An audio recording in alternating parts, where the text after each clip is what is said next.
Hello, everyone. Welcome to Sandy Diva After Dark. I am your host, Sandy Diva. And joining me, as always, is Astral Fugitive, Sag Arm Jose, and Pushin Button 62. What are you doing over there? How are you doing tonight, Pushin? doing good. What am I doing? I'm How are glad you're you? doing good. Yeah, I'm good. thanks. Thank you. Thank you. How are you doing tonight, Astral? Oh, doing good. You know, just Friday. I'm glad the week's over. That's about it. Yes, I can't blame you. And how about you, Jose? Don't ask me what I'm doing. Oh my gosh, no. Do not. Do not. I'm gonna mute up. I'm gonna mute up my butt so you guys won't hear it. Thank you. I appreciate that. at least I'm wearing a tie, so I'm very professional today. Just wearing some underwear, but yeah, let's keep it professional today. Professional. Yes. yeah. Just I'm doing okay. A little bit tired from my trip from Denver to Denver, but yeah, I'm happy that I went to go see my mom and gave her a little massage on her foot. Oh, Yeah, because that's I think nice. she sprained it or something, and Oh, that's not good. yeah, I did a massage, and I feel better now that I went over there, and she's okay now. She's happy. I'm happy. So, Well, I'm glad you got home safely too. That's not a short drive. no, especially on Fridays, it's really bad going that way, going to Denver. The trip back was okay because it was a past 7:30, so that's past the traffic and stuff like that. So yeah, except the rain. I don't. We had another storm over here, so it cooled things down, but it was hard to drive back. Mm-hmm. But yeah, but I'm safe. I'm okay, and I'm glad to be here. Good. So I am literally dreading this week coming up because they've already warned us we're going to be situated under the Mandela weather called a heat dome. 5 days over 90 and 2 days 2 to 3 days at 106 for one of those days. I'm not looking forward to it. Oh wow. With 100% humidity, a dew point of 73, it's going to be horrible.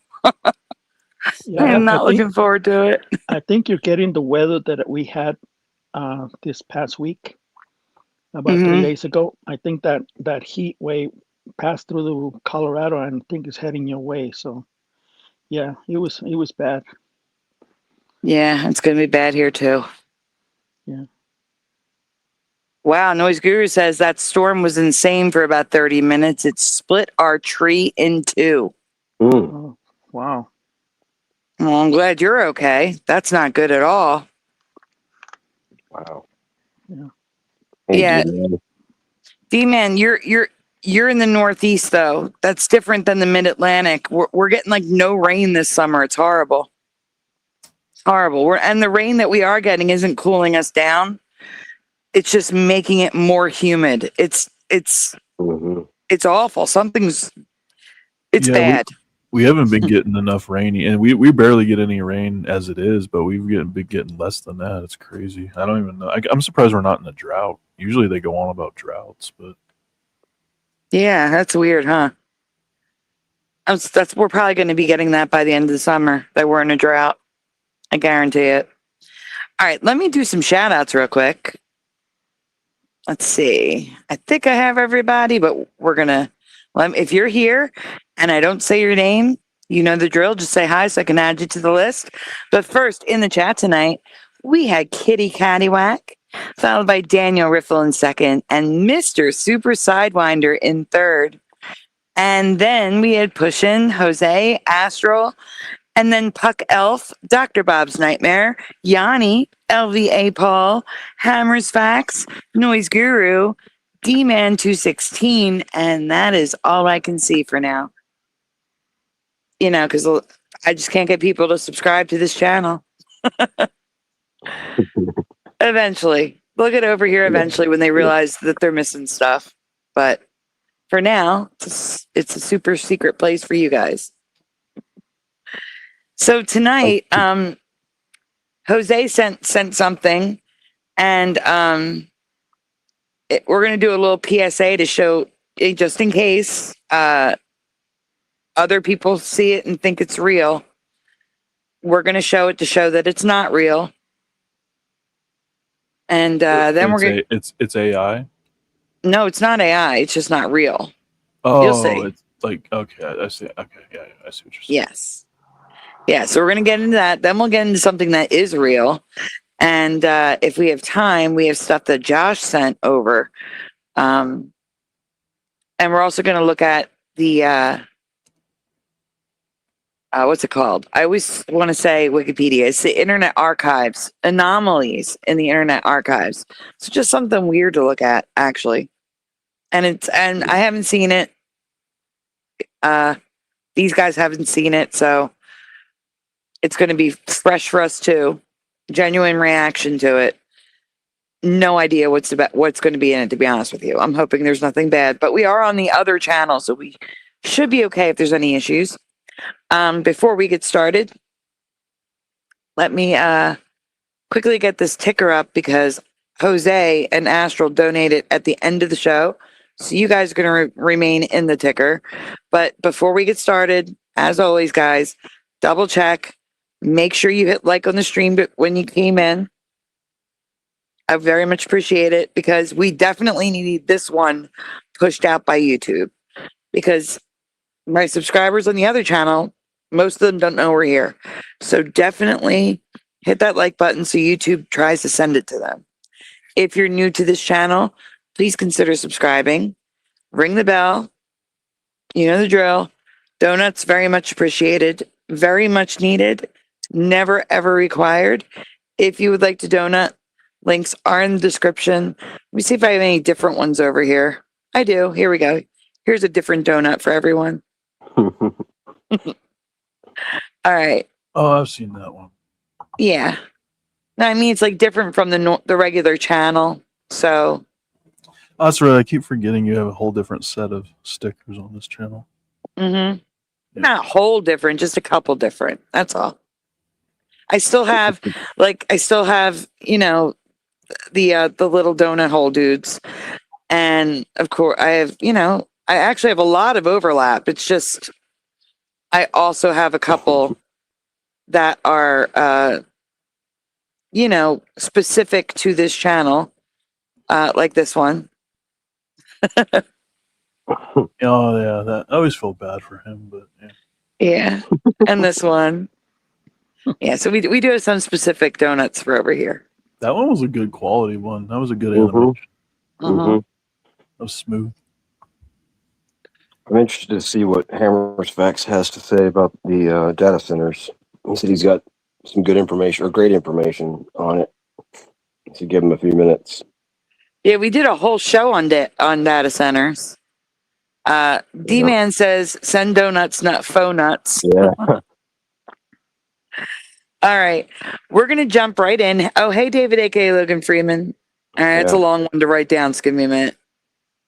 Yeah. Hey, David. All right. So we're going to jump right in. And when you're done watching this short, there's actually two shorts. We're going to play two shorts. As you're watching the two shorts, in the chat, let me know if this would concern you if you knew it was not AI. So you know for a fact this is not AI. Would this concern you? Yes or no in the chat. We're going to play the two shorts and then stop it. Okay, Astral? Okay. All right, here we go. Hit play. Not AI. Guys, I am trapped in this building in Nottingham. And Nottingham is there, this massive wall. There are infected or like these zombies everywhere. Like, I have no idea what's going on. How am I meant to get out from this wall? Look. There is something going on in Nottingham with these things. That's Nottingham over there. I've got no way of contacting them. These things, like, look at them. Like, just want to like let everyone know this is happening right beneath, like the other side is all right. It's not. This is Nottingham, and this stuff is happening right now. Let everybody know this is happening in. Can I just say something? Yes. I already know it's fake because at San Diego Comic-Con they do something called the zombie walk, where everybody dresses up as zombies and they walk around. Not like anywhere, but they have like designated, and you can obviously tell that this is like enclosed in somewhere. Yep. And then he looks back at the door and it's flashing red. Why would there be a flashing red light? Yes. Yeah, that was a big giveaway. Yeah. I don't know. I knew what it was the second I saw it. I'm just saying. It looked Same. like a video game. Is that like a video game?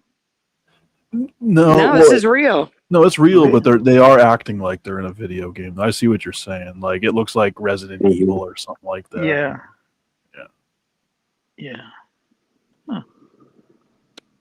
All right. Well, let's play the next one. No, you just hit play. Look at it. There you go.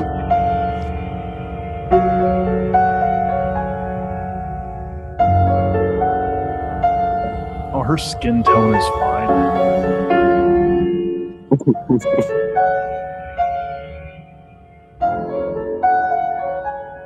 The woman is confused. Yeah. Nobody else cares.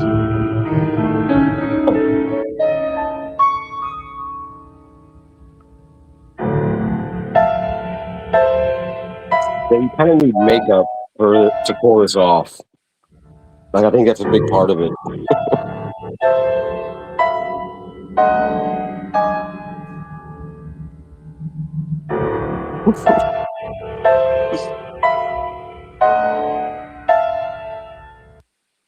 Yeah, I pause. So, Jose, why don't you tell us what you thought when you saw this? Well, when you saw the one you sent me. Well, I thought it was real, like, because people were acting crazy at the when they were showing the videos, and everybody was like pretending it didn't happen. Especially on Instagram, that's the videos that I watch a lot, and they look real to me. And I was like, okay, well, how come we're not seeing it in the news or something like that? But I fell for it. Like literally, it's like, oh no, maybe they're planning another virus, but this one's a serious one, you know. Mhm. This is scary. Really quickly, Astro, I'm putting in the private chat the link to the one Jose sent me. It's a really long link. I'm just giving you a heads up. It's a Facebook link because, you know, Messenger ruins all links. Hi, Noel. Not an open panel. Yeah, because there was a guy in Tennessee shooing on people at a Walmart, and they closed the whole Walmart. They closed it down, and they were asking people, if you were at that Walmart at this time of day and stuff, you need to report and check with the doctor or something. So, and that was in the news. Here's the one that Jose sent me. That made him think this might be real. All right, hit play.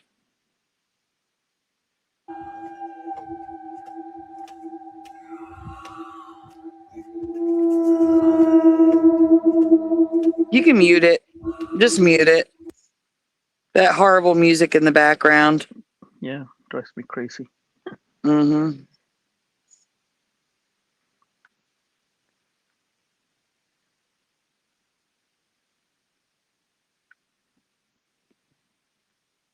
Like, would you be standing around watching it?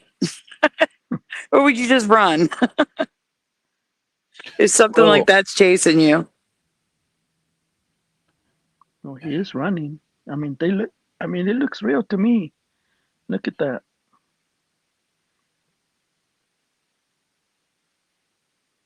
So when you go to their website, it turns out that if you have a channel on YouTube, TikTok, Instagram, if you promise to post your experience, you can get in for free.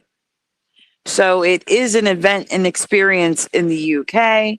We have 2 trailers because they have 2 different ones. So obviously these aren't real, but this is one of them. Hit play. You know what? Mhm. You could do, like, I don't suggest like going around trying to do it, but if you ever see that happening and those zombies are like chasing you like that lady was in that video just now, Mm-hmm. if you have a piece on you and you happen to pull it out, you'll find out really quick if they're faking it. I'm just saying. Yeah. Because they're not gonna keep, they're not gonna keep pretending if you're actually gonna, Well, that's the thing, though. This is a place you go into.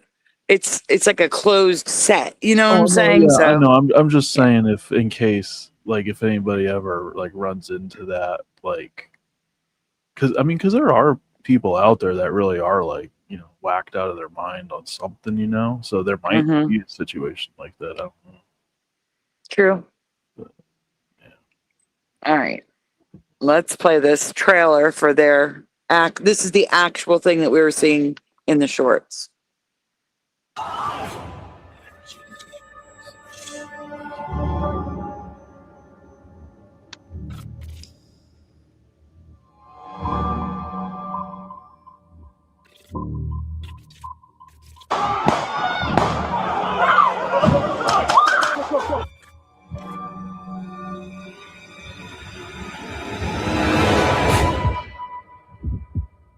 So yeah, this is the trailer for this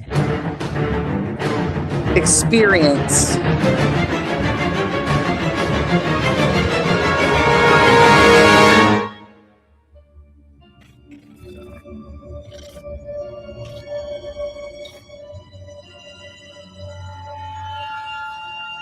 And that is the website.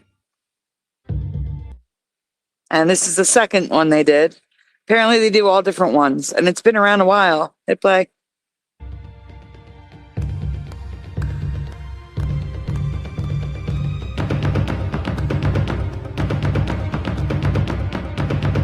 And it travels around different parts of the UK.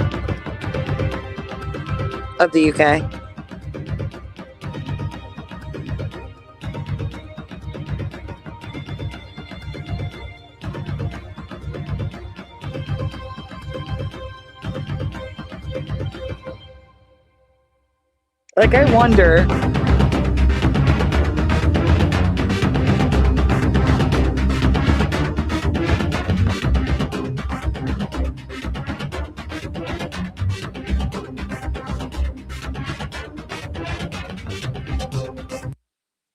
I sorry. wonder.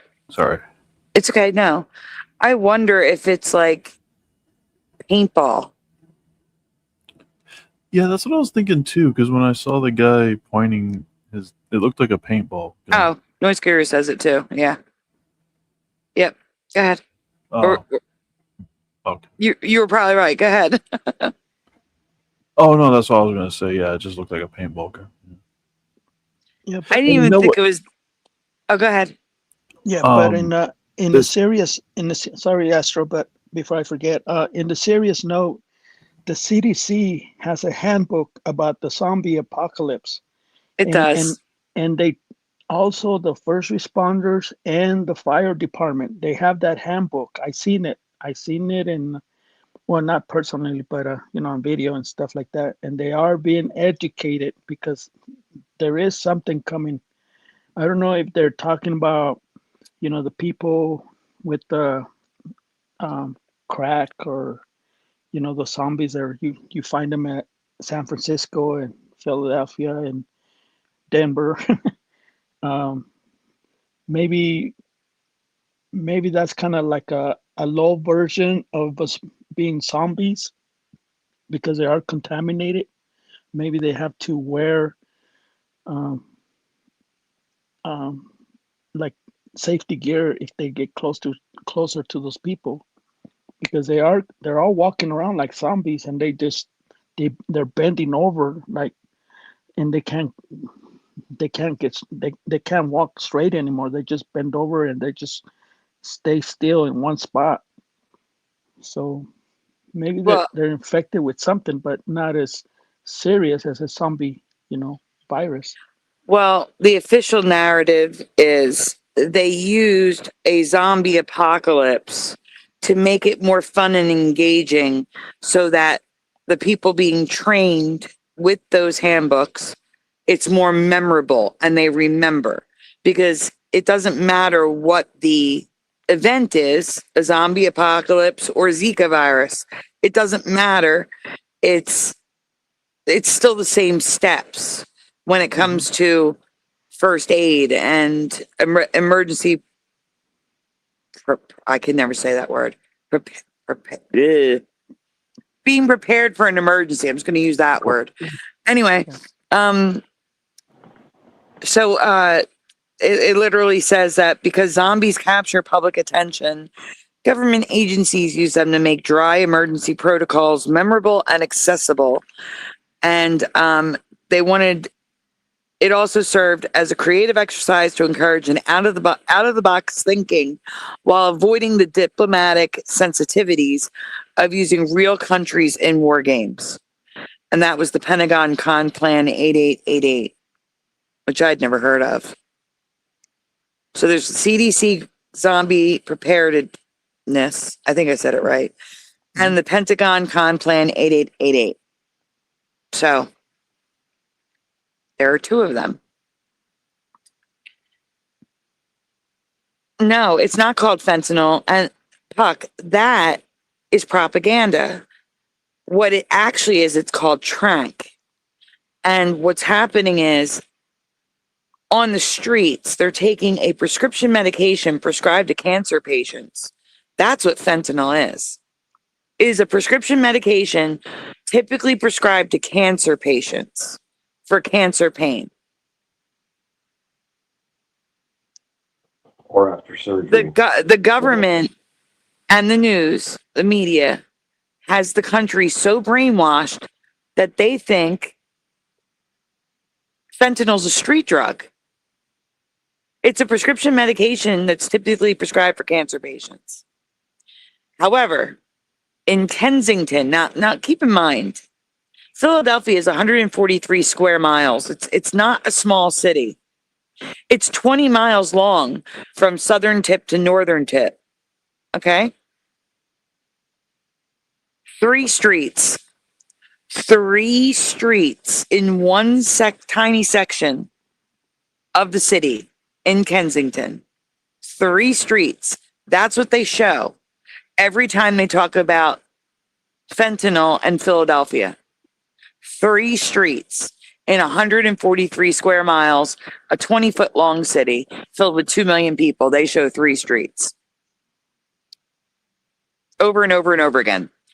Anyhow, the people on those 3 streets are taking a drug called tranq, Tranq.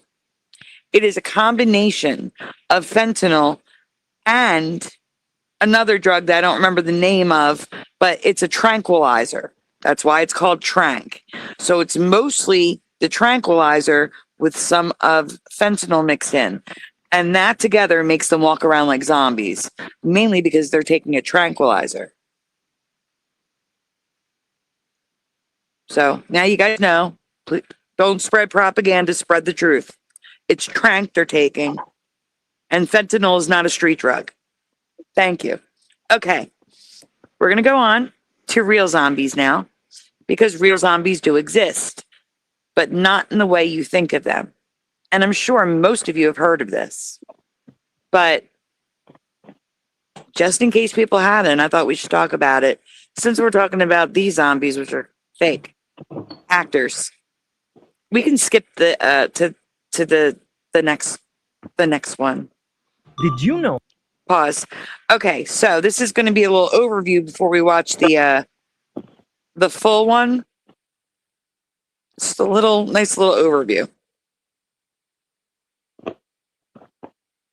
That zombies come from Haiti? Yeah, Haitian slaves believed that when they committed suicide, they were sentenced to walk in the plantations as soulless zombies. And this is where it gets interesting. This is not something that Haitian people believed in the past. They believe in it today.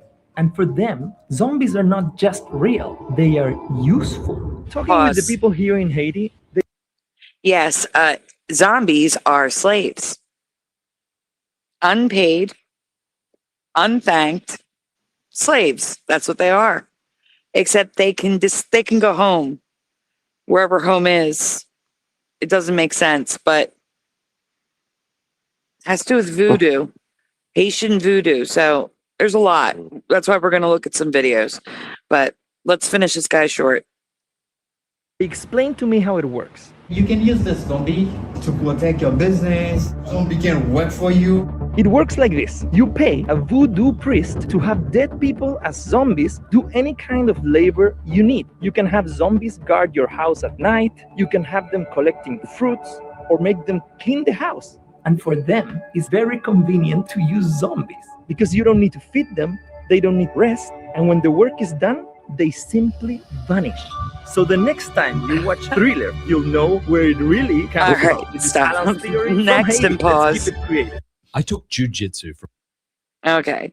So, actually, I don't know if this is in the right order, but we'll find out. Okay. So that's what we're going to be talking about. We're going to be talking about Haitian zombies. That vanish. That vanish. Yeah. We're going to be cross-checking what that guy just said. Basically, I was always under the impression that they were given a medication that would like slow their breathing, make them appear dead, but they're not dead. They'd be buried and then be brought back into slavery. That's what I always thought it was, but apparently I could be wrong. Don't know. But what do you think, Jose? Yeah. Yeah. Jose? Oh, sorry, I was muted. I really do. There is such a thing as a virus because in Georgia in 2018, This isn't a virus. 2018, there was a guy named Cunningham, and he was found dead or passed away at a river in Georgia, Atlanta, Georgia. That's where the CDC building is, and he fell sick, and I guess he went home and never made it home. And they were looking for him for a few days. He worked for he worked for the CDC. Yes, yeah, he was kind of. He worked for captain. the CDC. Yeah, I remember that. Yeah. And now you can find a lot of deer acting like zombies, because I think they drank the water, or they got contaminated drinking that water where he was at. They're not saying it was like the zombie virus. They're saying like the Zika and Ebola, but I believe it was the virus because there's a lot of deer that were passing away, and they do have that look, and they go crazy. They like rabies, and yeah. Okay. They got that. I have a video on it. You do? I do.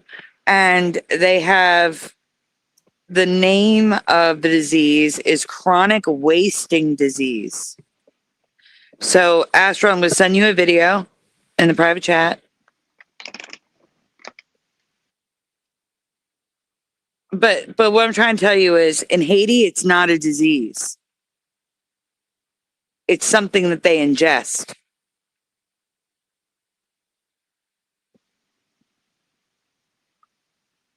All right, here we go. This is what they perform, Is about the first positive case of chronic wasting disease here in Georgia. This came from a sample collected on the Berrien-Lanier County line in South Georgia. CWD is a neurological disease. It affects deer and moose. It has an 18 to 30-month incubation period, and it is deadly. So the sample was collected late last year, and then they recently learned it was positive. The Georgia Department of Natural Resources discussed their response with state lawmakers today. They say that the sample was collected during routine surveillance. The routine surveillance system has been in place for about 20 years, and they do say it's working. They say that the case of CWD is something that they've been preparing for. Identified exactly where the deer was harvested, down to this is where this deer was taken. We've reached out, our staff down there on the ground have reached out to the landowners within a 1 mile radius, or about 3,000 or so acres. I'm gonna try to get a deer. Contacted one-on-one. I'm trying to get one that looks like a deer, showing a deer with, instead of just a news report. I'm trying to get a video of a deer that's infected. It's awfully fishy. They've been prepared for this and basically waiting for it for 20 years. It doesn't look like they're not going to show anything. Here we go. I got one. Is this zombie deer disease? It's a Facebook link, of course. By the way, I've never heard of this. You didn't mention this to me before the show. It's in the private chat, Astral. I've never heard about the deer. But Haiti, it's not a virus. Haiti is something they drink. Is it voodoo? Yes. Are they trying to say that that these priests can actually reanimate dead bodies? Yes, they are. So they're necromancers? Apparently. Yeah. Hey, Wally. That's interesting, but oh man, that's crazy. It's like I want to see it happen, but at the same time, I don't want to be anywhere near any of that stuff. No, me either. Hey, Mustard Seed of Faith. But I am curious. Like I do want to see it happen, though. It's crazy. Like I don't know, but I'm not going to. But I'm just saying. Like You're not going to Haiti anytime soon, right? No. Okay, good. No. Just checking. But maybe. Just checking. But I would like to. Oh, I don't know, because I don't want to really see a dead body, and I don't like. What if I freak out and like have a heart attack or something? If I actually see a dead body get reanimated, I think it just reanimate you. Yeah, that's true. Yeah, then I can just be reanimated. Yeah, that's a good point. Then I can experience it for myself. It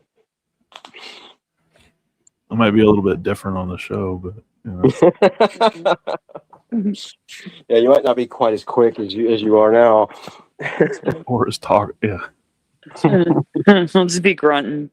All right, so supposedly this might be a deer with that wasting disease. Here we go. Hey, check out this video. This big whitetail buck is seen stumbling along a riverbank. He walks aimlessly, even through the middle of a smoking campfire. Then he pauses and without fear walks straight into a river and, wait for it, drowns. Is this zombie deer disease? CWD or chronic wasting disease? No, it's not. This deer is suffering from epizootic hemorrhagic disease or EHD. In the final stages of EHD, deer are literally bleeding to death inside and are on fire, and that's why they seek water. Each year, thousands of whitetails die from EHD across North America. That's awful. Wow. Okay, never mind, but that's awful. Oh my God. That's bad. They're up to something. Somebody did something on purpose. This is like, like somebody did something. You know what I mean? That's horrible. I hate that I heard that. So somebody cooked up something somewhere and let it loose. Man. All right, here's another one. We're still trying. Says zombie deer disease. Here's the truth. Let's hope it is. Here we go. Here it's in the private chat. That's never promising if they have to say that. It's Facebook. I don't trust anything from Facebook. Wait, is that the same one? No. This one looks like it might actually be legit. Okay, here we go. Okay. Deer disease?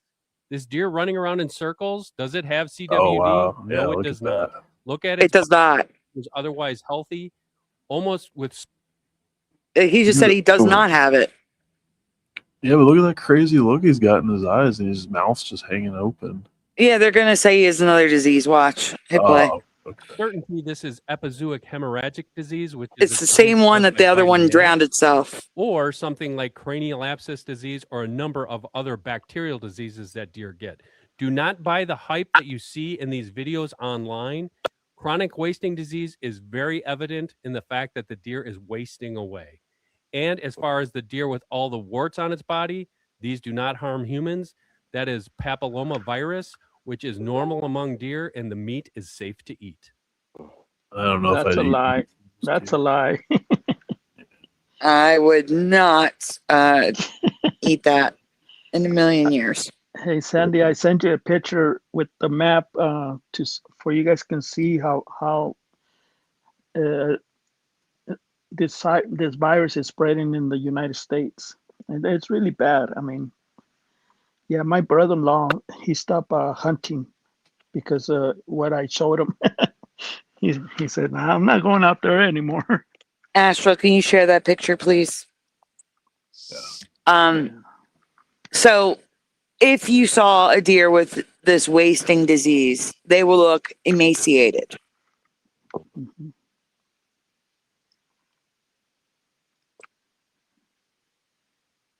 Especially in Colorado.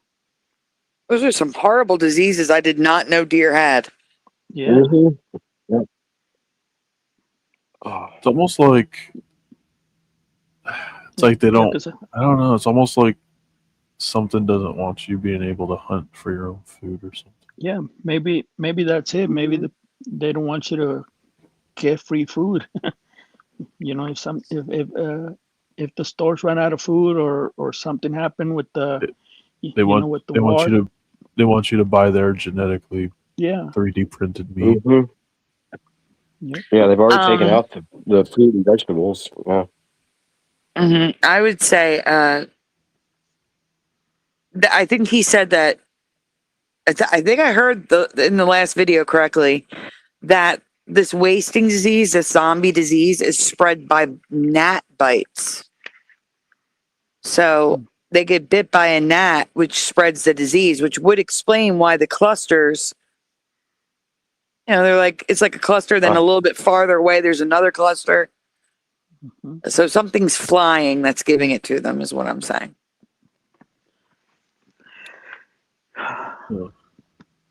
But we can all see where the epicenter is, right, everyone? That Kansas, Wyoming, Colorado. Yeah. Yeah, that sucks too. That's right where it goes into Wyoming too. I used to live there. That's where my sister was born. Like there was a lot of wildlife. I went to a lot of wildlife places around there. But Sucks that a lot of them probably have. Yeah, but a few years ago it wasn't this bad. I mean, I could barely see the red marks and stuff. But now that I Googled it, it's like, oh, now it's spreading all over. It's probably bigger than this now. Yeah. That sucks. All right. So see the red parts up north there? So that basically means that now I want to see a map of Canada and what it looks like in Canada now. Yeah. And Mexico, because it's down south there too. Are there deer in Mexico? Yeah, there's I think white-tailed deer. I know there is deer. There's something down there. I know there is, but yeah, there's deer. Don't ask me. I'm not Mexican. No, I know because there's deer around here, so I'm sure there's down there. They got to be down in Mexico too. Yeah, believe it or not, I have never visited Mexico since after I was 11 years old. I think I visited Mexico down in Guadalajara when I was 6 years old, and that was it. And maybe Chihuahua, but yeah. Other than that, 12 years old, I was here in United States, so I hardly know the Mexico at all. Yeah. Yeah, I've only been there like 4 times in my life. Mm-hmm. Yeah, it's a whole new ball game over there. If you don't work, you don't eat. There's no food stamps. There's no government help. There's nothing. If you're not able to work, you're down the creek without a paddle. So, yeah, it's pretty bad down there. You'll see at the border, little kids selling gum and barefooted. Yeah, it breaks my heart. That's why I never went back after 20 years. Yeah, I've seen, even just going over the border to Tijuana, I've seen some pretty sad stuff too. Yeah, it breaks my heart. I can't go down there. It's a whole new ball game down there. All right, we're gonna get on to the On to Haiti, which is back to the playlist. All right. Okay. All right, hold on. Sorry, let me find it. No, they are not LVA, Paul. They are. It does not cause them to eat other deer. They do not become cannibals. They just waste away. Oh, that's right. This one. Okay.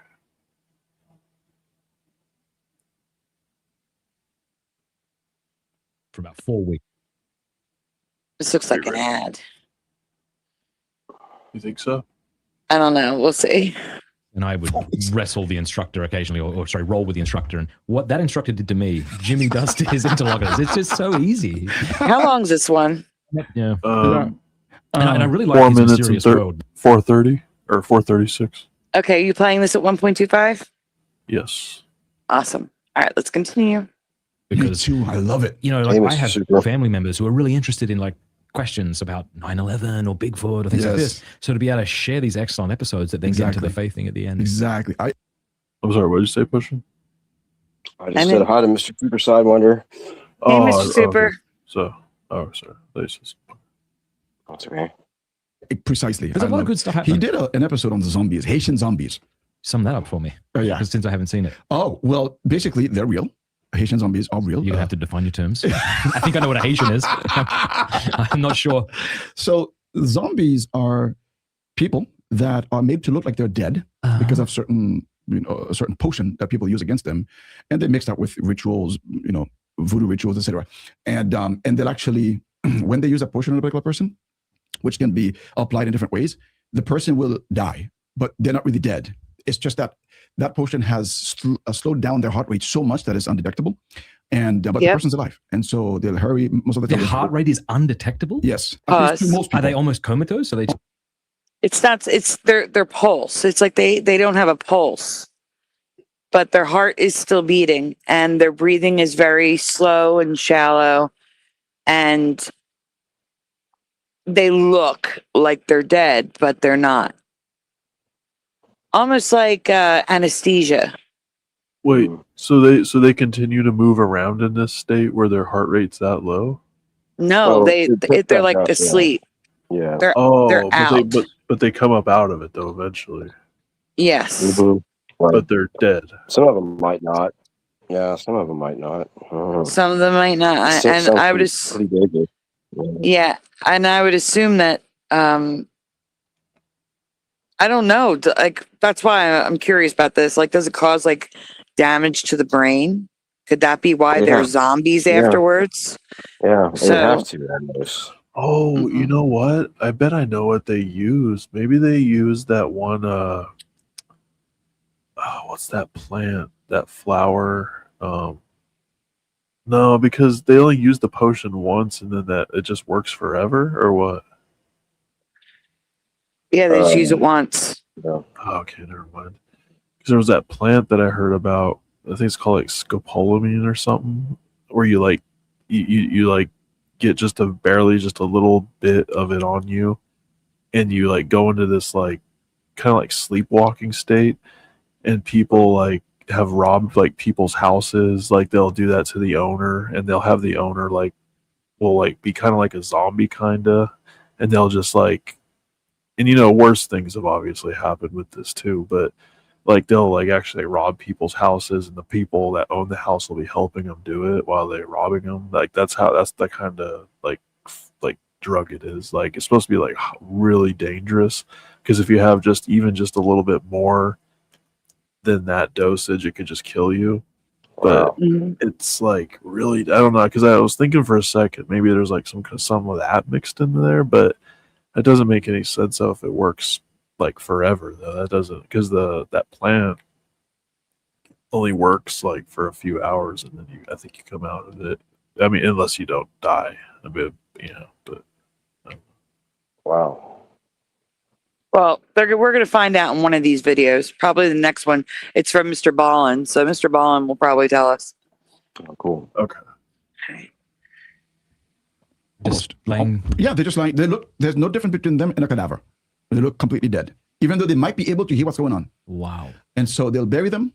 But then that night, the people who've done this, they will go in and get that person out, and they'll apply some antidote and get them to start coming back. And usually they'll beat them to keep them in submission.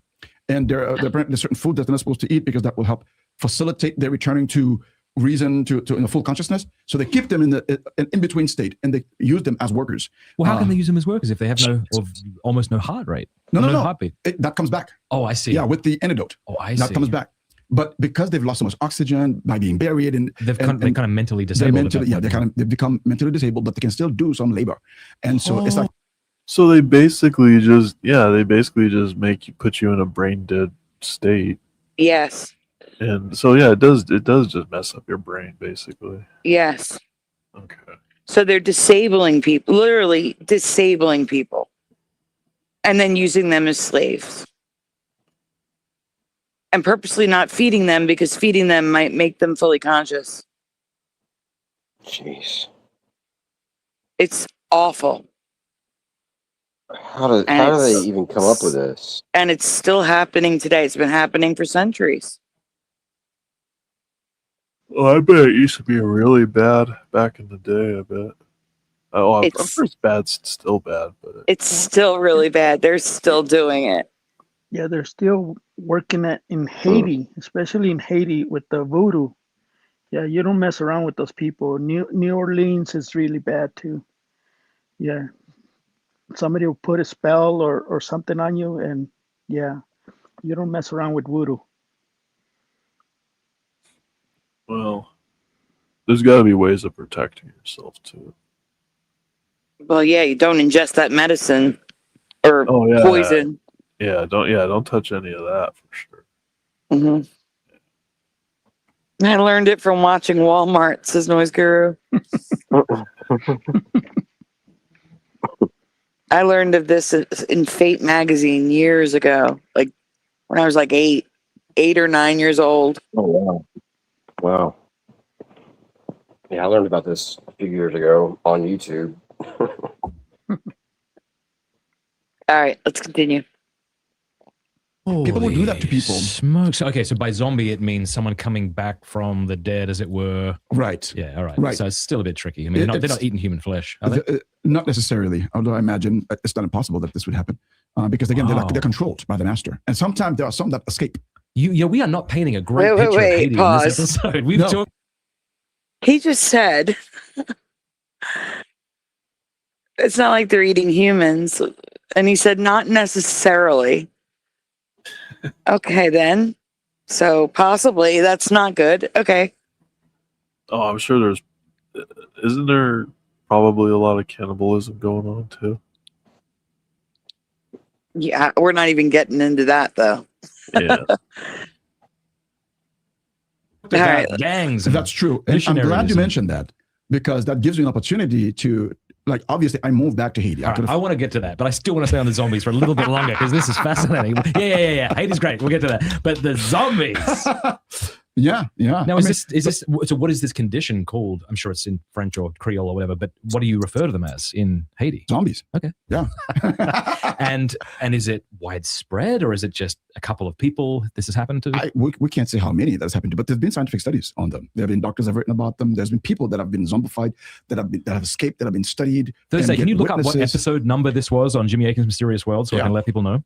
Yeah, and I thought when I saw Jimmy was going to do an episode, I was like, Jimmy, you're kind of out of your depths. Yeah. Like, I don't think, but I was impressed. Okay. I was impressed. Okay. That's how I was like, okay, Jimmy's just a beast at that point. Like what do you not know, dude? He is, I don't know, not sure. What is it?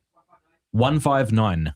Episode 159. Jimmy Akin's Mysterious World. I have to go listen to it now. You got to listen to it. I don't know if you ever saw or even accidentally saw an episode or a clip of Big Bang Theory, but Jimmy Akin is as close to Sheldon Cooper as I've met in real life. Yes, I've seen that guy, that Sheldon Cooper guy. You're right. Jimmy Akin's like annoyingly precise. Like I'll just ask him a question, it's haphazard thrown together, and he'll disagree with me because of how I use this term. Like, you know what I mean? It's like, I do, but I don't think you do. Patience. All right, we can move on. Hey, thank you so much for. Yeah. All right. So the next one should be Mr. Ballin. Yeah. Okay. So is this Mr. Ballin? Yeah, it looks like him. Yeah. Kind of. Fact Zor. No, fact. Oh. Let me actually put that on the screen. Give me a moment to make a banner. I'm going to ask you to spell it when I'm ready. Hold on one second. Okay, please spell it. FACT. ZORR. RR. Got it. Okay, let's go.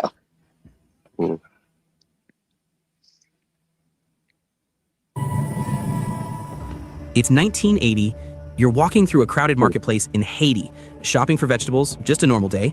Then a man walks up to you and says, "Hey, sis, it's me, your brother." Nothing weird about that, right? Except your brother died 18 years ago. You were at his funeral. You watched them put him in the ground. 18 years ago? Knows things. Family secrets, childhood so memories. He was a kid. 18 years ago, he's a kid. Okay, that's why she didn't recognize him. All right, you can go on. Things only your dead brother would know. And when you look into his eyes, it is him. This isn't a horror movie. This isn't folklore. This actually happened to a woman named Angelina Narcisse, and her dead brother, Clarvius, had one hell of a story to tell. Let me tell you what happened to Clarvius Narcisse, because this case changed everything scientists thought they knew about zombies. In 1962, Clarvius walks into a hospital in Haiti, complaining of fever and body aches. Within days, he's dead. So this happened to him in the hospital. Hey, are you Yeti? And hello to Mustard Seed of Faith. I don't know if I said hi, but I did see you come in. So he went into a hospital and someone poisoned him. Wonderful. Let's continue. Or maybe he went to the hospital because somebody poisoned him before. Possibly. Yeah, I don't know. He did not feel good, so that very well could be it. 2 doctors pronounce him deceased. His sister Angelina identifies the body. They hold a funeral. He's buried. Case closed. But here's where it gets nightmare-inducing. Clarvius later claimed he was conscious during his own funeral. He could hear everything, feel everything, but couldn't move a muscle or scream. Imagine being trapped in your own body while people mourn over you and nail your coffin shut. Fun times, right? After burial, he was dug up by a bokor, that's a voodoo sorcerer, beaten and given some kind of paste. For the next 2 years, he worked on a sugar plantation alongside other zombies, barely aware of who he was or what was happening. When the bokor died, the spell, or whatever you want to call it, wore off. Clarvius eventually regained enough of his mind to escape, but he stayed in hiding for 16 years because he believed he'd been zombified as punishment for a land dispute with his brother. 18 years after his death, he finally felt safe enough to return home. Pause. And that's when he walked up to his sister. So there you go. They're giving him a paste to keep him a zombie for 2 years. And he was so terrified, he spent 16 years in hiding. That's crazy. This is horrific. Wow. Yeah, like you said, it's probably still going on right now. Oh, it is going on right now. No, it's definitely grown. It's not probably is. It absolutely is going on right now. Yeah. It is a way for people to get revenge on people and to get slaves. People who can, like they said, clean your home, guard your house, work the fields. They're slaves. They're actual slaves being controlled and beaten, and they have no autonomy. They have no life of their own. I mean, at least the slaves in America were able to, have their wits about them and have families, and like this is regular slavery was inhumane. This is beyond. This is stealing someone's life, damaging their body, just so you can have someone work on your farm. Like, that's disgusting. Yeah, and you don't feed them right, all that. Okay. All right, let's continue. In that marketplace. Now, I know what you're thinking. That sounds absolutely insane. And you're right, but multiple doctors, anthropologists, and researchers investigated this case. And here's the wild part. Pause. They think he was telling the truth. David Knight just said there's no proof that this is folklore, but he just said all of these official doctors, researchers, all verified this case. And the person is still alive, or was when they verified it. I don't know. I do believe, and this is not one case. There are hundreds of cases going back like a century. There are so many cases. Why does everyone think it's real, including that priest from Haiti, if it's just folklore? I mean, I get it. Yes, you can go to like small tribes and they have folklore and it's not true. I get it. But we're talking about researchers and medical professionals verified it.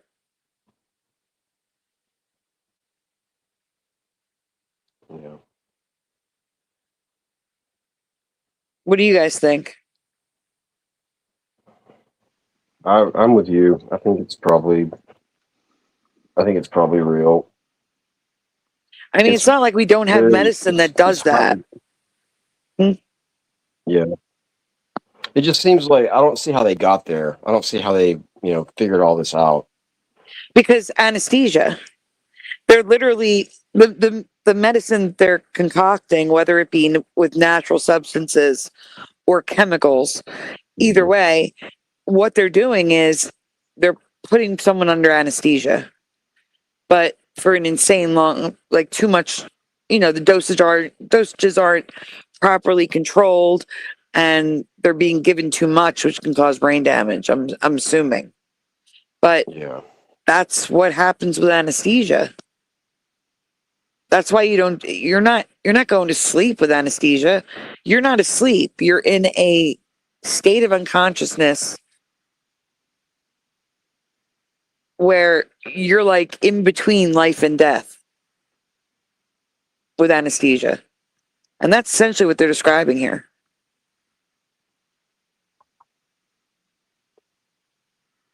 Yeah. And like Pushin was saying, there's I don't know if it was Astro about the plant. There's a zombie plant that they use they do that white powder. They put it in their hands and they just blow it on you and they just take you away. But they don't put it on their hands because that's dangerous. What they do, I've actually heard stories. Somebody will come up to you, and they do this to like young women a lot of times. Mm-hmm. They'll come up and they'll talk to them for a second, and they'll act like they have a business card, and they'll show them something, and they'll kind of tap it, and it taps like some powder in their face, and they drop the card. They drop the card because they don't want to actually touch it with their fingers. And then like a few seconds later, they go into this weird unconscious zombie state.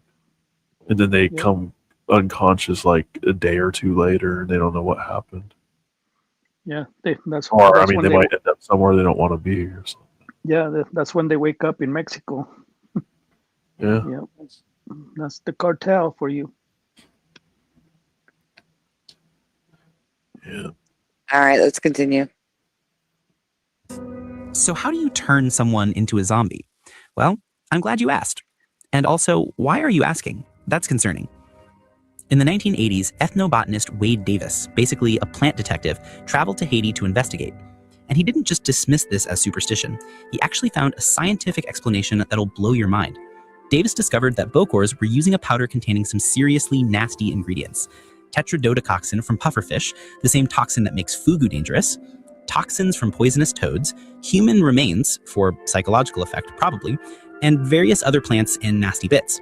That's disgusting. Here's the terrifying part. Tetrodotoxin can slow your heart rate and breathing to almost undetectable levels. You appear dead, but you're actually alive and aware. Imagine being trapped in your own body while people plan your funeral. Then, after you're buried and dug up, you're given datura, a plant that causes delirium, memory loss, and a zombie-like suggestible state. Combine that with severe trauma, possible brain damage from oxygen deprivation, and cultural belief systems, and boom, you've got yourself a zombie. It's like the worst magic trick ever. For my next act, I'll make you wish you were dead. But wait, there's more. The word zombie... If that is true, they are not getting an antidote. They are getting a psychedelic drug, which is why they would still be under, but able to move around, work on a field, things like that.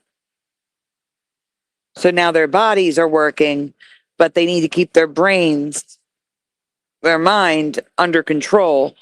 So that makes more sense to me than they're given an antidote. They're given a psychedelic drug. Yeah. If this is true. Well, I know that I think that the Datura, I think that's the same thing as I was talking about. I might have been wrong on the name, but Yeah, I've heard of that. yeah, that plant definitely does do that. Like I said, you can get people to help you rob their own house with it. You know what I mean? It's ridiculous. But it can also, like, just the slightest overdose can also kill you too. Yeah. That pufferfish toxin is no joke.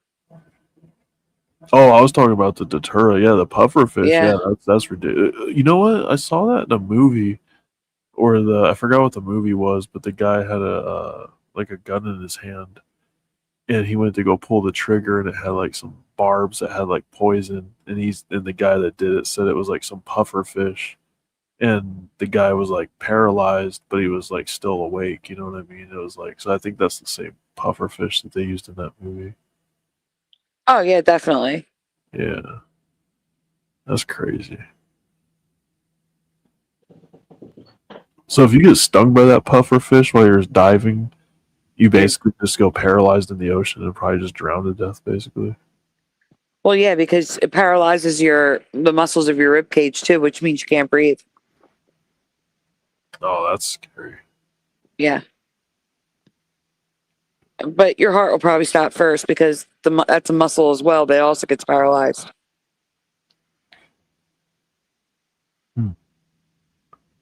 Oh, so probably they have to use just a little bit so that it just slows it down rather than stops it completely. Correct. Yes.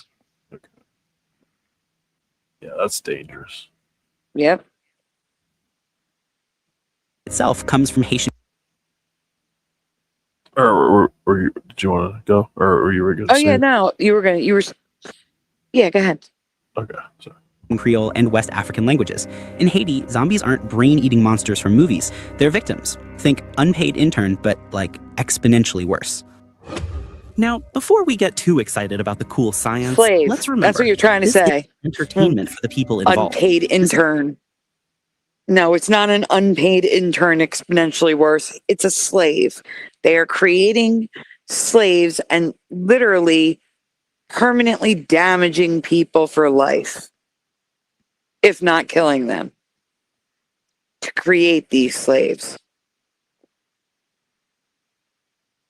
Sorry. All right, go on. It's a form of social control and punishment. In Haitian communities, the fear of becoming a zombie was real. Bokors were reportedly hired to zombify people who'd broken social rules, threatened the community, or were just in the wrong place at the wrong time. It was essentially a death penalty plus forced labor, which is about as horrific as it sounds. Some scholars believe the zombification tradition might even trace back to the trauma of slavery, representing the ultimate loss of autonomy and selfhood. That's heavy. What do you mean it traces back to slavery? It is slavery. It is literally slavery. This guy seems to be going really light on this. Yeah. That's why we're watching a couple of these videos. I'm looking at the details to see to make sure there's crossover to verify it and to debunk anything that's not true. Mr. Ballin's the one that I would trust because larger YouTuber isn't going to be using AI and probably did his homework. So I wanted to get this crap out of the way first. Okay. Yeah. Stuff. And while zombification might be rare today, the fear and belief in it remains part of Haitian culture. Because now, not everyone buys Davis's Yeah, see, the way he just said that right there, he basically dismissed it as like, oh, they don't do it anymore, kind of thing. Yeah, it's so rare that no one knows of anything. Yet the two people who lived there were like, oh yeah, you can have there are zombies to guard your house and clean your house and work the fields and then the priest saying it's still happening Yeah, I believe the priest because I think he's from Haiti, right? Yes. Yeah, I believe him first, then, for sure. Same. All right, let's continue. Some scientists argue the dosing would be nearly impossible to get right. Other factors like mental illness or brain damage could explain these cases. The whole thing might be elaborate social theater. And they have fair points. Turning someone into a zombie would require insane precision. Too little powder, they don't appear dead. Too much, actually dead. But here's the thing. Whether it's exactly as Davis described or not, something happened to Clairvius Narcisse and others like him. The documented cases are real, even if we're still debating the exact mechanism. So do zombies exist? Well, if you're asking if shambling corpses are eating people in Port-au-Prince, no. But if you're asking whether people in Haiti have been poisoned to appear dead, buried, and then revived into a traumatized, suggestible state, the evidence says yes. The real story of Haitian zombies is somehow scarier than any horror movie because it combines chemistry, psychology, and pure human cruelty into something truly nightmarish. Too dark? Yeah, maybe. Hit that like button and subscribe for more we deep can go to dives the next into one. Let me switch to Mr. Ballin. The banner. At a certain Let me give me 1 second. Yeah, it's Mr. Ballin this time. Yeah. Yeah. All right, so I think this is the last one on the zombies. Pretty sure. Okay. And then we'll move on to the one the Internet Archive, and then the one Josh sent. All right. point in today's story, you're going to hear what sounds like the end of the story, like the final reveal, except it's not.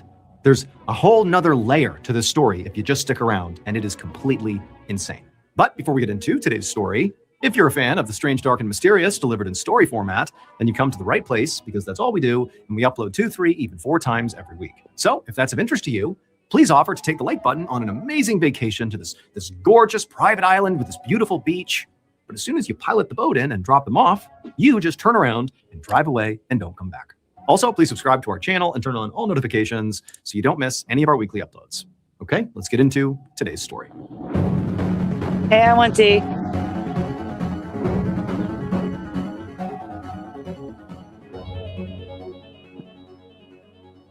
All right, here we go. On the afternoon of May 2nd, 1962, a middle-aged woman named Angelina Narcisse walked into a hospital same room story. inside the Hôpital Albert Schweitzer, which is a medical center in central Haiti. Inside, Angelina saw one of her brothers, 40-year-old Clairvius, propped up in the hospital bed. He had an IV sticking out of one arm, and he had an oxygen mask strapped over his face. His eyes were closed, and when Angelina touched his hand and said hello, he didn't react. So Angelina had just been briefed by Clairvius's doctors about what was going on here. She knew that 2 days earlier, her brother had come to the hospital coughing up blood and also running a dangerously high fever. Doctors had managed to get his fever down, but they determined that his blood pressure was really high and he also had fluid accumulating in his lungs. But they didn't know why any of that was happening or how to control it or stop it. So now, less than 48 hours after Clairvius... Now that doesn't sound like that pufferfish toxin. So I would actually think that somebody in that hospital poisoned him. Yeah. Yeah, I say so too. Good point. Like, you're going to die anyway, so Yeah. I'm actually helping you. Okay. Yeah. No, I don't like that. Yeah, that doesn't sound like to me like he got the poison outside of the hospital. Yeah. Because his blood pressure should be dropping, not up high. Yes, Well, Jose. he shouldn't have fluid in his lungs either. Yeah. Yeah, but maybe he pissed up somebody from the hospital. He's a little boy. Yeah. Or, no, he's 40. It said he was 40 years old. Oh. Yeah, they said he was 40. He just said he was 40 years old. Okay. I missed that. That's the discrepancy. So the last video showed him as a little boy. Mr. Ballin is saying he was 40 years old. So he's going to be gone for 18 years. So he was 58 when he came back to his sister. Yeah. But 40 years old still. I don't think he pissed anyone off in the hospital. I think somebody looking to create these slaves these zombies uses hospitals to find people who are close to death anyway. Yeah. That's a Like, theory. yeah, like instead of getting someone who's healthy, let's get people who are on their last leg. Yeah. Who are still young, like a 40-year-old who can work in the field. This is effed up. All right. Yep. As the symptoms began, he was barely conscious. And so for Angelina, it was obviously, very scary to see her brother so sick like this, but it was also confusing because she knew that one of her other brothers had seen Clairvius just a few hours before he had shown up at the hospital with these horrible symptoms. And Clairvius at the time had seemed completely fine. So really this illness seemed to have come out of nowhere. But as Angelina looked around the hospital room, she also found herself feeling pretty annoyed because she had 4 other siblings, 2 more brothers and 2 sisters, and none of them were here. Now, Angelina knew she shouldn't be surprised. Ever since their parents had died, there had been basically nonstop drama between all the siblings, and most of the drama centered around Clairvius himself. So when their parents had passed away, Clairvius was the one who had ultimately inherited their money and land. And so these days, he was sort of living like a king. He lived in one of the nicest places in their village and was constantly flaunting his wealth. Meanwhile, Angelina and her other siblings really struggled. Pause. Okay, so now there's motive. Yeah, there's jealousy. Within the family, yeah. Somebody's angry, yeah. Somebody got envy and angry and jealous. Maybe he was too successful and maybe Oh, he no. He was also a jerk. Yeah. Did not spread it with his sister and brothers. Flaunt it, yeah. But that doesn't mean he deserved that. Yeah, right. Not at all. Not at all. Yeah, this is a whole different story now. I mean, But that doesn't mean, hold on, that doesn't mean though that the zombie stuff was given to him by a family member. Yeah. Maybe a family member poisoned him just to get rid of him. So that maybe I would be looking at the next in line, the next of kin after him. That's who I'd be looking at. But they could have given him something else to kill him. And then, like I said, somebody in the hospital, whether they're supposed to be there or not, looking for candidates to zombify. You see what I'm saying? So it could have been 2 things that were given to him, done to him. Because those symptoms don't match with the poison. Right. At least that poison. And who's to say he didn't get bit by a snake or something? Yeah. Like he could have gotten bit by a snake, which the hemorrhaging and stuff like that can happen with snake venom. Certain ones. I mean, just because he was okay earlier doesn't mean something didn't happen to make him like that later.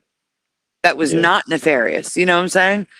There's just a lot of questions that we don't know about because we don't know what happened ahead of time. But yeah, I still think it was somebody who was inside the hospital that did this to him. It could be wrong, but I don't know. Let's continue. I think so. Mm-hmm.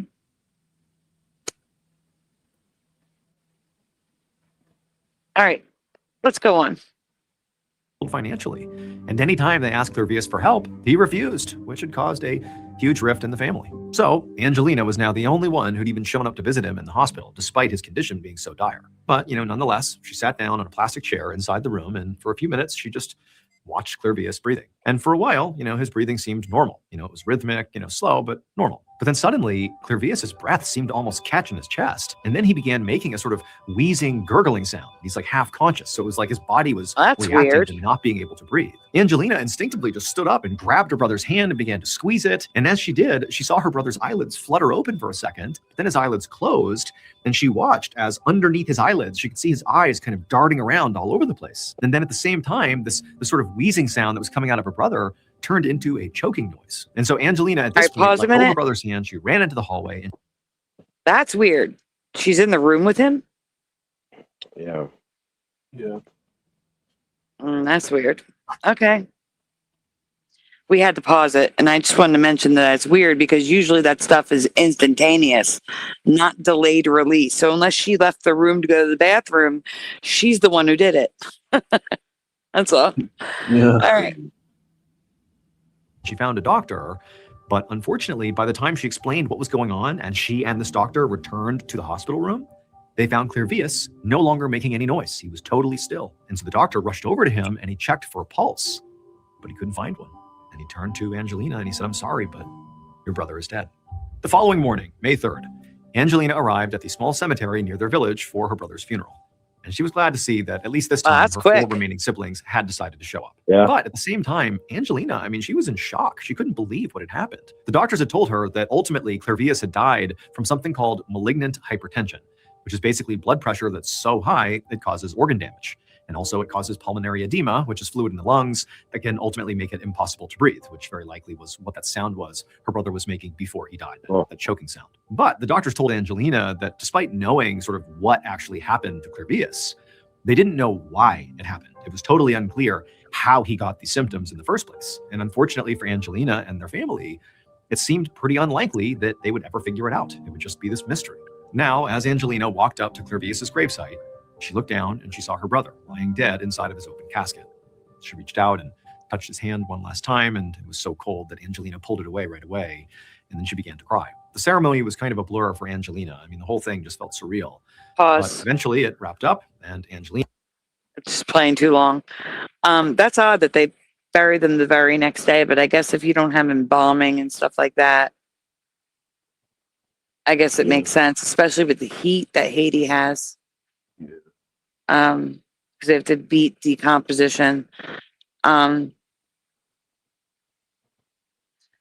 don't know. She seems like the reports of her reaction are she didn't do it, but I don't know. It just seems weird. Yeah. All right, let's continue. Unless you guys have something to add. No. I'm good. Angelina and her other siblings were walking up to the casket to say their final goodbyes to their brother. And then after they did, they stepped back and they watched as cemetery employees closed Clervius's casket and lowered it into the ground. However, after Angelina and her family had all returned to their homes and were, beginning to grieve the loss of their brother, something else began to happen at that cemetery. They post anything too? BetterHelp is the paid partner of today's video. Oh, fast Sometimes I forward think this. about being a kid, riding in the backseat at says night. some religions require a burial within 24 hours. What happened? I didn't know that. Puck says in the chat that some religions require a burial in 24 hours. That's true. I didn't even think about that. Thank you. But yeah, I'm confused about all these BetterHelp ads again. I could have sworn there was a controversy with BetterHelp and people stopped doing sponsorships for them. And now I'm seeing sponsorships for BetterHelp all over the place again. What do they do? They got new ownership. Maybe. It's therapy. Oh. Like therapy on your phone. Okay. So that's why there was some sort of controversy. I forget what it was. I don't know if they were hiring people that weren't therapists. I don't know. It was something like that. It was, I don't want to say it for a fact because I don't know for a fact, but there was some sort of controversy. Okay. All right, let's go on. That same night, a little after midnight, two men sort of conspicuously entered the small cemetery carrying shovels. As they walked, they kind of kept looking around to make sure nobody was watching them, and they went up to Clervius's very fresh grave. And with their shovels, they dug and dug until finally they revealed his casket, and they pulled his casket out of the ground. They pried the nails off the top, they flipped it open, and there was Clervius's body. And they pulled his body out, and they laid it on the ground next to the hole in the ground. Then, as fast as they could, they closed the casket back up, now with Clervius's body again outside of it on the ground nearby. And they reburied the casket. They put all the dirt back, all the grass back, made it look like nobody had touched it. And then after that was done, they walked over to Clervius's body, and they tied his wrists and ankles together with rope. Then they wrapped Clervius's body in a large black cloth, and then together they hoisted his body up and placed him on their respective shoulders. And together they carried him out of the cemetery and off into the wilderness. How did they know that all this happened? Yeah, well, that's kind of what Mr. Ballin does. Like, I think, he adds a lot of detail, like that. It may or may not be true. He just does a good job painting the picture. I think. Anyway, that's what I think. But yeah, you're right. Weird. Yeah. All right. On the outskirts of the village. And then when the sun began to rise, they stopped and found a good spot to hide along with Clervius's body in the trees. And then when the sun went back down again, the two men were up and on the move again with the body. These men did this for days until finally they reached a massive fenced-in plot of land in northern Haiti. When they got there, it was just starting to get light outside. And so with the light, they could see dozens and dozens of these people moving through this vast field in front of them. And all these people were moving in a sort of jerky, unnatural way. And all of them were holding machetes. But these two men who had lugged Clervius's body here were not afraid. They unlocked the fence and carried Clervius's body right up a pathway through the middle of this field, past all these people. But as they passed by these machete-wielding people, they didn't even seem to notice the men or the body. It was like this was totally normal. Eventually, the men reached the middle of this field where there was this building, and the men went inside. And the interior of this building was basically one large room with a table in the center and a bunch of shelves that lined the walls. And the shelves were all stacked with glass containers that... So again, how does he know what's in that room? How does he know where he was taken? I mean, I guess they do, because he told them what happened to him. So maybe this is his account of what he saw when he woke up. Yeah. You know the story of Frankenstein? Yeah. They stole the body and they brought him back to life. It sounds familiar. Yeah. Yeah. No lightning was involved with this case, though. Or bolts. Jeez. Or green or gray. But yeah, Frankenstein's lab. Frankenstein's lab and stuff. Yep. Yeah, this is crazy. It's pretty interesting, though. I like it. Yeah. I'm having fun. Go ahead. He didn't write it, though. This is like a case that's been documented. This is probably the case that I read about in Fate magazine all those years ago. Yeah, could be. It seems like it's the most famous one. Yep. Dr. Bob says the carpool is coming. So keep an eye out for the carpool, everyone. All right. Let's continue. Had things in them like dried plants and some taxidermied smaller animals, and also what appeared to be some human bones. And standing in the middle of this room was these two men's boss. He was a very old man, and he had this very expectant look on his face. Without saying a word, the two men placed Clervius's body on the table in the center of this room, and they unwrapped the black cloth around him. Their boss looked very carefully at Clervius's face, and then he smiled, and he handed each of the men a stack of money. 18 years later, in February of 1980, Clervius's sister, Angelina, walked through an outdoor market in her small village in central Haiti. Now, by this point, it had been almost 2 decades since... All right, so it is possible that the man, Clevius or Clarius, whatever his name is. Clarius. That it is his account. His eyes could have been open at that point. He could hear everything. So he saw the man smile, he saw him give them money, and then he was drugged, and everything's a blur after that. So it could have been his account that he wrote down at that point.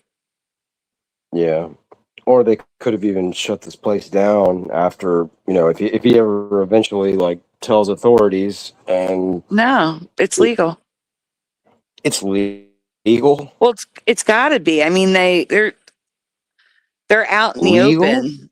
Yeah, in the sense that they're out in the open. These zombies are out in the open. They're not. Yeah, but this is private land, and they they stole the grave, or they stole the man from his grave, and I agree with you, but I haven't heard any reports of authorities getting involved with this. Everything I've heard about Haitian zombies, not once have I heard about authorities getting involved, except for a voodoo priestess. I have heard of a voodoo priestess saving a zombie by giving them an antidote. Hmm. I have heard a story like that. Wow. The Annalise or something, a woman that was zombified. But not one story that I've looked into involves authorities of any sort in Haiti. But I don't know how corrupt the authorities are in Haiti. You know what I'm saying? I don't know. Yeah, I mean, just like why would they have been doing it like in secret? You know, at night, only when the sun was down and all that. You know what I mean? Well, if I was a policeman and if I find this story that they're stealing corpse out of the cemetery and they're turning into zombies, I'm not gonna go investigate. It's like, okay, thank you for letting us know. See you later. Bye. I'll be too scared to go over there and get shoot up by a zombie. Or become one yourself. Hey, Yeah. Harder. Yeah. Yeah. Heck yeah. Well, while we play this, I will do a little research about authorities with Haitian zombies. Since Clervius had died, and Angelina didn't really think about him that much anymore. But on this particular day, as she was shopping, an old man approached her, and he was very thin, his face was very sunken, and he had this long, deep scar on his cheek that went from the side of his mouth to his ear. And his eyes were bloodshot, and they were kind of wide, like he was sort of wild. And in this gravelly voice, he told her that his name was Clervius, and that he was her brother. Haitian authorities generally do not intervene in cases of zombies because culturally and historically, zombification is not treated as a public health emergency or a cinematic phenomenon. Instead, it is rooted in rural folklore, voodoo tradition, and complex local disputes. Wow. That's disturbing. It is. In other words, they're scared. Yeah. They just sweep it under the rug, and it's like, okay, forget about it. Well, we'll get to it when we get to it. Not only that, historically, becoming a zombie was sometimes viewed as a form of justice, like a community-based punishment. That's effed up. For breaking social rules or committing crimes within rural villages. So vigilantism by turning someone into a zombie. Like this guy said in the beginning, he had money, he was a butthole, he was butt face, whatever. He was, he had this coming. Man, I don't know about this, but maybe according to his siblings, maybe, or people around the town, maybe. But yeah, I don't think anybody deserves this. Yeah. No, and it looks like historically, those that have been turned into zombies tend to be homeless people suffering from severe mental illness, and those suffering brain damage or physical illness. So the disabled, the mentally ill, and the homeless. Lovely. Wow. Yeah. The most vulnerable. Yeah. You're probably safe if you're paralyzed, though. If you think about it, if your legs are paralyzed, you're in a wheelchair, you're probably safe getting zombified. Oh yeah, because you can't be used. You can't be turned into a slave because that's what it's all about. Yeah. You can still use your arms. Yeah. Just make sure you put on your wheel. Tell your mortician to cut you up in half, just in case. You don't want to be a zombie. Yeah. Oh my gosh. That's not a bad idea. Maybe in Haiti they can do that, but imagine trying to do that here. I think that's illegal. Yeah. I'm just joking. I know. Crazy. I'm even afraid of dying right now.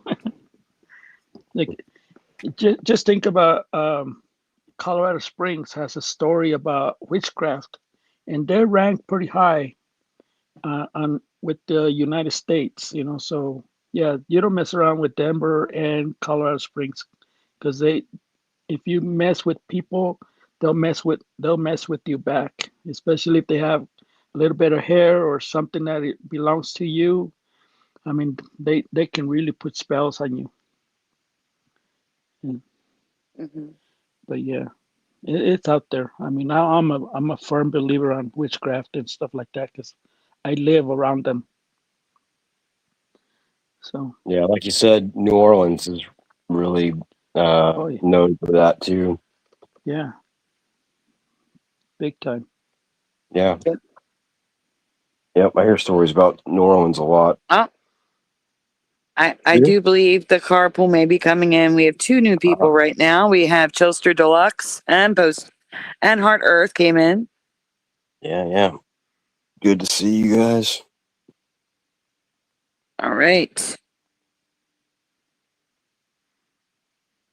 Oh, I hit the wrong thing. I forgot to hit that. There we go. All right, let's continue. But when Angelina saw this guy and heard this, she did not think this was her brother. She thought, this man is obviously out of his mind, or he's lying, or both. But this is clearly not my brother Clairvius. He's dead. And on top of that, like in addition to all the discrepancies that she's immediately clocking, this man did not remotely look like her brother did. He looked completely different. In particular, there was this big scar on his face that she certainly didn't remember on Clairvius's face. So Angelina told this man that, no, you are not my brother and you need to leave me alone. But the man, when he heard this, he sort of freaked out and he grabbed Angelina's shoulders and started violently shaking her, insisting that no, he really was Clairvius. Angelina screamed, and the next thing she knew, she was surrounded by a crowd of very confused but worried onlookers. And then a police officer walked over and grabbed the man and dragged him away. Later that same day, the a police officer sat in an interview room at the The police make an appearance. All right, let's continue. It's 18 years too late. Yeah, I know, seriously.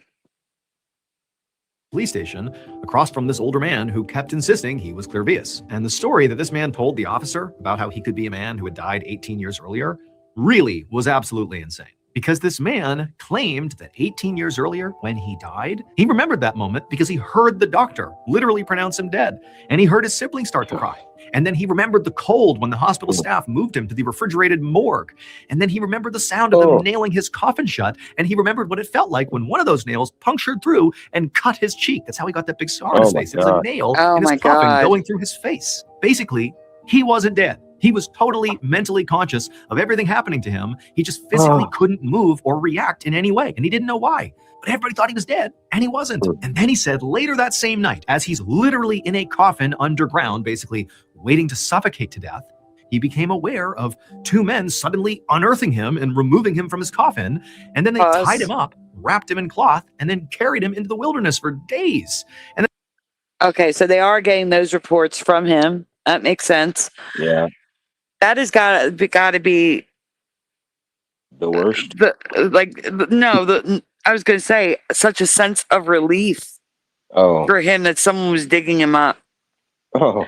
Like that's terrifying. Like one of the worst things I think that could happen to somebody is being buried alive. Yeah. Yeah. And hearing someone digging for you, that's got to be like music to your ears. You know, like, oh my God. Yeah.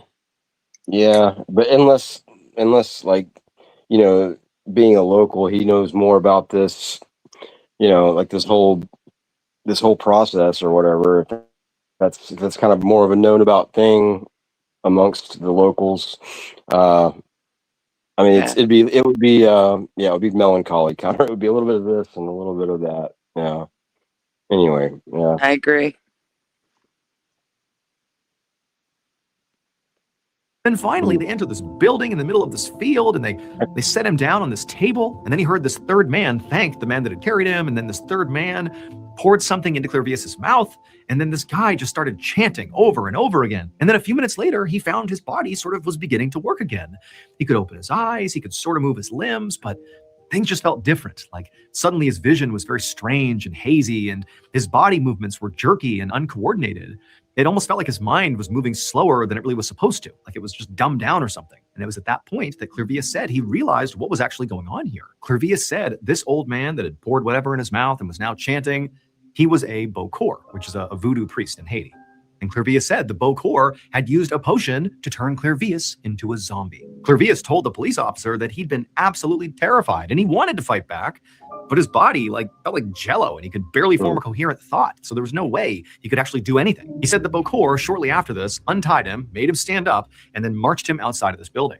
He said everything looked so blurry outside, but he could tell, despite his vision, that he was in the middle of a huge sugarcane field. And he saw at least a dozen other people moving in the same sort of awkward, We have to pause it. he was. So he saw a whole field of other people. This person that got him out of the grave and brought the voodoo priest or priestess there is employed by somebody to do that. And he's saying there's look at the drawing. What does the drawing say at the top? Not a real picture from the field. Not a real photo. That's based on his description. So there were others. It wasn't just him. Yeah. Yeah, I think he said like at least 12 people, 12 other people doing the same thing. Yeah, there's a lot of stories that I've been hearing. Daniel just mentioned about the Appalachian Mountains, superstitions, Salem, Ohio, Michigan. They got a lot of weird stuff going on over there. But the one that really, really scares me is Mountain Shasta. A lot of people disappear, and there's something going on in Mountain Shasta. Like if you go climb that mountain, you ain't coming back.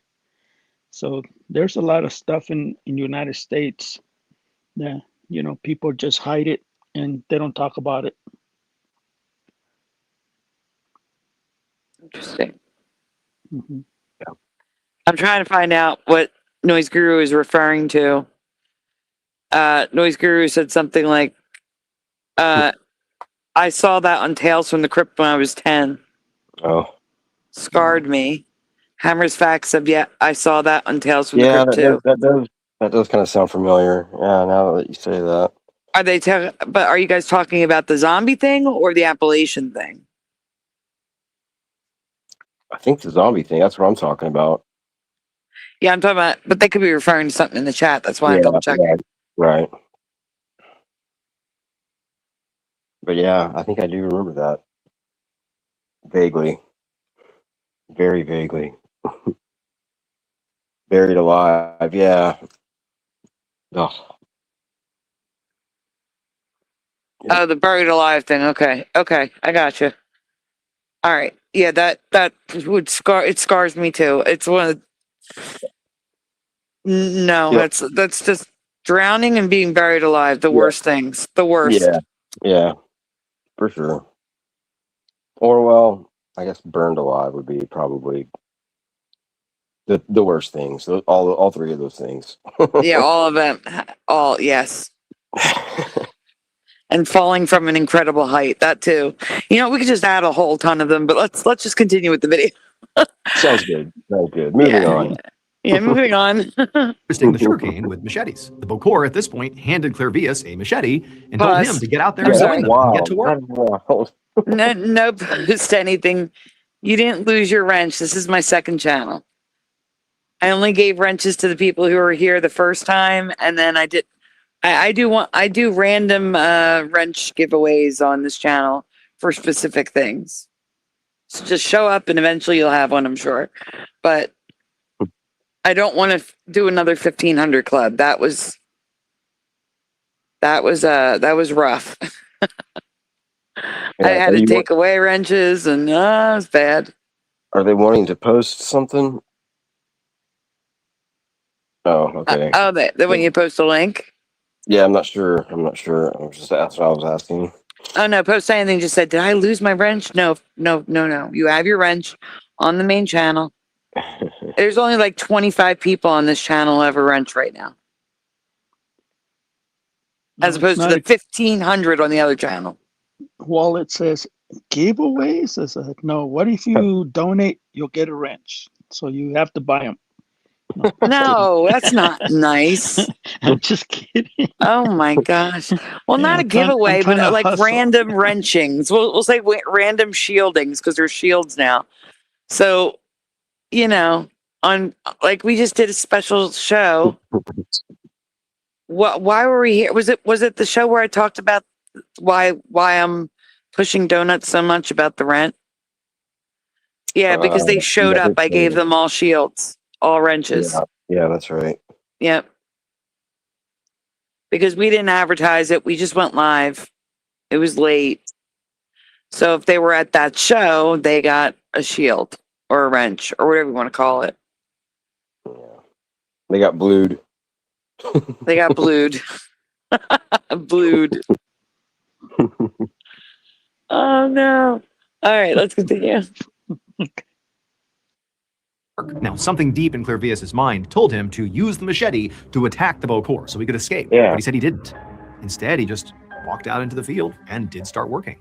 And he kept working day in and day out in this bizarre zombie-like state for 2 full years. Then one day, another one of these zombies finally did attack and kill the Beaucourt. And suddenly all the zombies were free. But the man saying he was Clervius did not go straight home. He couldn't, because he knew this Beaucourt had not randomly targeted him. He had been hired, the Beaucourt had been hired to turn Clervius into a zombie. And in the mind of this man who claimed to be Clervius, there was only one person who would have hired this Beaucourt to do that. And that person was still alive back home in his village. And so if he returned, they would very likely just kill him. So this man told the police officer that he had gone on to spend 16 years just... Josh. Josh is in the chat and he says, I don't think I want to be part of a random wrenching. Yeah. Are you joining us or are you still on the phone, Josh?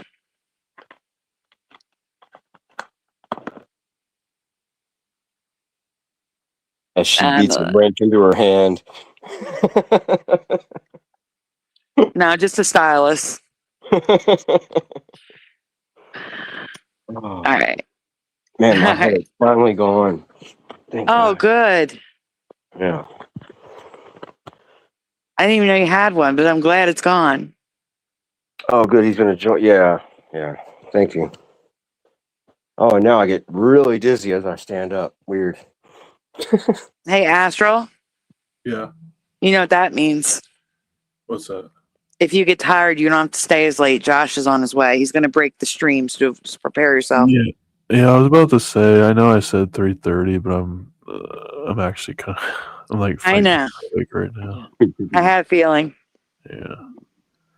And it's not even 1 o'clock yet, and 3:30 is a long ways away. Well, if it wasn't for you, we wouldn't have this show. So we really appreciate your effort and contribution to the shows. Absolutely. No, the show's good. Yeah. The show's great. You're my number 3 person in my good person's book. Number 3. Number 3, yeah. I'm happy with placing in the top 10. Yeah, Josh is about top 10. Yeah, it's a top 10. He has a lot of work to do.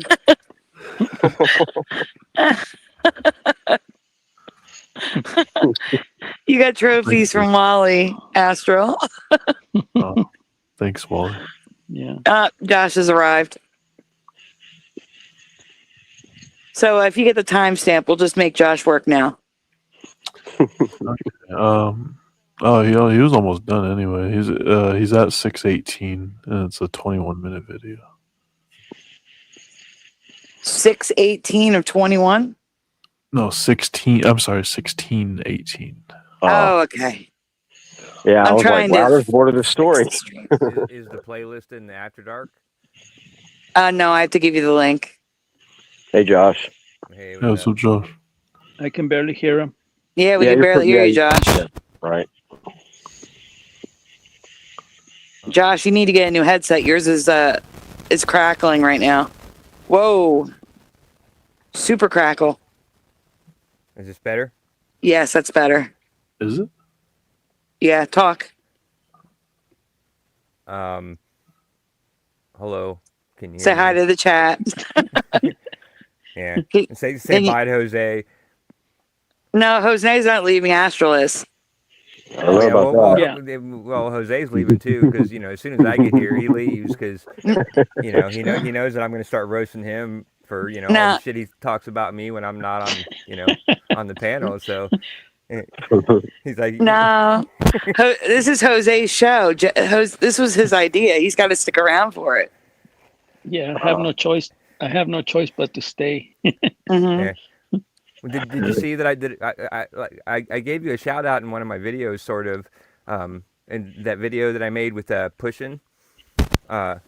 When we were talking to the AI, they were talking about like clicking out or checking out or whatever, talking about the gateway process, and I put up on the screen, quickly. I said it was called a Jose exit.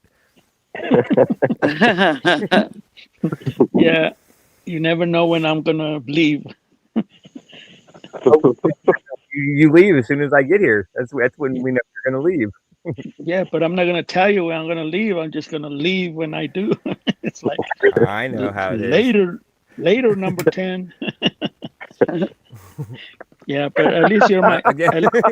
Yeah, I don't even want to be in that top 10. That it's like put me in the Well, at least I put you on my top 10, so that's not too bad, No, but that's Astro's bad. number 3. That's like an insult. Yeah, Astro is, he works hard for us, so he's number 3 and pushing, puts up with everybody. So he I has wouldn't to take be that number Astro. 2. So who's number 1, Sandy? Yeah, Sandy has to be number 1, of course. Oh, thank you, Jose. Or else I get beat up. Yeah, I don't That's want to not beat a up. compliment, Sandy. Well, With the until you get wrench. off and then when you get off the computer, then your lady's number 1, right? Right. Yeah, definitely.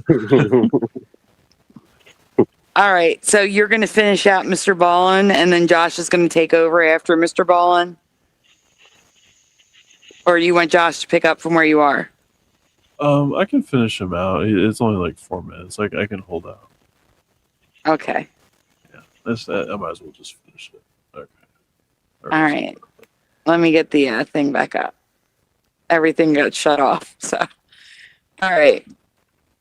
Josh, have you been following along, or do you know what we're talking about? I've only been seeing what was in the chat, so I don't really know what's going on. No. Okay, we're talking about real zombies in Haiti. Oh, okay. Okay. All right. Just really quick, this guy kind of looks like the guy from what was that show called? Gilmore Girls. The guy that always worked behind the counter at the coffee place with the hat, the backwards hat, and the. Yeah, I agree. He does. He looks a little like him. Yeah. Okay. Just saying. All right. Luke or something. I'm sorry. What? Was it Luke or something? Oh yeah, that was the name. Mm-hmm. Yeah. See, I've wondered. Like, he reminds me of somebody. I don't know who it is. Might be that same actor. I don't know. I don't know who that is. He also looks a little like his face is a little bit wider, but he also looks like David Austin Green from 90210. He played David. Yes, he does. I don't His know. face. Yeah, His I don't face. see that. I do. It's his face. Yeah. Like I said, if he were younger, you'd have to make him younger. Oh yeah, way younger. But yeah, I don't see that. But it's the maybe. face. It's the eyebrows. Anyway. All right. Northern Haiti, working random odd jobs, just kind of barely surviving. But he said he did keep up with news from his village. And when he saw that the person who he believed had ultimately hired the Bokor to do this to him, when he saw that person had died, he said he felt safe enough to finally go back home. Now, after hearing the story, the police officer did not immediately think, boy, this is legitimate, this must have happened. Instead, he thought this sounded completely insane. But just in case, he went to Clairvius' siblings and he asked them to give him a list of questions that only the real Clairvius could answer, like super specific information from their childhood and things like that. And when the officer came back with this list and began asking this man the questions, the man claiming to be Clairvius answered all of them correctly. This really was Clairvius. The news of Clairvius' return from the dead quickly spread all across the globe. But for the most part, when people outside of Haiti read or heard about it, they assumed the story was just folklore or some kind of hoax. But in 1982, so 20 years after Clairvius supposedly died, and 2 years after he supposedly... Okay, so if it was a hoax, where was he for 18 years? And again, they did bury him. So they had a funeral for him. That's on record. They buried him on record, and he did appear 18 years later, and he answered all the questions. They verified it was actually him. Yeah. Yeah, I don't think it's a hoax. I don't think it's a hoax at all. No, me either. I mean, now they could have done a DNA test, but yeah. Yeah, but did they have DNA tests in 1982? they did, but they were very not good. It was the start of the technology, and it was more so like a yes or a no, like yes, no. But I don't even, I think it was super expensive. I don't think they really used them routinely yet. Yeah, and especially a place like Haiti, they probably weren't even available. No. Yeah, for sure. Yeah. I'm looking it up. When were DNA tests? Good night, Daniel. Good night, Daniel. Good night, Daniel. Daniel. Yeah, he liked the subject, so it's fascinating subject. So I think everybody's having a good time. Good. DNA testing was first used in criminal investigations in 1986. However, hold on, but when was it invented? It was invented in 1984. So no, there was no DNA testing in 82 yet. Yeah, Shields has a good point, but I don't think it works in Haiti or Haiti. Oh gosh, it sounds like a scam for insurance money. I believe that in the United States, but not in Haiti.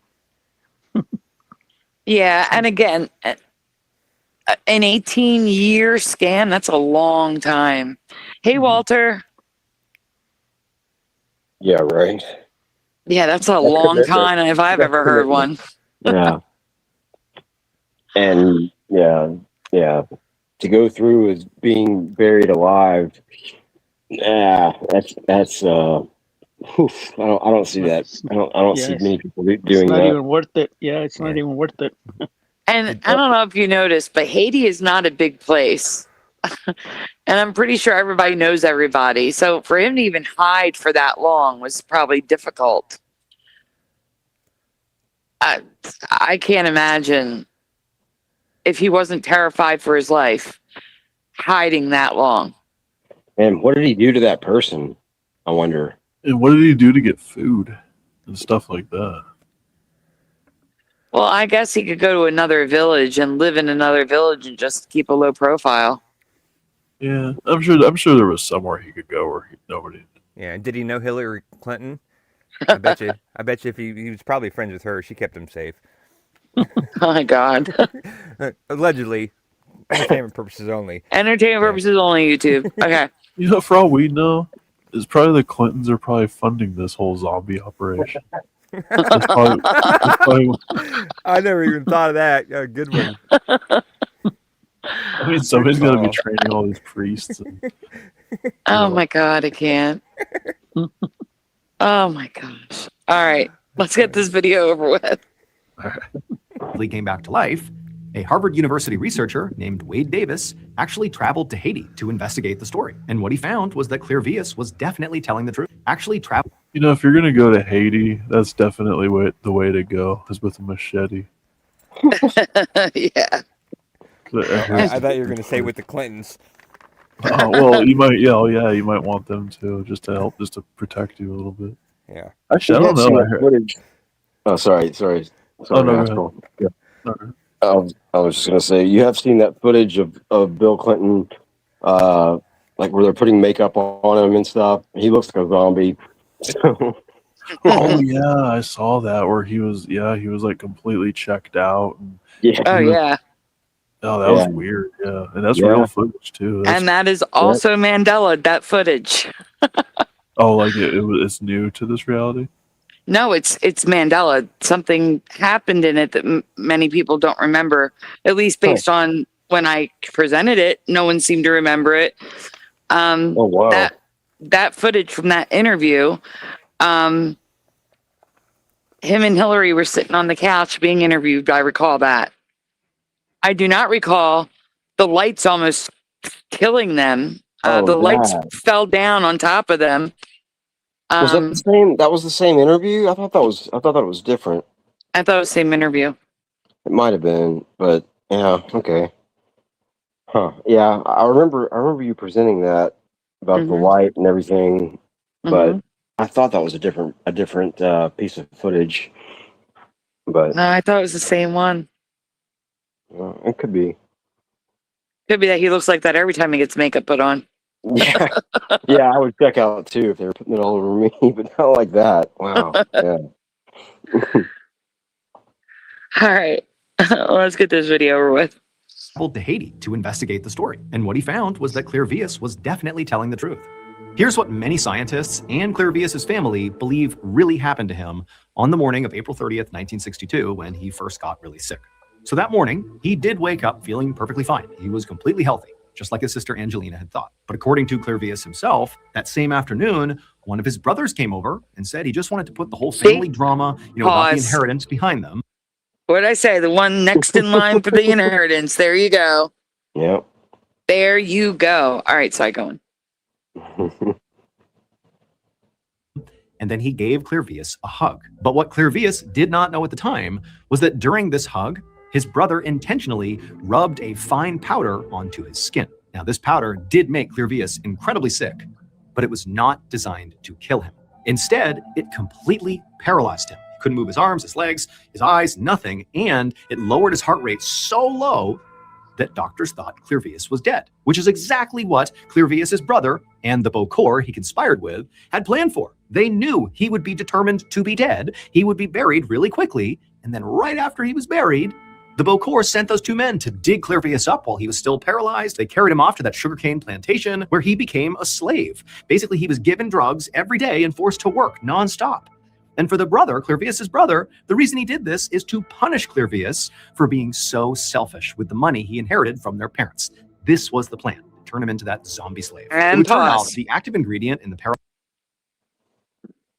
And like we read, or I read, the authorities didn't get involved don't get involved in these cases because vigilante justice is usually the reason.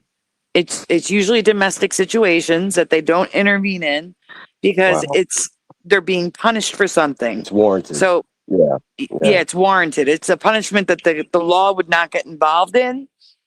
It's like a moral punishment for something that they did. Man, that's wild. All right. Yeah, I'm taking Haiti off my vacation destinations list. Sounds like a plan. Yeah. Nice. Noise Guru says it puts the powder on its skin. paralyzing powder that the brother rubbed on Clairvius was tetrodotoxin, which is a poison found in pufferfish. And then the active ingredient in the liquid that the Beaucourt gave Clairvius when he arrived and then continued to give him on a near daily basis to keep him in line was called the zombie's cucumber, which is a hallucinogenic plant that's native to Haiti. After returning to his village and telling his story to the world, Clairvius actually would go on to live a relatively normal life. He would live with his siblings until he died in 1994 at the age of 72. Even though, he was able to clearly articulate who did this to him, his brother and the Beaucourt, both of them were dead by the time he returned and told the story, so nobody was ever held to account for any of this. Before we go on the... Hey, everyone. So I'm looking at the zombie cucumber just to show you what it looks like. Well, that's kind of crazy looking. Yeah, okay. Josh, I'm going to be sending you pictures of the zombie cucumber, which is, by the way, that flower. So Dentura. Datura, yeah. But the zombie cucumber is what it's also called. And we're going to be looking at that because I've never seen this before. It looks kind of crazy. So here we go. That's that flower. That's it fully bloomed. And this is the... There you go. I sent 4 pictures to Messenger. Okay, give me 1 second. All right. And Astral, Oh yeah. you are good to go if you want to go to bed. Yeah. Good night, Astro. You're relieved Run. of duty. You can clock Run. off. Don't dream about being a zombie. No, I'm just tired. I would like to stay up for the rest of the night. Yeah, but I'm I would falling like you to asleep be here tomorrow night, so go get some sleep. Yeah, I can actually get a nap and rest up for tomorrow. So there you go. Okay. Yeah, have a great night. Nine hours of sleep is good. Yeah. You go to bed now, so. Yeah, that sounds good. All right. All right. See you later. Yeah. Bye, Sandy. See you later. Thank you, Astral. Have a great night. Good night. Yeah. Good Later, night. Astral. Yeah, good night. Later, Josh. Later, Jose. Yeah. Later, Push. See you later, guy. Take care. Later. Later, chat. Later, Sandy. All right. Good night. Okay. Now we're going to show you that cucumber. So here's the flower we saw in the presentation. Right here. We can't. Can you? Are you able to scroll down? Whoa. There we go.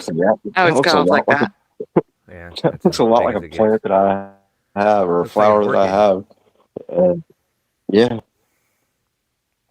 And then the next image is the flower fully bloomed. Yeah, I thought it was white. Huh. Looks like they're white with purple edges. Man. And then the next image is the cucumber. And that's the one that wakes them up, right? No, this is the drug. But yeah, it wakes them up, but it's the one that keeps them drugged. Yeah. So that cucumber is very spiky. It reminds me of the Feed Me Seymour. Feed Me Seymour. What is that from? Little Shop of Horrors. Yeah, Venus flytrap. Yeah, Venus flytrap. Yep. Yep. That's very much what it looks like. And then the next one is an actual illustration of the plant, flower, the cucumber. It's all there. So anyhow, the zombie cucumber, everyone. You learn something new every day. All right, Josh. Can they ship it to America? Just in case I need it. No, you don't need it. Trust me. Yes, I do. My mother-in-law might need it. That's not the paralyzing one, Jose. That's the drug high, make them high one. Okay, because I'm getting some candy, and some of these plants ready for Christmas. YouTube, he is joking. FBI, DEA. Hey, Roger. Hey, Roger.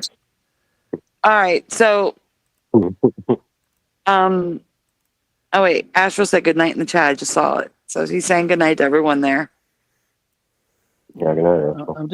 I'm gonna say it's like Noise Guru says. It's a kidney flower. You can eat it. It's okay. Mm-hmm. Man. All right, Josh. Which one is next?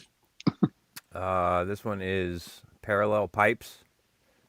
Anomalies in the Wayback That's Machine. it. So Parallel Pipes is the person. Yep. Let me change Mr. Ball into Parallel Pipes. Yeah, that didn't. I'm not sure about that name. Parallel Pipes sounds kind of fishy to me. And real or not for real, doesn't? Well, I mean, like, yeah, fishy in a different way. Okay. Starting back in 1990. Sorry. No, it's okay. You're good to go. Yeah, it automatically just starts playing when I put it on full screen. So. I know, it's okay. The Wayback Machine began archiving the internet. And at this point, it has archived over 1 trillion web pages and over 1 million terabytes of web data. Today, I want to take a look at some of the strangest anomalies hidden in the Wayback Machine. What'd you say? That's it. I just said 1 trillion. That is a lot. Mm-hmm. Why not? That's wild. Yeah. Wow. That's it. That's it. That's all I was. I had to say that out loud. I didn't mean to, I guess. And disclaimer again, I have not seen this. So I have no idea what we're looking at here, and we're starting off with a banger. Cutoffmyfeet.com. Yeah. Okay. I like what Jose says in the chat. This is a Guys, website. I had to come back. I can barely hear pushing and whatever you're playing. So I'll be right back. Okay, we're gonna stay paused till you come back, and we're gonna do really quickly, entertainment purposes only. Yeah. Disclaimer: Jose's nuts. All right, I'll be back. Okay. Well, What while about we Jose's nuts? while we wait for Jose, guys, please take a moment. Make sure you hit like on the stream. Subscribe if you're new to my second channel. This is not the main channel. This is Sandy Diva After Dark. If you're not subscribed, please subscribe. Ring the bell so you're notified when we go live, because we're just as late here as we are on the main channel. Also, donuts, very much appreciated. They are very much needed. If you don't know what I'm talking about, 2 videos back on this channel will tell you why. Also, they are never ever required. If you would like to donut, links are in the description below where the donut dancing is pointing. All right. Still waiting for Jose. Yeah, are you ready for Sunday? I tried to ask you that at the wrap up last night. Nope, but I you won't. were asleep. No, as of right now, not yet. No. I won't Okay. know. I won't know. I don't know. Okay. Don't know yet. Pushing it down until tomorrow night. Just pushing it down. That's Yeah. what I do over here. Yeah. Yeah. Mm-hmm. Do we really need to wait for Jose? He's not that important to the show anyway. No, Oh I'm just my kidding. gosh. We kind of do. He says I Why? have to rest. Be right back. What do you mean you have to rest? Oh, he's pushing out. Oh, he snuck out. He's sneaking out and not coming back. That was pretty slick. No, No, I'm telling them we're waiting for him. So he needs to hurry up. even if it means your phone overheats and blows up in your hand, you still got to come back.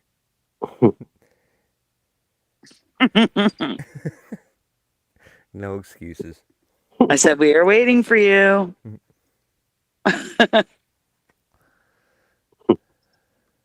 We shall see. Oh, he's here. Oh, don't let him in. All right. Already here. Jose, can you hear everybody? Testing. Yeah. Can you hear me? Yes, I believe so. Yes. I switched computers. Oh. Okay. Oh, that was fast. Now, just to Yeah, let you know, thank you. Josh is low. Yeah, Jose is fast. There you go. Josh is not low now. Yeah, they call me the 3-minute man. 2 pump chump. Yeah, 3 minutes is my max. Yeah. Well, actually, 3 minutes is pretty good. But yeah. That's a long time. Okay, we're going to hit play now. You need the Wayback Machine to visit because it's no longer on the internet. Of course, cutoffmyfeet.com is a pretty ominous name. So what's the website all about? You might be asking. Well, entering the website, you're met with text that reads, "Prepare yourself for an adventure like you have never before experienced. In an unprecedented event, live via webcam access, you can watch me amputate my legs with a homemade guillotine." Browsing What? the website more, you can find out that this website was ran by a 33-year-old man who went by Paul Morgan. He's asking for you to pay $20 so you can tune in to a live stream of him cutting off his feet. He intends... That's ridiculous. That's insane. I wonder how many people actually paid the $20 to watch it. Or if I he actually wonder- did it. I wonder if he just Not took enough. that money and ran. Or that, yeah. That's crazy. to do I this hope at so. some point in Yeah. 2001, and he even assures the viewers that the filming crew and location have been secured, and Wait, he go is back. currently... Uh-oh. Josh, you just went Crackle City. Right there. Stay there. You're crackling like crazy. I am? Yeah. Yep. Somebody is. Yeah, something's wrong with your cord, Josh. You actually do need new earbuds or headphones or something.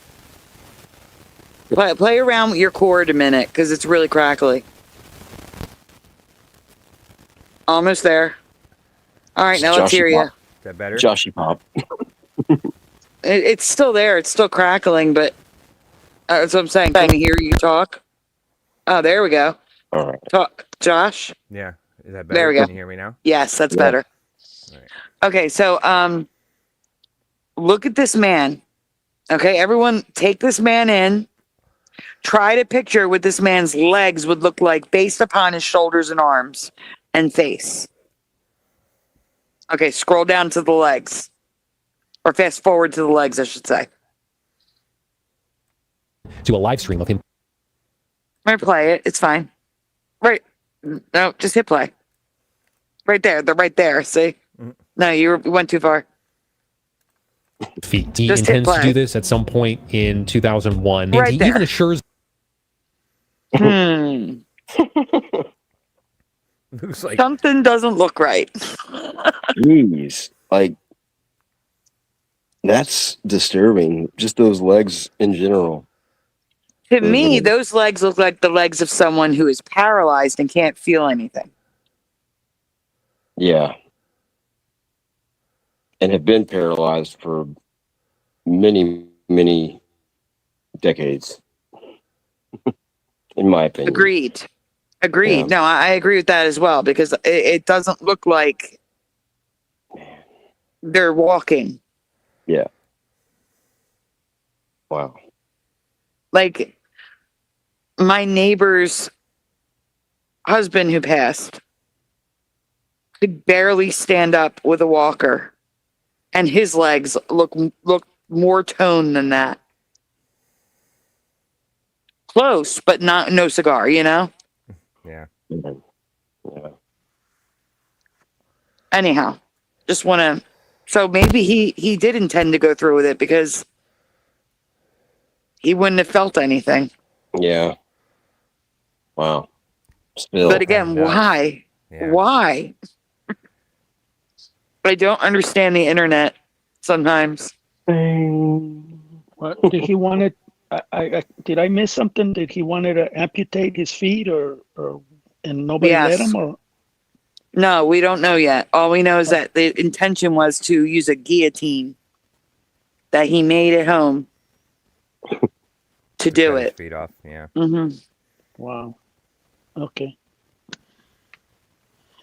the viewers that the filming crew and location have been secured, and he is currently building the guillotine, and he even shows off pictures of it. Now you might be wondering, what could Paul Morgan possibly be getting out of cutting his feet off? Is it really worth the profit? There is a little bit more to this website that makes it make sense.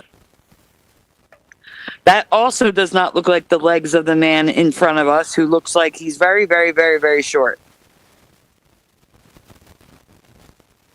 So I am also very confused. It looks like the same guy's head. You're going all crackly again, Josh. Yeah.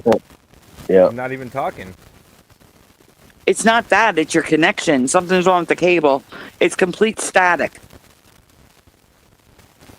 Yeah. There it goes. It's gone now. Yeah, And it's back. Whoa. Well, Super yeah, back. Because I muted and unmuted, so I can leave and come back. See if that helps. No, you did something and it went click and you were clear again. Yeah, I muted. No. Last time when you asked if it was better, that click. Yeah, that. What did you do? I just unplugged the mic and plugged it back in. You know. And that's what you need to do. Yep. That fixed it. Every like 2 minutes, I got to do that. Yeah, apparently you need a new cable. You definitely need a new cable or microphone. All right. Well, It just looks good. Let me know when it gets crackly, and I'll do it again. It's not crackly. It literally sounds like static, like when you start a record before the music starts to play. All right. Yeah. Well, yeah. Whenever that, just let me know. There it goes. See. No, it's okay. It's all right. Is that better? Mm-hmm. It's fine. Yeah, it's good now. Reading further, the website explains that back in 1986, Paul Morgan was in an accident where he fell out of a boat trailer and then was ran over by it, and it forced him to spend 3 months in and out of the hospital. Initially, the accident did... That's What awful. happened? He got thrown out of a boat? Yeah, that's nice. And hit by the boat. Oh, yeah. He was run over by. No, he fell off the boat while it was on the trailer, and then was run over by I think the trailer and the boat. I think. Yes. Yeah, that's awful. That's bad. Yeah.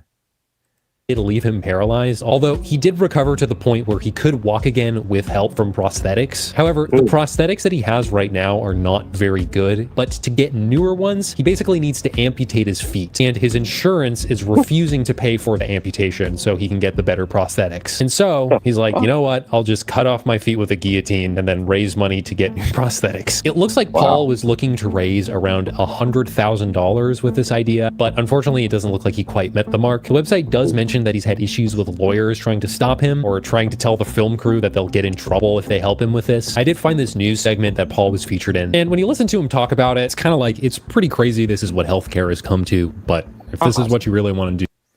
Okay, wait. Here's my question. Okay. Why wouldn't he just create a fundraiser without chopping off his legs?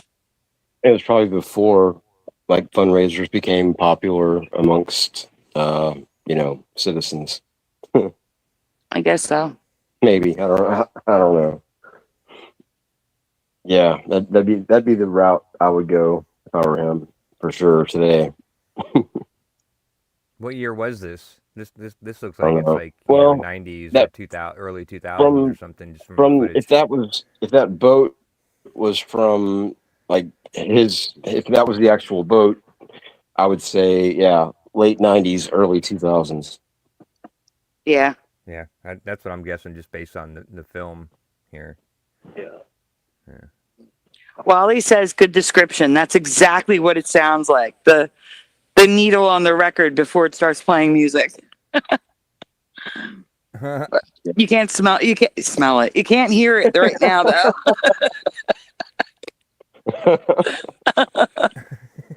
Yeah, we can smell Josh. Oh my God. Brain is not functioning properly right now. Yeah, I think everybody can smell me. I haven't showered in like a month. Oh my God. Too much information. All right, let's continue because this is already a weird video. People are like, you seem a little too excited about it. For me, it's going to be a celebration. This is a beginning of a whole new way of life for me. But it seems like the website was just kind of abruptly abandoned with no sign off or official cancellations of the project or anything. Eventually though, and this is kind of a bad turn in the story, it feels like everything on YouTube is like this now, but I did see someone point out online that a man very closely resembling Paul Morgan's profile ended up being a sex offender in the area, and so it wouldn't be unreasonable to... No, we're gonna just keep going. Just keep going. I want to get past this as fast as possible. Potentially speculate that these crimes might have played a role in him not continuing on with the website and ducking out of the public eye. I would not describe this as 100% confirmed, but it seems plausible. SeeMeRot.com. So if you try and visit this website nowadays, you'll just be met with this page timed out error. However, if you jump back in time with the Wayback Machine, you'll be met with this. And reading a little bit in, it says, latest news, new cam going into the ground in July 2004. Welcome to SeeMeRot.com. This... Yeah, what happened? Okay, so this I guess is like zombie insurance that you don't become a zombie. They're sticking cameras in coffins. This is so fucked up. I can't. Oh, is that what they're doing? Putting it in a coffin? Uh-huh. Yeah, a lot of people they used to put little strings and hook up a little bell on the outside just in case you're buried alive. You can ring that bell. Yeah. Okay, that's normal. This is not normal. This is people putting cameras in a coffin. Yeah. So that they can watch the bodies rot. That's just, I'm pretty sure that's what this is. They're talking about new camera going into the ground. We're not in Kansas anymore. This isn't even the dark web or the deep web. This is just the web. What is going on?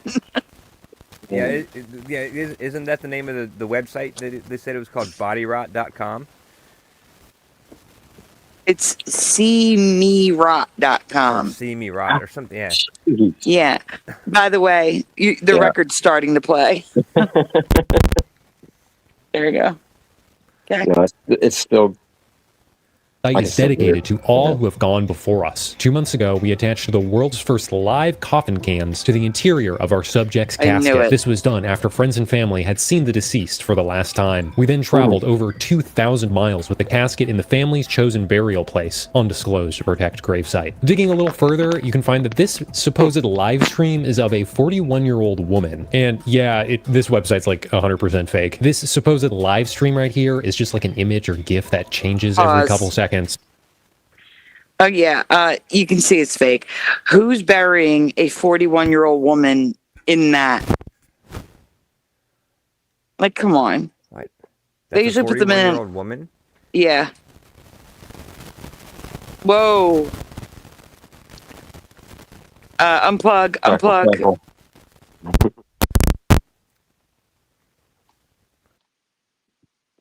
So, man. Part of the problem is she's upside down, so you're having a hard time seeing her as a woman, but I can see it. But it looks like she's in a men's, I don't know, like a nightshirt or something.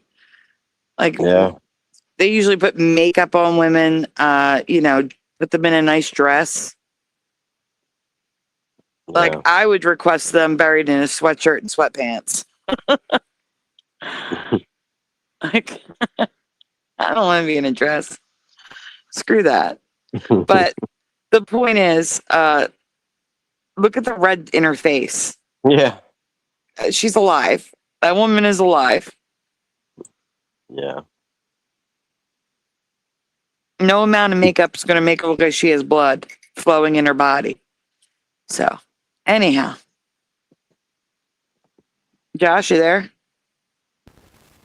Yeah, I'm just staying muted because apparently this thing with my mic is happening fairly often, so I just stay muted until I need to talk. Yeah, I don't know what you did to it or what happened to it, but your cord is definitely messed up. Yeah. Yeah, I don't know. The other day, like yesterday, it's good. I came back to my computer and the headphones and the cord, like both cords, because like basically it's a headphone and mic.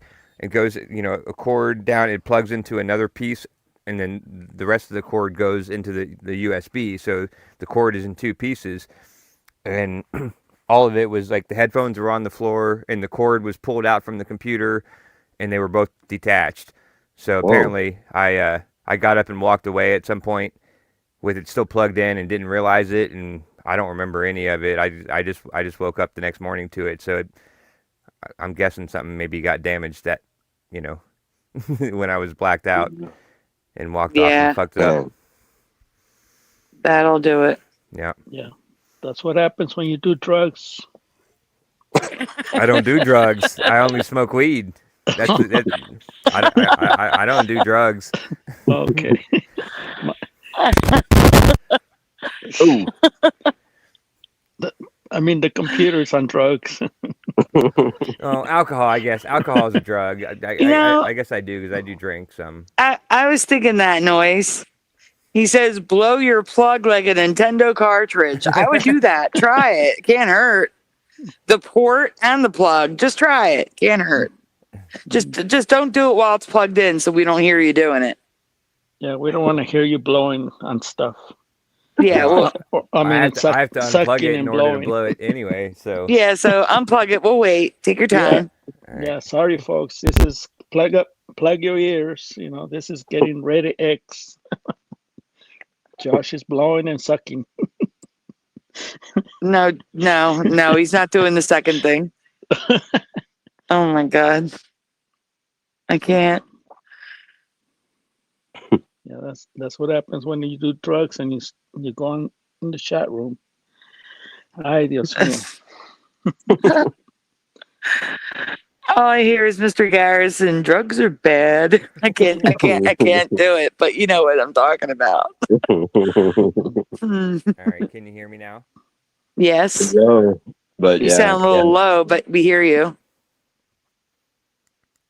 All right, yeah, I don't know. I mean, it's the best I can do. I blew on it. Low isn't crackly, so let's hope. Hope for the best. Yeah. We'll take you low without the crackle. Yeah, Hammer's Facts says Mr. Mackey. Oh, That's no, what you it's meant. back. Oh. I was back. It's back. Yeah, he needs a new microphone. Back with a headset. vengeance. Yes. I bought this thing. Now it's good. Yeah, but you damaged it, so that's what happens. Oh, maybe it's still within like the 30-day return policy of Amazon. No, I'm just kidding. Is it Mr. Mackey? Yeah. Yeah. Okay. Yeah. I thought it was Mr. Garrison. No, he's the regular teacher. And Mr. Mackey was like the counselor kind of guy. The bald guy with the glasses. Or not MK. I forget how he sounds, but yeah, he's the one that said drugs are bad. Okay. You've got the MK. Yeah, that's kind of ironic. It's kind of weird. Mackey, you would think would be MK, but yeah, no, it's not like that. Yeah. All right. I don't know how much more we're gonna look at this one. This one's yeah, this one's this one's weird. Yeah. All right, guys. I'm gonna let you guys pause. I'm gonna let them vote in the chat. Would you rather watch this one, or Josh? Can you minimize that and go to the list so we can see the list? Okay. No, we're going down further. No, up. Oh, up, right there. So it's this one or that one right there. It says warning. That's the one you put in there. What is that? I can't read it. It's too small. You're gonna have to unmute with the crackle. It's okay. Oh. Weird earthquake that's update. Something very wrong here. It's about an earthquake. Minutes of horror. Yeah, minutes of horror. Weird earthquake update. Yes. So, do we want to see the earthquake update, or from Minutes of Horror? Or do we want to finish this one? Because we only have time really to do one. Yeah, I'd go with Minutes of Horror. So, earthquake or this in the chat. This or earthquake?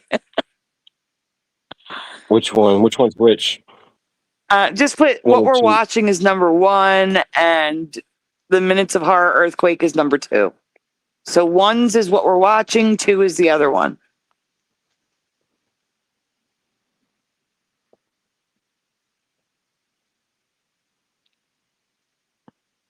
I voted 2.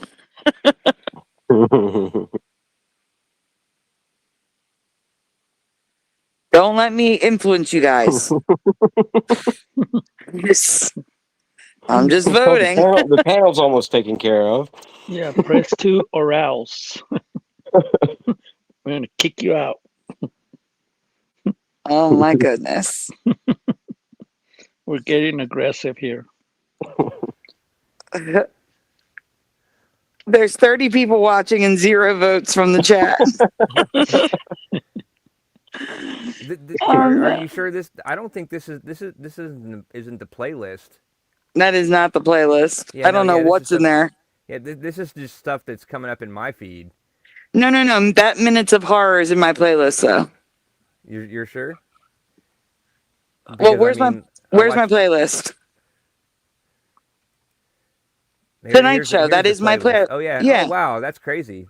It is there. Yes. That's the one. Yeah, that is the one. It's the last one.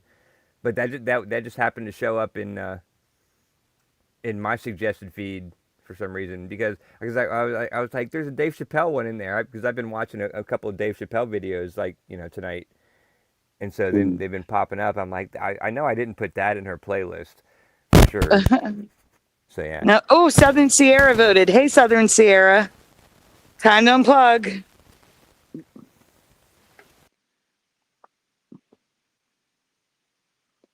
Maybe he's plugging it in the wrong spot. Yeah, I have that problem sometimes. You're plugging it in the wrong hole, dummy. Just kidding. Noise Guru says, vote like it's a California election. So, like, it doesn't matter?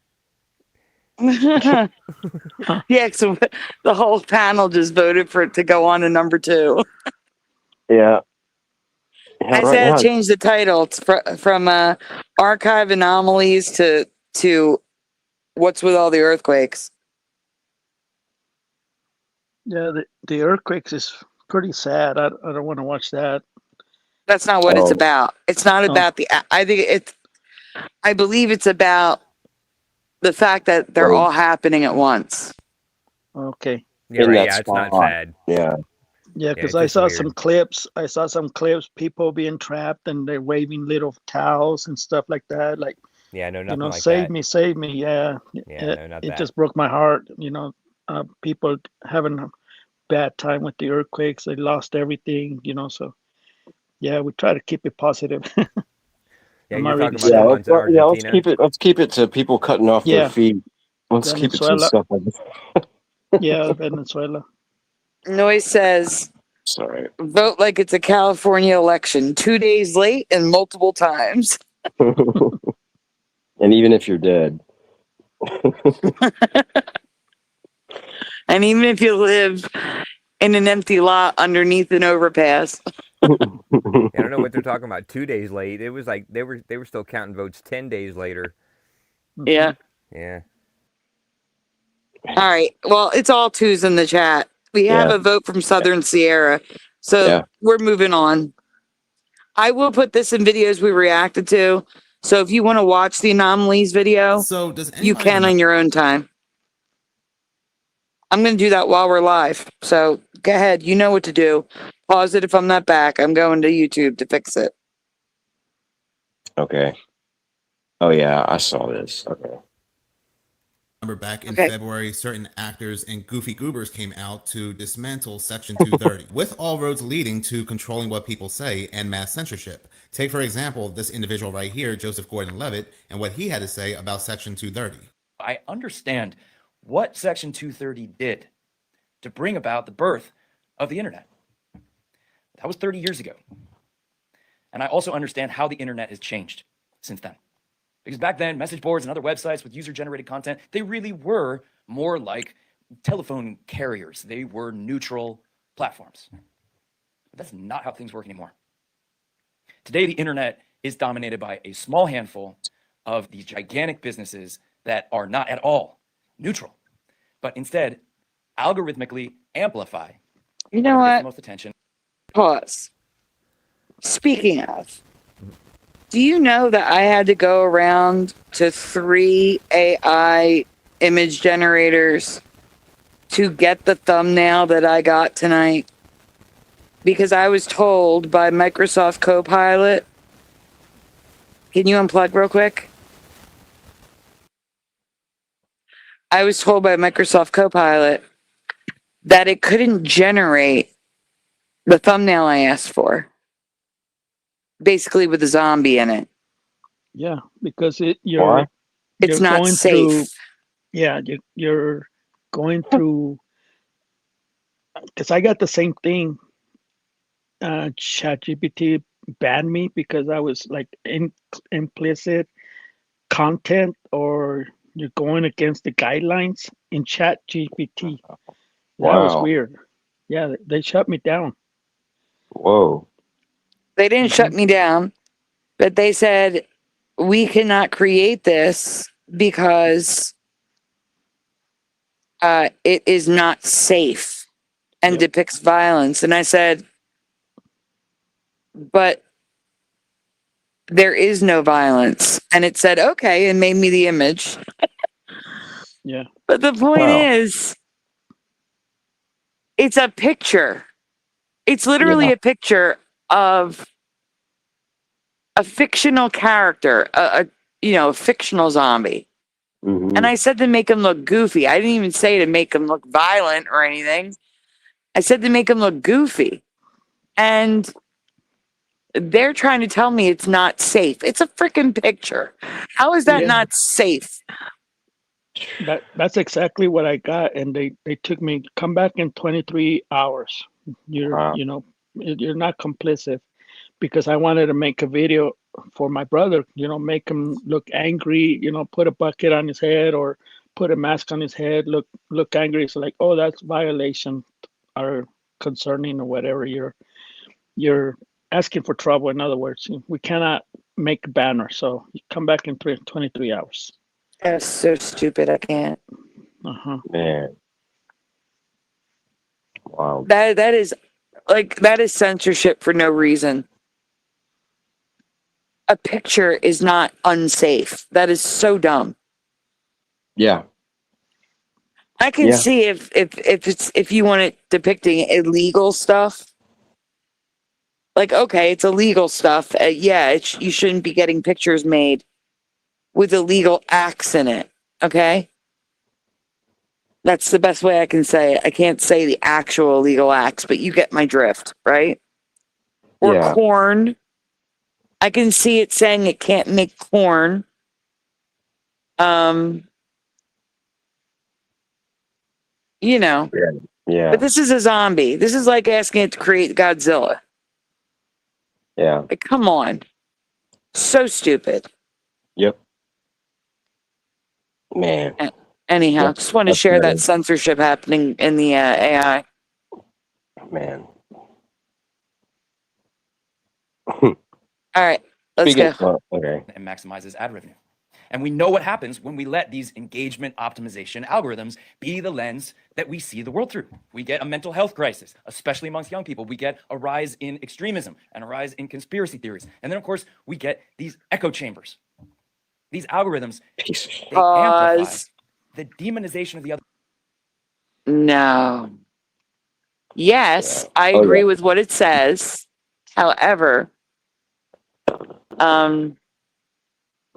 it doesn't just create echo chambers and people that agree with one another. But it can when it comes to politics. I do believe it does with politics, but not everything. Right. Yeah, no, he's a talking head. This guy's just gaslighting for sure. Yeah. And he's good at it too. Some other point. Yeah. Yeah. That's what's scary is like, he's good at it. And we've been watching him since he was a little kid, so a lot of people are going to trust him. And he's a dangerous one. He still looks like a little kid. Yeah. But that old man, that old man in back of him, you can see it in his eyes. It's like, shut up, don't say it, just shut up. That old man behind him is younger than you, Jose. So. Oh man, that young man behind him. Okay. Yeah. Other side so badly that we can't even have a civil conversation. It seems like we can't agree on anything.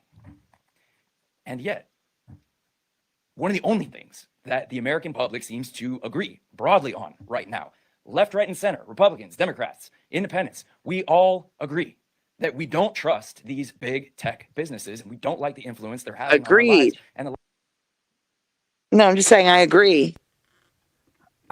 I don't agree. I didn't think that Democrats didn't agree with the big tech. Like, I thought the Democrats wanted the big tech. No, it's bipartisan for both. It's not, I don't know. I do agree with you. It's more the left because on the right we have Elon Musk, Yeah, I don't know. I don't know. I'll have to look into that. Like, I don't know. I didn't know if I agree with that comment that I think the left is all about the big tech and, the control, because they're the ones that are controlling the big tech and, they're the ones that are helping, giving them money and giving them power to do what they can do. You know what I mean? Yeah. So, I don't know. Yeah. Lives of our I kids. agree. Well, if we want to do something about that, the right first step is to sunset Section 230. It's not going to solve everything, but it is the right first step. Now, do I trust these big tech companies? No, I do not. But the last thing we need is more censorship, because you heard him say in the exact same speech. Exactly. The last thing we need is more censorship. And yet here I am not being able to make a thumbnail because zombies are censored. That is so dumb. I can't. Yeah. Yeah, I think you were the first one to show me this, like one of his channels anyway, minutes, hours, or seconds of horror, and I'm glad that I saw it anyway, wherever I saw it, because yeah, I agree with a lot of the stuff that he says for sure.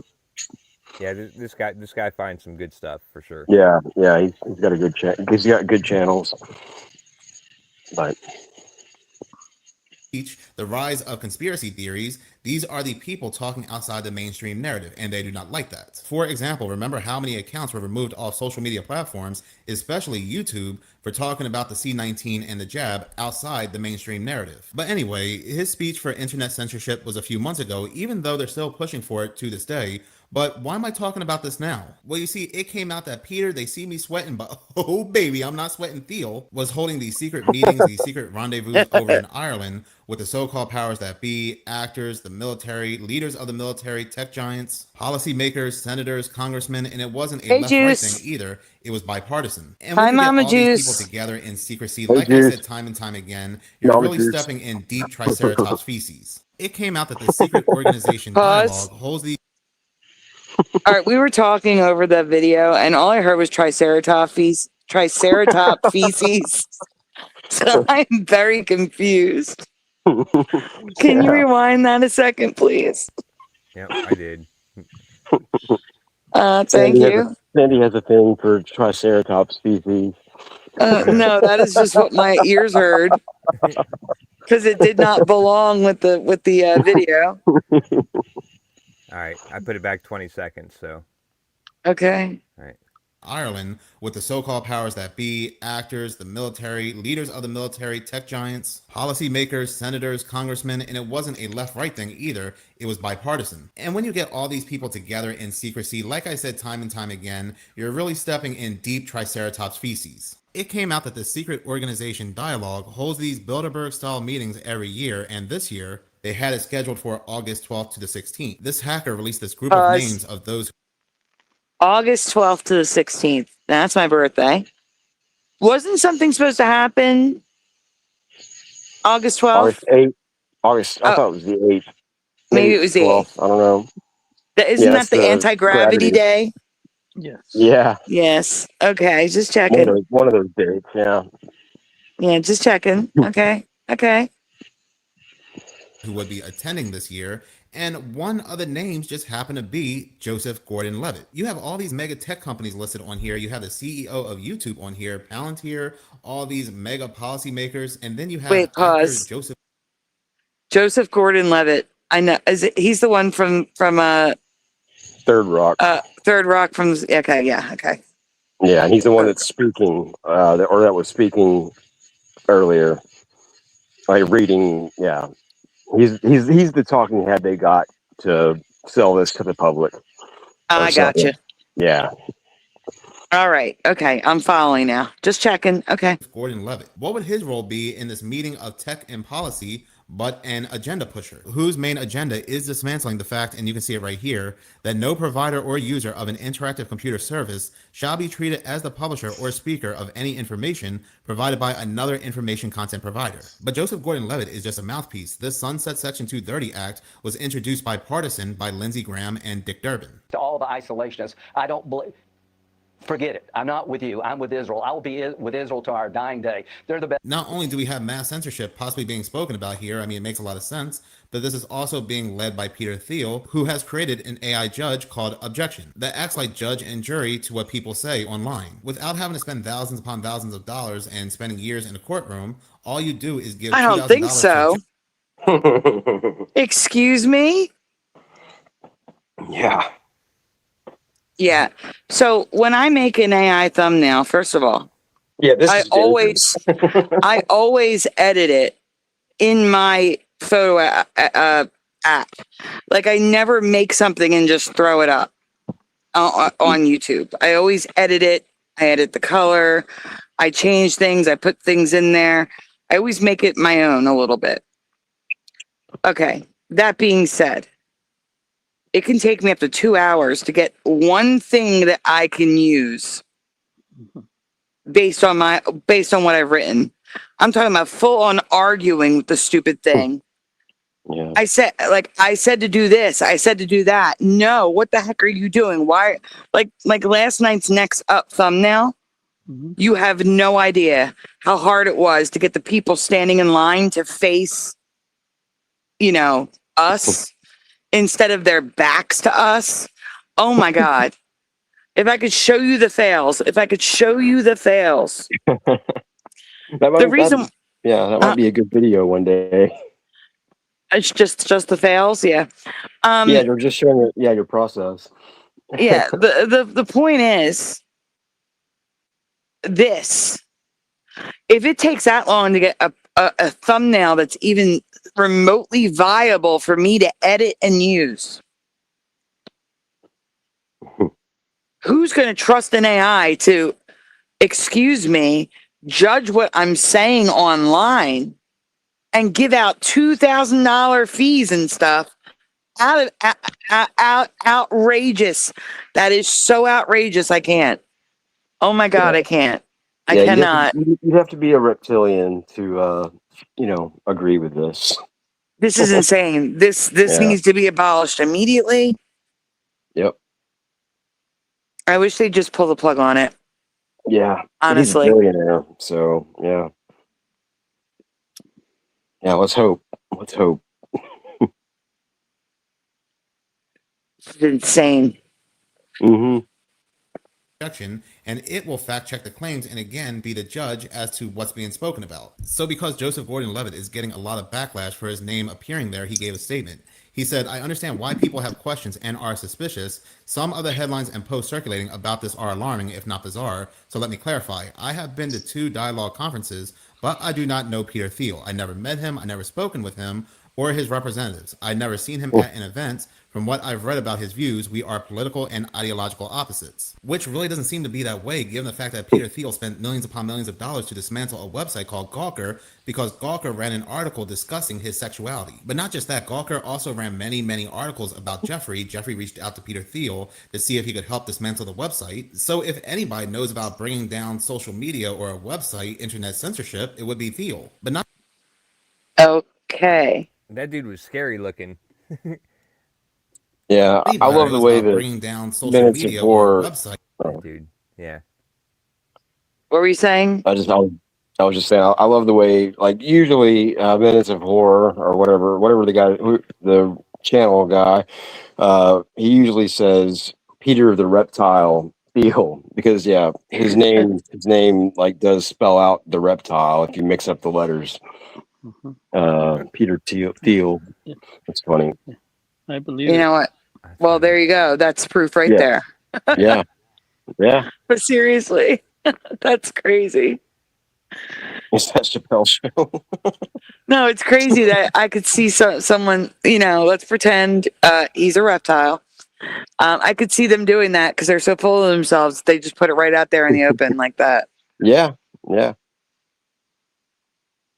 he is. Yeah, you're right, Josh. That's a frightening looking person or being. Look at those ears. Yeah, like they were just stuck on the side of the head. Yeah.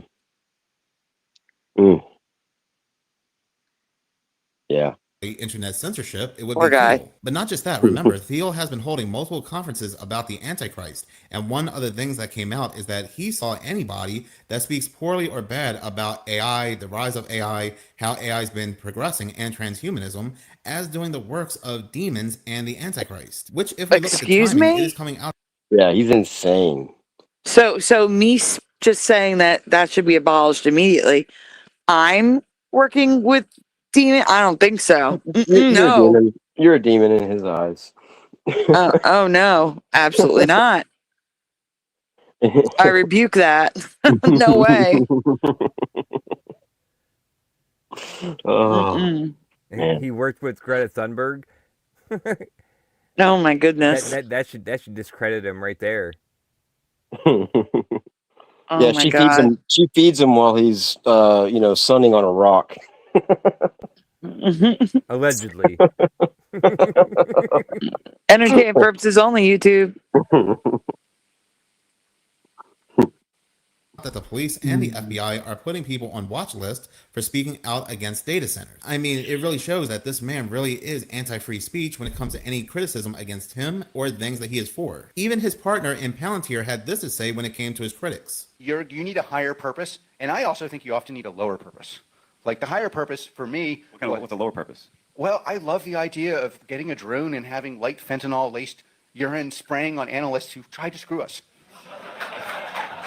So that's my lower purpose. All right, pause. Let's go back to what I said at the beginning of the show. That's propaganda.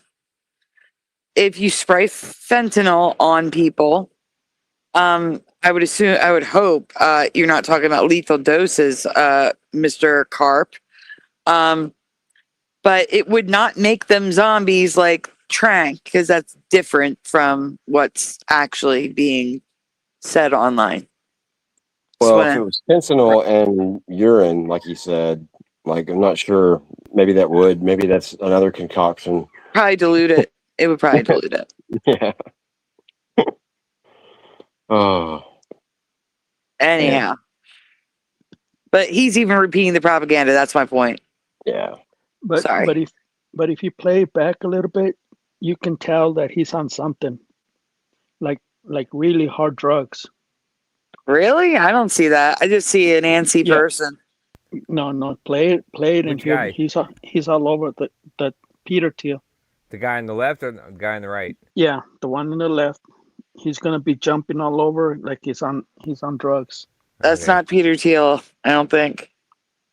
Yeah, the other one's Peter. Yeah. I think. Okay, the guy on the left. Okay. Yeah, but and others. Nobody really likes Peter Yeah. Thiel. Nobody really likes Alex Karp. Nobody really likes a lot of these tech giants. Nobody really likes Lindsey Graham. I don't know how he won his reelection. These guys can't really sell censorship to the public, so what do? They get an actor. Pause. Nobody really has any. Yep. Okay. How did He's they right win these on. elections? He's right on. Yeah. I agree. We just have to so one side tends to hire actors Yeah. and win elections in nefarious ways. In my opinion. My opinion, YouTube. My opinion. Okay, sorry. Okay, we can continue.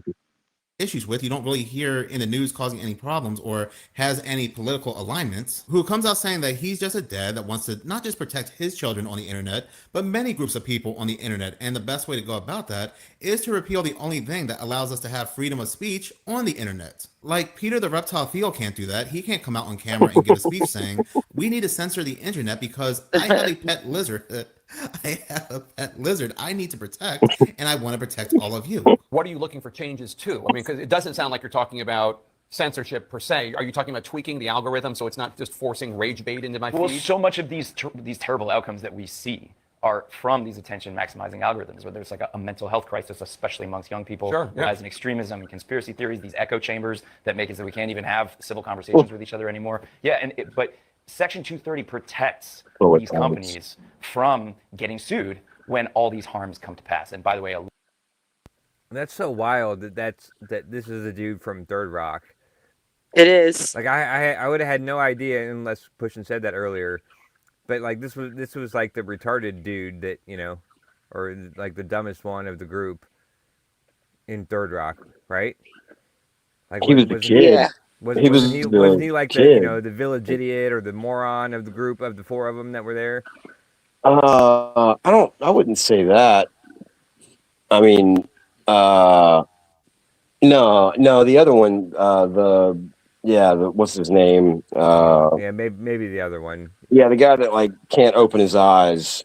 Yeah, I don't know. Yeah, it's still weird that Yeah. That this Yeah, guy he was coming out. squints. I had no idea that he was doing all this political. Yeah, no, whatever his name, Jason, is it Jason Gordon-Levitt? Whatever it is. he was like, yeah, he was like 10, I think, when the show started, or something like that. Yeah, he was 10 young. or 12. Yeah, he was a kid. But yeah, you're thinking about French Stewart. That's his name. All right, yeah. Sorry, I didn't mean to derail. Like I just seen him. I'm like, oh yeah, that is the dude from Third Rock. But yeah. Yeah, he had long hair. Yeah. Yeah. Right. Yeah. Mm-hmm. Yeah. Sorry. Well, we can move on. Yeah, he is. A lot He of is the smart. Hans who suffer from Yeah, it's I agree, Jared. I do it for the children. He's definitely talking about censorship because anytime he talks about Section 230, he always happens to mention quote unquote conspiracy theories. Is this really about protecting the children, or is this more about being the face, the mouthpiece for those who have much bigger agendas but can't really sell this themselves, like those who have known connections right back to Jeffrey? But interestingly enough, talking about Jeffrey, an email came out that back in 2012, he was invited to attend Dialogues 2014. Back in 2012. Why does that year always pop up? Just want to point that out because we needed to pause it. Yeah. Yeah. Oh, I was talking to the guys last night. Back, on the phone, and it seems like mass waves of people waking up seem to be falling into an every 4 years pattern. So 2012, 2016, 2020, maybe 2024. I say 2020 because I see a lot of videos of people saying something's not right, things changed in 2020. And then I saw more videos saying things changed, people are waking up, it's 2024. It seems like every 4 years we're having an awakening. So 4, 4, 4, 4, 4, 4, 4. 4 times 4 so far, 4 awakenings. I'm just saying, keep an eye out and see if you notice that pattern as well. And if you do, let me know. All right. Get together. The invite was forwarded by Lisa Randall, and as you can see, it's a 2-day bipartisan retreat discussing how to change the world. There will be no speeches, just many moderated breakout discussions of about 6 to 15 people on various topics, and they design the agenda around your ideas and needs. So these tech giants and lawmakers with these quote-unquote actors, these mouthpieces, getting together behind our backs to discuss more surveillance, more censorship, how to change the world. Is anyone surprised by this at all? No. Like not even in the slightest. Yeah, it's kind of amazing that they got all of these details about what's going on or what they say is going on. But yeah, that's kind of surprising. But yeah, that's about as far as my surprise goes. Yeah, and then we also have those the Vizio TVs that Walmart bought the company. So now you have to have a Walmart account and sign up and give all your information just to use your television. Yep. Like everything is going to require that. Yep. That's the direction we're heading. Your next set of earbuds are going to have cameras on them. Your next car, if you're stuck getting a new car, if it determines that you're too sleepy to drive, screw you, you can't go to work. Or too scared to drive or anything like that. Yeah. Right. What if you're sick and need to get to the hospital? Like, all right, for example, I slipped, this was years ago, I slipped on my front step on ice from snow that had freezing rain on top. And I chipped my vertebrae and my whole back was spasming. God. I could not get up on my own. At the time there was a hair salon underneath me, not the store. And the owner of the hair salon came running out and helped me up. And then I got in my car and drove myself to the hospital because I had no other way to get there. It's only like a 3-block drive, no big deal. But in a 2027 car, the car may have said, nope, you're in no condition to drive. I need to get to the hospital though. Yeah, you're not sitting, we can't see you the way you're sitting because you're sitting to, not hurt your back. And that's crazy. It's awful. Or you could be being chased by a crazy person with something in their hand, and you could be like freaked out. And nope, sorry. You know, that needs to be repealed immediately. That is left over from Biden, by the way. That is from a 2021 economic something or other. That is from Biden. That needs to be repealed immediately. Yeah, probably if you have like an FJB bumper sticker, it probably works twice as hard too. Oh my God. It's just insane the amount of control that they think they can get away with. Yeah. That they think we will tolerate when we will not. I do not comply. I do not consent. Yep. Yeah, the And only here's what's problem gonna- is we're the minority. So, you know, the ones of us that won't comply, we're the minority at the moment. So, No, we're the majority. well, if we're the majority, you know, not enough of us are speaking up about it. That's the problem, yes. Yeah. But here's the thing. Yeah, you made me lose I forget what I was gonna say. Oh, it was important. Sorry. No, it's okay. I forget what it is though. Oh well, if I think of it, I'll let you know. If we could pull John Nada, and I mean, like the John Nada, Rowdy Roddy Piper, if we could take down the mainstream media, that would be huge. But not that I recommend anybody trying to do that the way that he did. But unless you have those glasses, if you have those glasses, then maybe, but I remember what it was. That would be the key. Yeah. I remember what it was. And what's going to happen as a result of them putting these cameras in all the new cars? No one's going to buy a new car. Actually, that's what needs to happen, though. People need to stop buying new cars. That's the only way to get that repealed. But with no one buying new cars, the price of a used car is going to skyrocket. Well, yeah, and plus the used cars, like all of the parts and stuff, are being burnt away by these mysterious fires of these huge junkyards, like auto junkyards. That's a whole nother Yeah, situation. there's 15. Yeah, there's 15 junkyards that went up on fire. It's 15 now. Wow. Yeah. Just like the food processing plants, it's the same fucking thing. Sorry to say that, but yeah, it's really upsetting. Yeah. Mm-hmm. Yeah. Well, the video I saw, like, it's not only junkyards being burned, but there's being all kinds of other, like, big, like food warehouses or, just other warehouses being burned. And the thing that I saw was that, the average, if you go look at these things that are getting burned down, the average, square footage of what they have is around 500 or 550,000 square feet, which is the ideal size for data centers. Yeah, multifaceted. That's so basically, Yeah. when these things get burned down and then all of a sudden, they're useless anymore, they can't be used as a junkyard anymore. They have this 550,000 square foot plot of land that's perfect for a data center. And then next thing you know, a data center shows up there. Yep. That's the way they work. They always have extra things they always check at least two things off of their list. Yeah. That's a good point. Great point. And I have to agree with pushing because pretty soon it's going to be outlawed to work on your own car. They're not. They're closing down the parts department. They're putting people in jail for working in your car, and like Pushin said, they're setting fires on all the junkyards. So they're trying to get rid of all the old cars so that people can buy the new cars, and that's the trap. They're setting up the trap. All right, we can continue.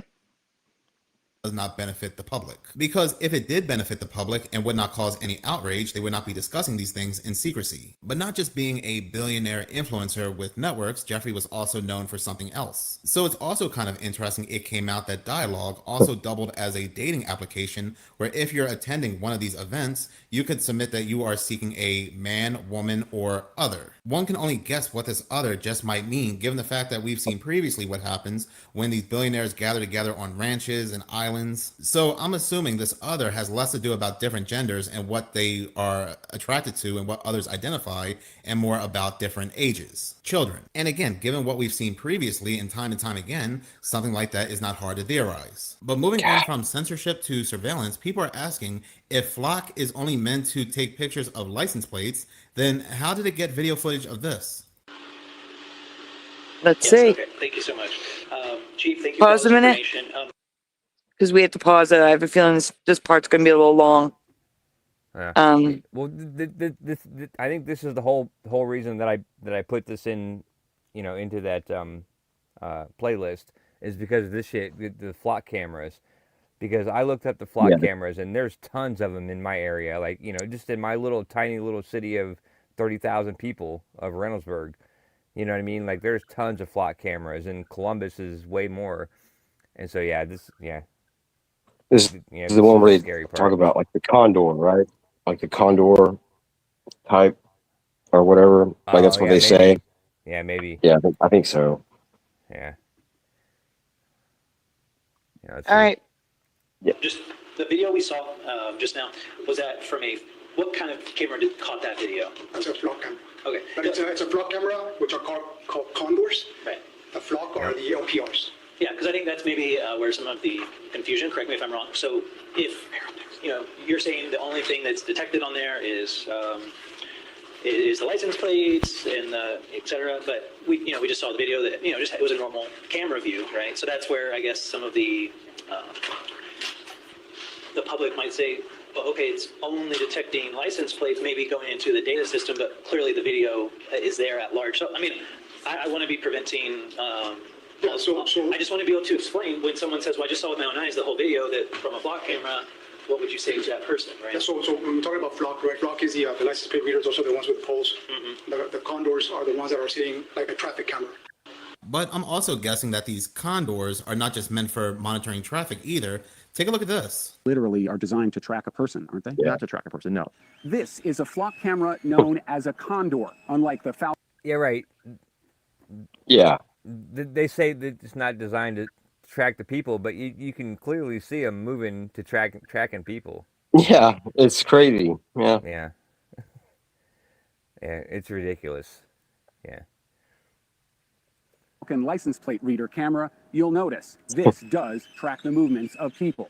Whether or not it was designed to specifically track a person, you can see right now in real time. No matter which way I move, the camera moves with me. Really makes you wonder if a lot of these condors are now everywhere and we don't realize it. Take, for example, this video from Panodyne. CEO of the AMS surveillance Wait, company pause a Flock has minute. gotten near- I want to talk about those cameras. When I first saw those cameras, YouTubers were using them and excited about them because it followed them. They said it was like having a cameraman because they could have a stationary camera follow them around as they moved across the room. They were actually excited about them. And I'm thinking to myself, that's disturbing. Yeah, and that's they're all what they've excited released. for him.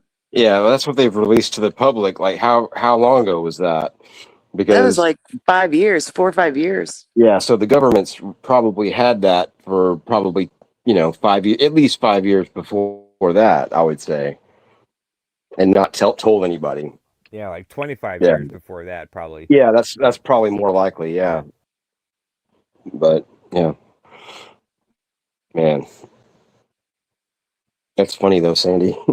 Yeah, I Kind know, of. seriously. But not funny, haha. But yeah, Disturbing. It's disturbing. yeah. Nearly 100,000 cameras into 49 states without most people's knowledge or consent. So we just started doing it and just kind of brute forced through pain and sweat. Our customers have no idea what version of camera they're on. They think they have the Flock camera. We're on version like 4.6 or whatever. Flock's AI surveillance system has allegedly both led to numerous wrongful arrests and been used to stalk women. But of course, the CEO who runs Flock sees his company as one of the heroes of history. In the U.S. history book, there'll be a part about Flock and how because of Flock, we are a safer, happier, healthier company or country. What? And like that might Company. Company. He said it. Yeah. Freudian slip. Wow. What did he say? We are safer, happier country. Yeah, he meant to say country, but he said company, and Oh, but yeah, he really meant to say company. He really did. Yeah. Yeah, I A think I heard safer, that the first happier, time. healthier. Man, You should yeah. rewind it and just listen to it. Just right, rewind it and listen to it again. AI surveillance system has allegedly both led to numerous wrongful arrests and been used to stalk women. But of course, the CEO who runs Flock sees his company as one of the heroes of history. In the U.S. history book, there'll be a part about Flock and how because of Flock, we are a safer, happier, healthier company or country. And like that might sound crazy. Yeah, that's hilarious. Yeah, safer, happier company. I mean, country. Yeah. He knew what he meant. Yeah. Yeah, that's a Freudian slip. Yep. Classic. I believe is our life's mission at Flock is to achieve that. And he's not just doing this by providing AI surveillance. He's determined to control local government elections as well. And we always say, like, it's not just the technology. We have very strong opinions on the policies and the types of people that we think we need in elected roles to help achieve that mission. And so that would be the big picture for me. Flock's AI mass surveillance isn't about safety. It's about making money and taking power. But are we really a safer, happy country because of Flock? Company. Look at this. Yeah, that's great. Yeah. Good job. Got it too. Good job. Awesome. Yep. Yeah, I really do like that channel. Yeah, I like him. July 30th, 2025, Flock Safety CEO Garrett Langley. On July 30th, 2025, Flock Safety CEO Garrett Langley claimed during a one-on-one interview with Denver 9 News that Flock Safety had no federal contracts. A couple weeks later, Denver 9 News discovered that the U.S. Border Patrol actually had access to Flock systems and database. In an attempt to save face, Flock described the data sharing agreement as one-to-one, meaning an agency would have to knowingly accept the Border Patrol's data sharing request. Go ahead and finish up, please. When a public records request was filed with the Boulder Police Department in Colorado, it was found that the U.S. Border Patrol was searching over 6,000 agencies, which was consistent with the number of agencies on the network at the time. This means that either every single one of those 6,000 agencies agreed to share their data with the Border Patrol, or Flock Safety was again lying on record. Third, despite Flock. Yeah. That's a lot. That's a lot of. That's what freaked me about, because I learned about Flock a couple weeks ago, and like I'd been like looking into it, and then I found this video, and like realized that it was like a privately owned company, and then they're just sharing, their camera feed with with the government, willy nilly, and I'm like, oh man, this can't be good, because they're gonna take over it pretty soon. I'm sure. They're trying. And it's gonna and then we're gonna be in a world of hurt because they're everywhere. They are everywhere. Yeah, and they're sharing it with everyone. Like, it's not good. Like, and there's I mean, it's out of our hands, really. It's just, it sucks. Yeah. Absolutely. It's good to be aware, I guess. I would rather be aware of it than not, but same. Yeah. Jose, you've been quiet. What do you think of all this? I'm just angry because Colorado is leading the way. Yeah, they're changing I think this the guy's gasoline. talking. Yeah, they're changing the gasoline so the old cars will mess up their engines.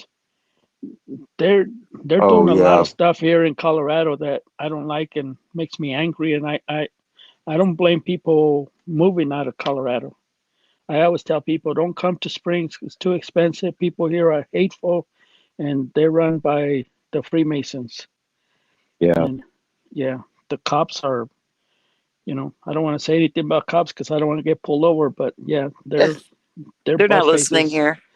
Yeah, but I'm actually afraid to go driving. Every time I go driving, I'm afraid of, and if I see a cop, I just go the other way, But yeah, it's really bad here. Wow. Yeah.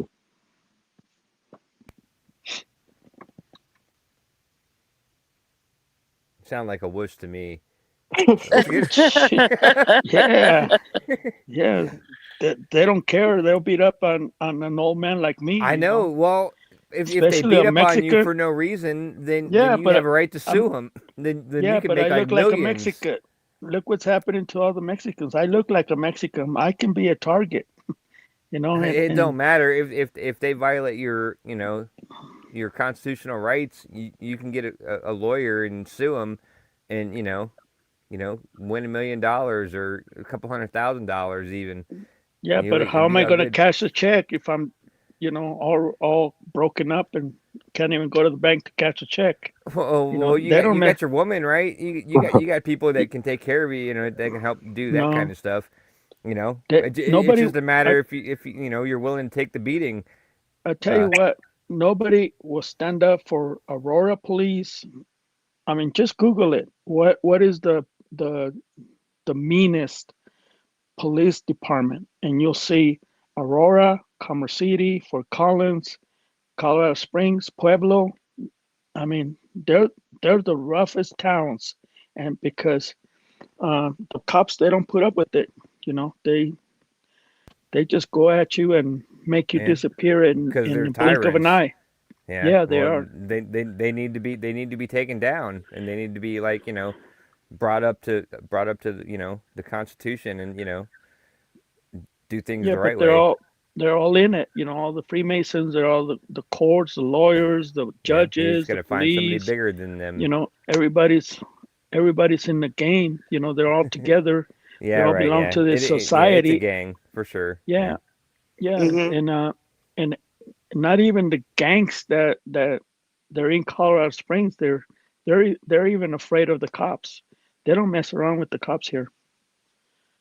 I mean, people they don't care. I mean, you get robbed, your house gets robbed, and says, "Well, make an insurance claim." They don't show up. Yeah, and they say They'll it's just tell civil. you, call your insurance company. Yeah. That's crazy. Yeah, Yeah. sorry, I didn't mean to derail the show, Sandy. No, it's okay. All right. Yeah, Hammer's Facts. Is this a video where the guy says that? Did they do that at the end of this video, talking about the green laser pointers and the flock cameras and how nobody should point those green laser pointers at those flock cameras because that will definitely disrupt them. And so yeah, nobody should do that ever. Ever. Yeah. But yeah, that might be in this Don't video. don't do I don't that. know. Or use It's not. a Yeah. battery power salsa. Don't use Oh that. yeah, That's Yeah, another. That's another. you'll good- get in trouble here. Don't use it.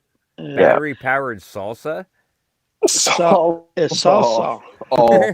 I just heard salsa. I'm like, damn, I like spicy salsa, but I could never have Well- battery powered salsa. Oh no.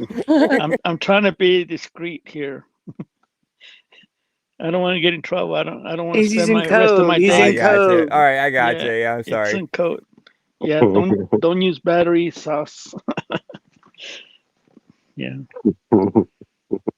I tell you, man, I feel like I have to like walk the streets with signs or wake people up, but no, they just go on for their day. They go to work, they come home, they eat, they take the kids to the park. People are like blind and stupid. They don't know what's going on. Yeah. But they're closing the walls little by little. They're rounding at us. They're rounding everybody up just for get the hammer and wipe everybody out financially. No more jobs, no more food. No, they're doing their job, and people are just letting it happen. I just don't understand it. Yeah, but AI really isn't doing as great as they're trying to make it sound. Like I've heard stories recently of AI really screwing things up for some big names like Pizza Hut and Starbucks, like losing them like millions of dollars recently. So, and doing because of simple, very, very simple tasks like counting, stocking stuff and shipping. Yeah, AI was having a problem counting milk for Starbucks for counting milk jars or milk, whatever you call it, milk glasses or whatever. Jugs. Yeah. Yeah, the glass jugs or whatever. Because AI sucks at everything. Yeah. Yeah, but So it it's was not it surprising. screwed up their shipping like all kinds of ways, and like people were getting way too much and way too little, and yeah, it cost them I think millions of dollars is what I heard. I might be wrong on that. But Good. yeah, still it cost them. Starbucks Yeah, deserves that. Yeah, they have millions that they can waste on shit. yeah. Fuck them. And Pizza Hut was the other one. Like, yeah, it screwed up. It's like, yeah, it's not working out right now. Hopefully it'll stay like that. And because they can't keep up the facade for very much. I mean, for too long, I don't think. Maybe they can. I don't know. But yeah. Well, a lot of employers, they're forcing their employees to work with those meta glasses, so they can record their hands movements, so they can train robots. So they're forcing them to use those glasses while they're working, because they want to train the robots. Yeah. Well, it's kind of like what Pushin was just saying a minute ago about the cameras in the headphones. I saw the same video that you saw, Pushin. About the video cameras in the headphones in the AirPods or the whatever the earbuds, the air, whatever the fucking earbuds Apple thing is. But those cameras, from the video from what I saw, is those cameras weren't actually designed to get regular footage of for YouTubers or whatever. Like, it was more designed for like the Google car that drives around and gets a 360 camera. If you buy these AirPods with the cameras in them, it's gonna record all the private areas that the cars can't get to. To make it available on Google Maps or Google Earth or whatever. You know what I mean? Yeah. I think that's what the video was more for, because what are the point of having cameras in your earbuds? You know what I mean? Other than that, and record your location and all that kind of stuff. So I think that's what those are for. But yeah. Yeah, I also heard like recently, I think it was on I never can think of his name unless I think about it. Yes sir, that guy. I think it was on his channel where he was saying that people people aren't going to be putting up like the peace sign, like to say goodbye or whatever. Like, that's pretty common because cameras are getting good enough, or they're good enough now to where they can see your fingerprint and figure out who you are, like that, just by saying, I think they said they gave numbers like how far away you need to be. Yeah. That's absolutely nuts. If you can get fingerprints off of video cameras or pictures. Yep. It's wild. Yep. I forgot about that. Right. So, yeah. Go ahead. Oh, I'm sorry. No, I was going to say we should continue. That's all. Yeah. Okay. Safety claims there is no independent research proving that flock cameras or automatic license plate readers as a whole reduce crime. Headlines and cherry-picked studies that claim otherwise are produced by the companies selling ALPRs as a sales pitch to encourage police agencies to engage in business. For example, Flock Safety claims that 10% of reported crime in the U.S. is solved using Flock technology. However, the study they cite was conducted by 2 Flock employees under the oversight of 2 academic researchers whose names appear on the paper. So if this whole safety report is coming from those who actually work from Flock and not an outside source, then it's safe to say that they might not actually be making America safe. And if they're not doing that, what they're supposed to do, then what exactly are they doing? Could they just perhaps...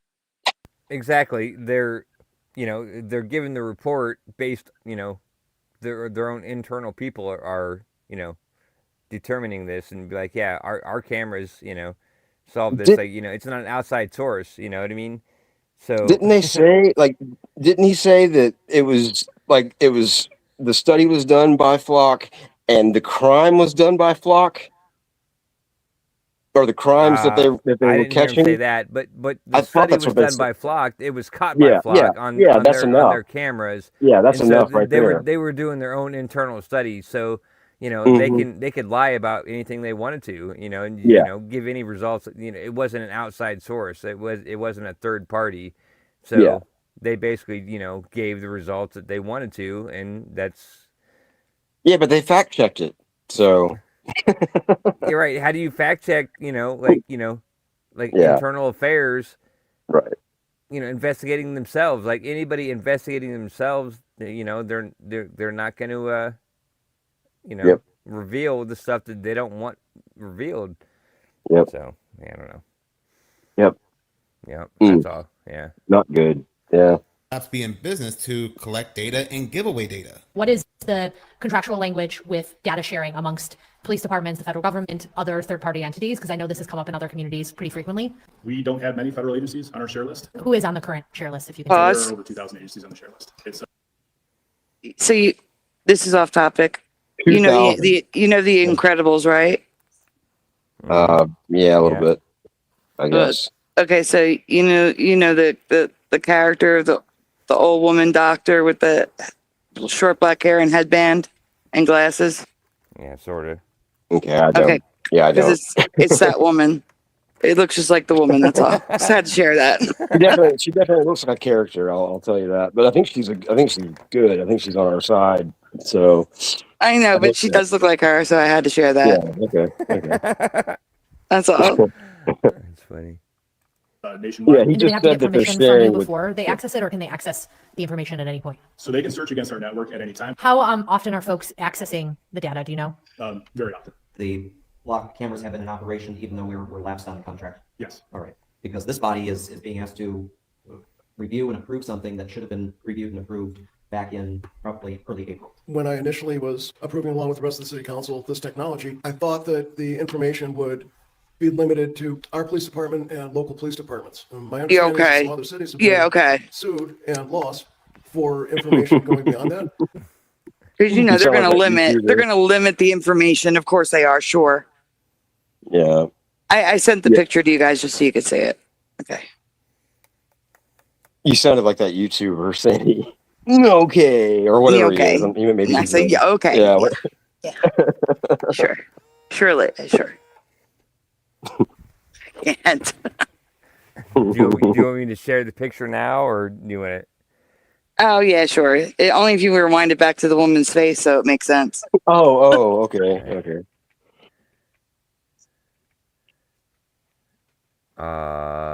She's the one sitting down in the middle. No, when they close up on her when she's talking. Lock cameras have been in operation even though we're lapsed on the contract? Yes. All right. Because this body is being asked to review and approve something that should have been reviewed and approved back in roughly early April. When I initially was approving along with the rest of the city council this technology, I thought that the information would be limited to our police I department don't see and her local police departments. close up on her My face. understanding is that some other cities have been It's probably before She this. will. and lost. It'll go back to her, I think. Maybe. So they can Right search against our there. network. There she is. Perfect. Yeah. Well. To get permission from you before? Yeah, all right, okay.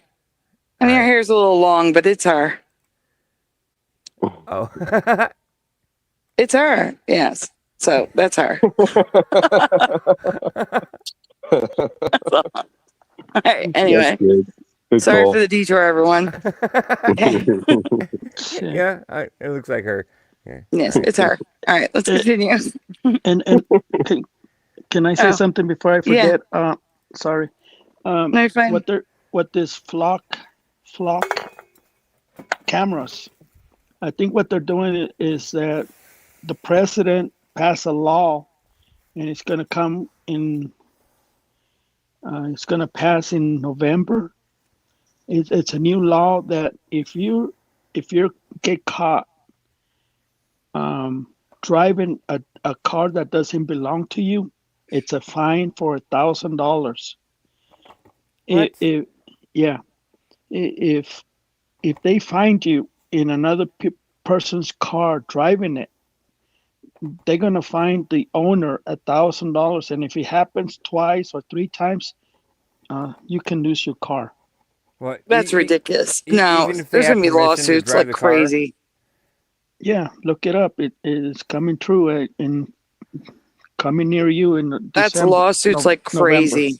That's why they're getting these cameras. They're hiding these cameras, like in construction. They're Business. already in these cars. They're already in the newer cars. Yeah. I agree, Paul, but the problem is getting to that point. Yeah. So what they're doing is like getting all these cameras, and if you break the law, you just get a ticket in the mail. They're trying to eliminate the cops. I know that's what's happening here. We already have it here. Yeah, Joey got a ticket for driving on a regular road. So now they're using drones now. Like if you call the cops 911, they'll send a drone to your house and check out that area, and then the cops show up. Wow. So, yeah, they're getting sneaky with all these cameras and new technology. We're toast. Yeah, well, I think it was just on Broad Street. The cameras were just on Broad Street at each light, and it times you. Like you shouldn't be able to get to this light any faster than this amount of time because otherwise you're speeding. Well, now it's not just Broad Street; it's all the main streets. It's Broad, Oregon, Bigler, Washington, Snyder, all the main roads in Philadelphia, except for Center City, because God forbid they ticket the rich people who live where all the skyscrapers are. They don't get the tickets. But if you live in North Philly, if you live in South Philly, you live anywhere else in Philly, yeah, you're going to have cameras on your main roads. And if they say that you were speeding, you're perfect driving. I have a perfect driving record. I have no points, no nothing. My perfect driving record could be destroyed with points because of cameras that malfunction because they're not perfect. Hey, sadly, Karen. Yeah. People need to go in person and fight them to get them revoked. Remember how the red light cameras got revoked in Pennsylvania? Some of you do. I was going to say exactly like the red light cameras. Yeah, well, they're back. They're back in Philly. That's crazy. Yeah. That's nuts. Yep, they've been putting them back up here too. Yeah, I don't think so. We need to fight that shit. Yeah.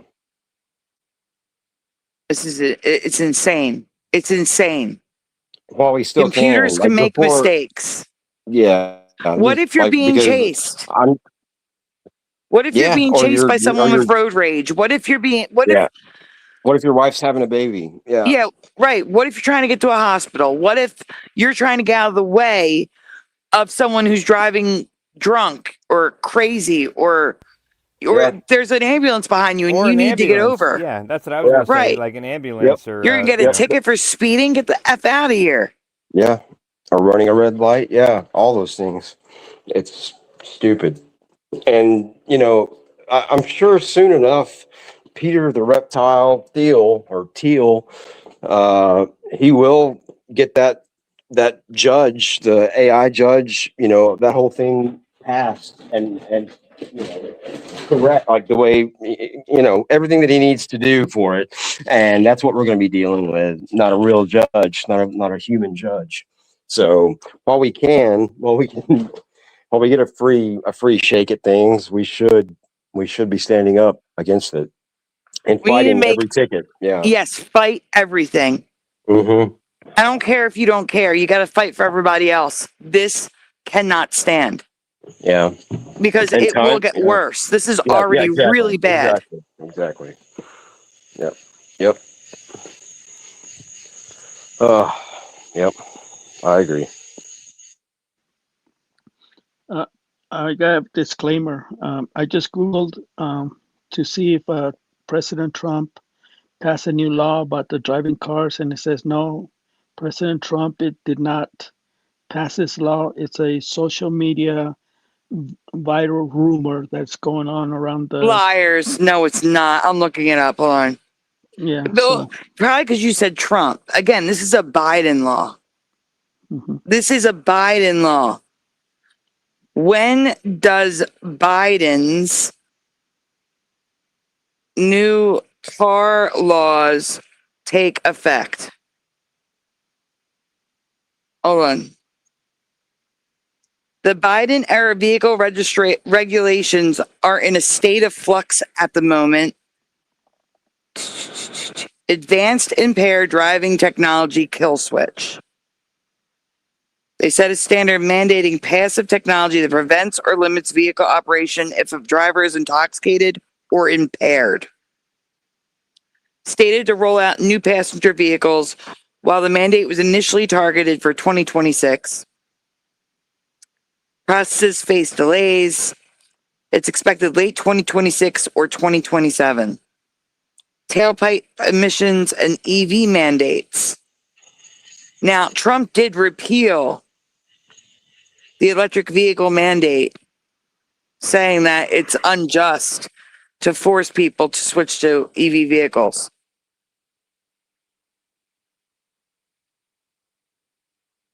But again, this is a Biden error. You people have no idea how bad things would have been if they had won. The amount of control. It's crazy that his laws are like still like they still haven't taken effect yet. Like that's been a while. Yeah, that's like he'll be gone, like gone. You know what I mean? Yeah, like and let's not forget, there are devices that can be installed in a regular car to see if someone is intoxicated. Like if someone is arrested for drunk driving, they can be court ordered to install a device to test their breath before they can drive. Yeah. That's great. That's a great point. That's a wonderful point. Yeah, there's no point in having them pre-installed in all cars other than to control the population. Yeah. To tell you where you can and cannot go and when you can and cannot go. And to see where you go. To fight back on all of this. Yeah. And to spy on what you're saying and doing. Because then they can listen in to what you're talking about. Yeah, that's all they're doing. Yep. There's always something like Anyway, go ahead, Jose. Well, it all started when you guys remember when they outlawed the paint that had lead. Lead paint. You know why they took it out? It's because go ahead. Well, no, because they told us, and it's true. You can look it up. Kids do put everything in their mouth. They can get sick. They can die from lead poisoning.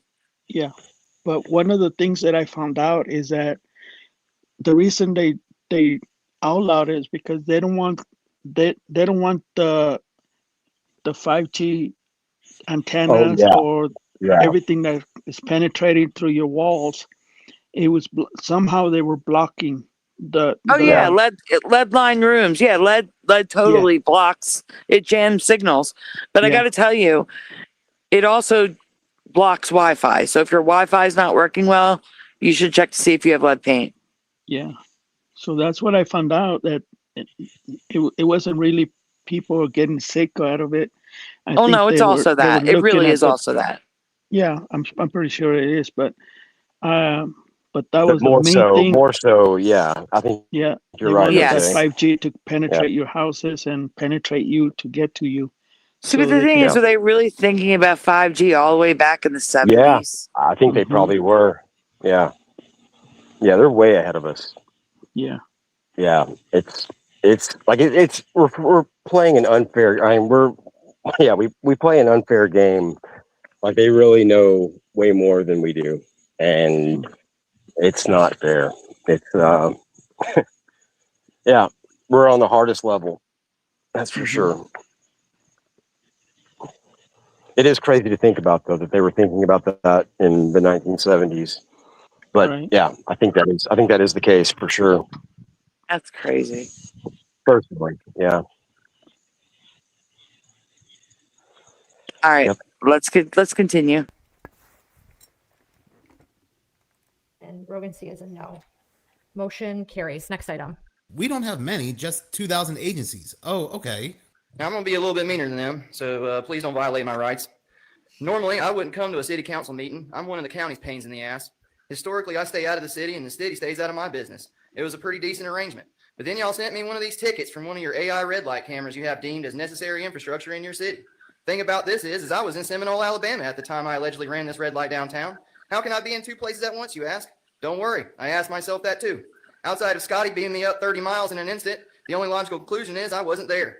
These things have been deemed unconstitutional for this reason, because the enforcement action of 316.0083 unduly shifts the burden of proof to the vehicle owner, me, to prove my innocence rather than the state having to prove my guilt. Currently, I'm guilty by default. I've been convicted by a computer program. Good point. Good point. We need to remember that argument in court. Yep.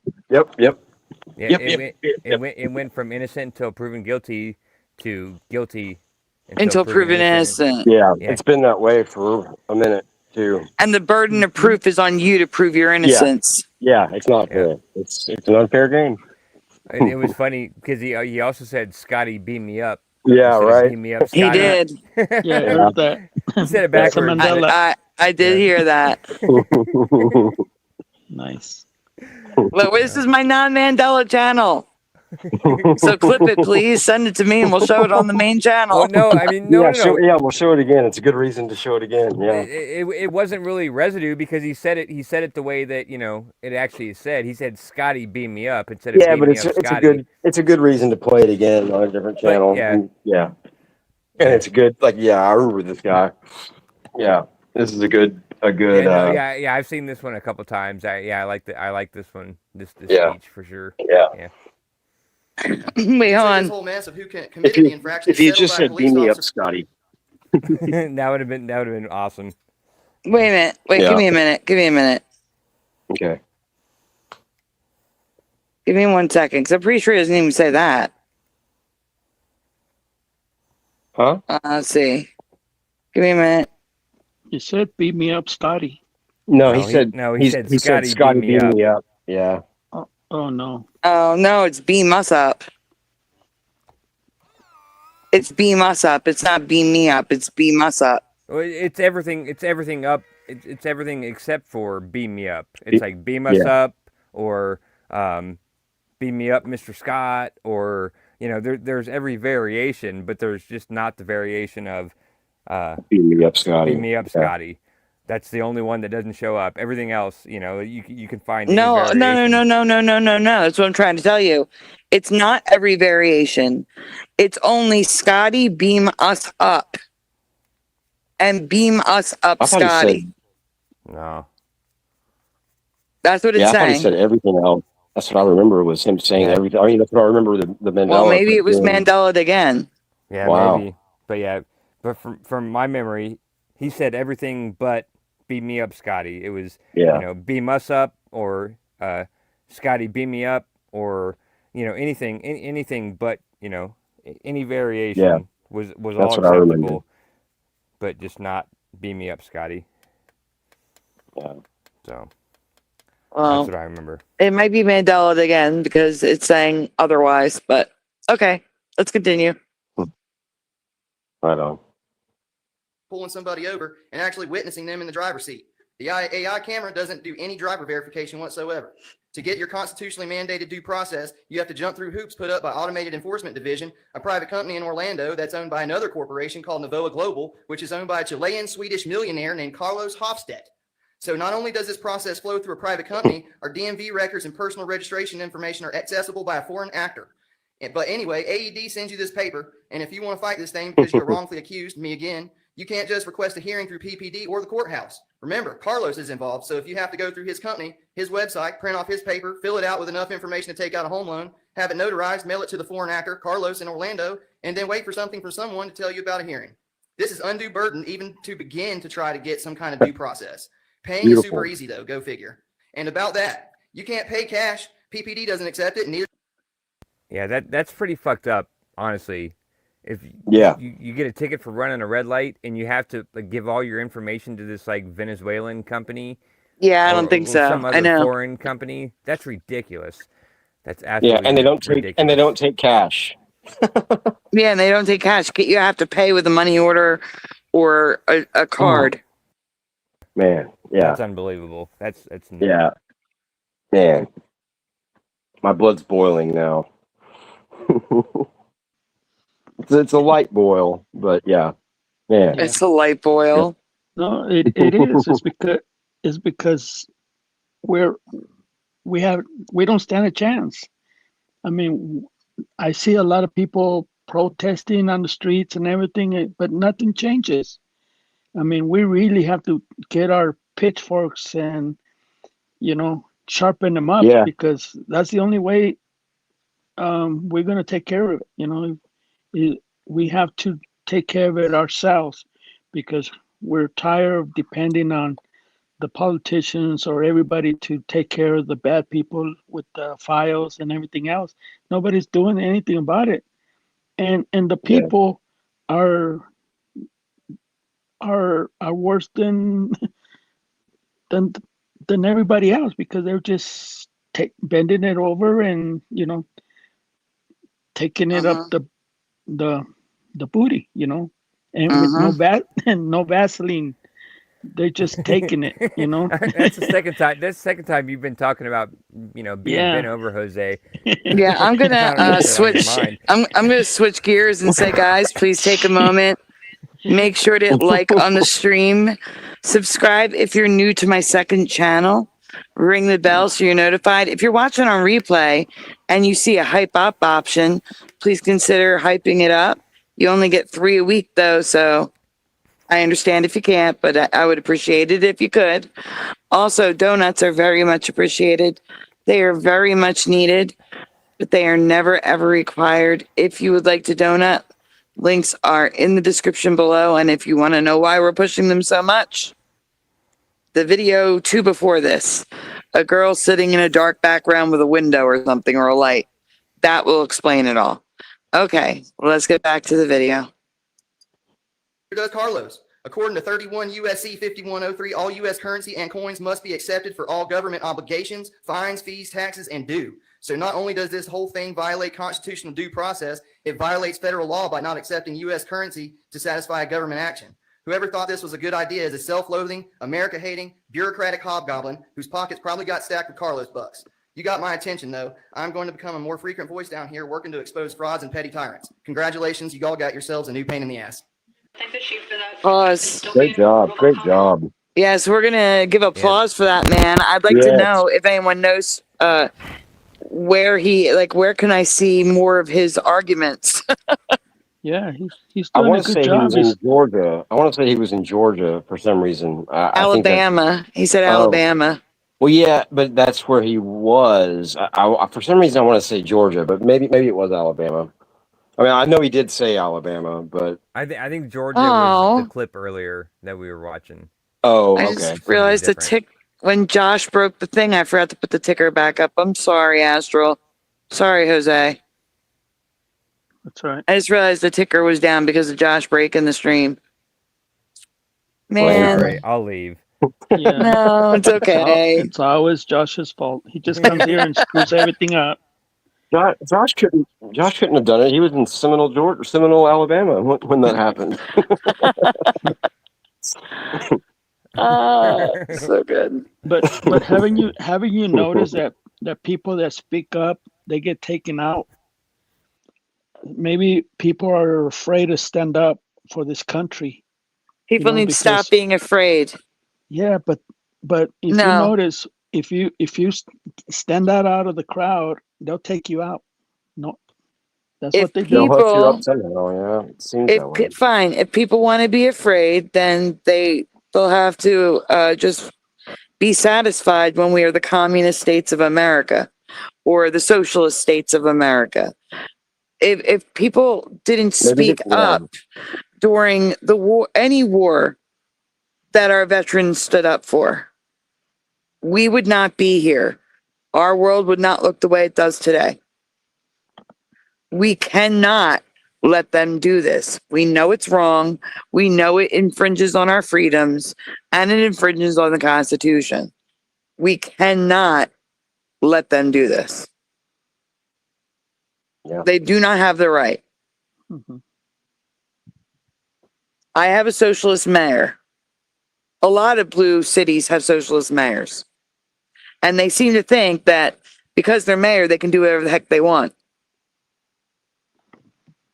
We cannot let them do that. And we need to put them in their place and let them know that they cannot do whatever the heck they want to do. That's a good point, LVA. Which one? A lot of those people are actors, and just to put that fear into the public. Yes. If you do speak up, and then you're hushed up. It's a great move. They're smart, and that's what they do. Well, I'm glad you said that, Paul. Well, look what happened to the people that went to the November 6th, when they marched the Capitol. I don't know what date that was. January 6th. You mean January 6th? Yeah. Look what happened to all those people. They were in prison, and they haven't received a trial or nothing. They're still in prison. Yeah, they were released. They were released and pardoned by Trump first day in office. Okay, good. He released them. What happened was they were in prison because Biden was in office. Yeah, I feel like that was definitely staged, and just like Paul's saying, right? Yeah. It's all about false flags. Yeah. Confusing people. And theater. Yeah. And whatever disaster actors or whatever they're called. People right now, they don't know what's true and what's real and what's fake or nothing. They just when it comes to this, it's real. Joey got a ticket. Yeah. Already from these stupid AI cameras. We have to fight them. Mm-hmm. Sorry. Yeah, it's all about a free. They want our money, and they're trying to take away our freedom. Yep. Like I said, 2020, that was a test, and we failed. Mm-hmm. We failed royally, and that's why they thought they could get. No, as a whole, the royal, and that's why they thought they can get away with this crap. Yep. I agree.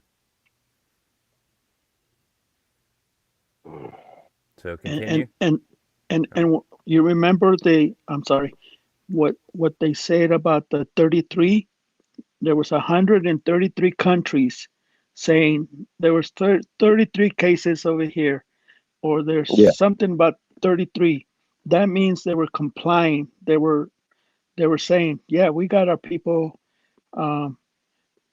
taking the jab, and we're winning. So every time you see a politician saying 33, that means they're agreeing. And the people from Africa that they didn't agree, they were taken out. There were like 2 politicians. Entertainment purposes only. This is just speculation and opinion. Allegedly. Yeah, no, you can't talk about that stuff, Jose. But this is your other channel. This is safe to talk about. No. It's still YouTube. It's still YouTube. We can talk about this on Rumble, but not here. Yeah. Alrighty. Thanks, YouTube. Yeah, I'm just pissed off. Sorry. I hate politics. Thanks, Jose. Yeah. No, I'm just kidding. Órale. How much more is left on this video? That's almost Spanish. Órale, chingado. Órale. 8 minutes. Arriba. 8 minutes. No. How much is left on the video? No, how much is 8 minutes. Okay, thank you. All right. Please just concentrate on the message. Yes, sir. I want to say, some people want to argue that flock cameras aren't a big deal, saying that our phones already track our every move and gather our information. Last time I checked, I had to physically click on accept on terms and condition, and it was my choice. With this system, there is no such thing. To generalize everyone that with the argument That is very invalid. Not everyone lives online. There is such thing as privacy. Don't let them fool you with them saying that it doesn't scan our faces or children's faces, much less track your every move. This is going to be a classic bait and switch. One of the companies that is partnering with Flock, Signal Trace, is already implementing a system where it will link up all our information into one, not only our social media accounts, but even any Bluetooth device that travels together. Gathering information on who we socialize with and who we travel with, linking all of us into a massive database/data center. Not to mention, this is very unconstitutional. And for those who say, if you got nothing to hide, you have nothing to fear, is absurd.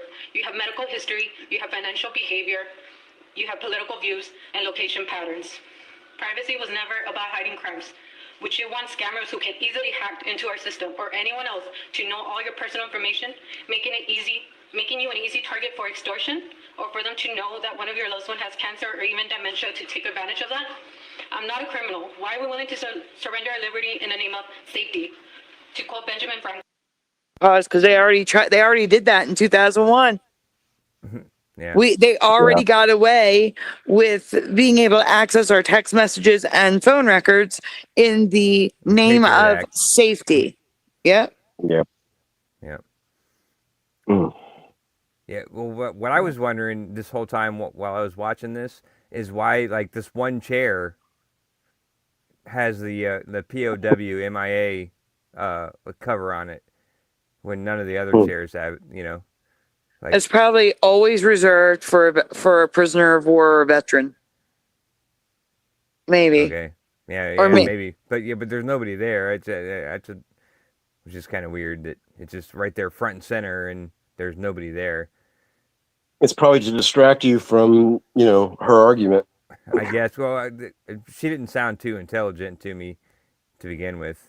So, like, I kind of lost track of what she was saying from the beginning. She's right. She's good. She's good too. Like everything she's I've right heard so on. far. Yeah. Oh, is she? Yeah. Yeah, I think so. I think you just got distracted. Yeah, maybe. Yeah, just like they planned. Yeah, I guess. Those who give essential liberty to purchase a little temporary safety deserve neither liberty nor safety. The Constitution was put in place not to monitor the people, but the government, to stop any overreach from them. And this is a prime example. Our voices matter and should be heard. It's we the people, and we the people didn't vote on this. It was you guys, the council members. Misuse of this technology has been reported nationwide already. It's a slippery slope where we're heading to. All of our local departments are having issue with the personnel not acting professional and breaking the law themselves. People that have sworn to serve and protect this community. I'm sure they will misuse this technology for personal use, since some of them can't even behave in public nor within their own departments. It's not a matter of if, but of when.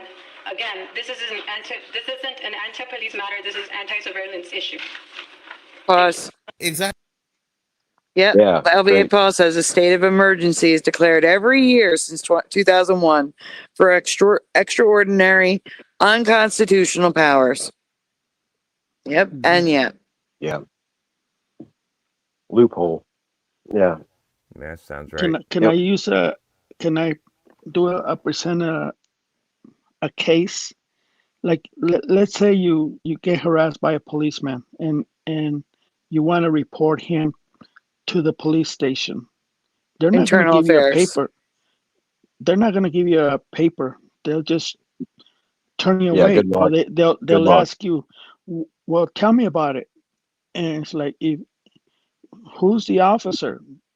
They'll interrogate you like you're the bad person. And they'll demand your address and all your information too. Yeah. Mm-hmm. Yeah, I love those videos that they're going Constitution, the Bill of Rights, they're fighting for their rights, and they're turning on their cameras, and they're forcing the people to look at the crimes the police themselves they're creating, and they're covering them up. So how are we going to fix that? And it pisses me off. Yeah, that's one thing that cameras that's one thing that cameras are good for us for. Like for those types of people, those types of videos that you like, and I like them too a lot. And Yeah, everybody should be doing But that. did you know those cameras that the cops wear now, those little cameras? If you subpoena like the version, the tape for that day that you got abused, or it'll take 8 years for you to get that copy. I'm serious. That's what Yeah, I you heard. can. Yeah. I've seen that kind of a thing. Yeah. Yeah, it's Yeah, it's ridiculous. crazy. It's crazy that they're just It's covering it up. yeah. And yeah, it's awful. And they've been doing that for who knows how long. I mean, yeah. It's Yeah, we're just rats, man. We have no yeah. rights. Yeah. Yeah. Rights for thee and not for we. Yeah, they're making the laws for us, but they don't follow their own laws that they made Exactly. for us. So, and people don't see it. Yeah. And I And sound even like with- we're yeah. in a hero show. It sounds like a hero show. It does. Do. You gotta get hero in.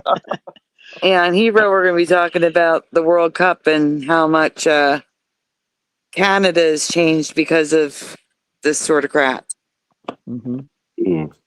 Because we found out that, the propaganda in other countries made it, like, there's actually videos that were made like 4 months ago, like US big lose to Canada's big win. People don't want to travel to the United States for the World Cup.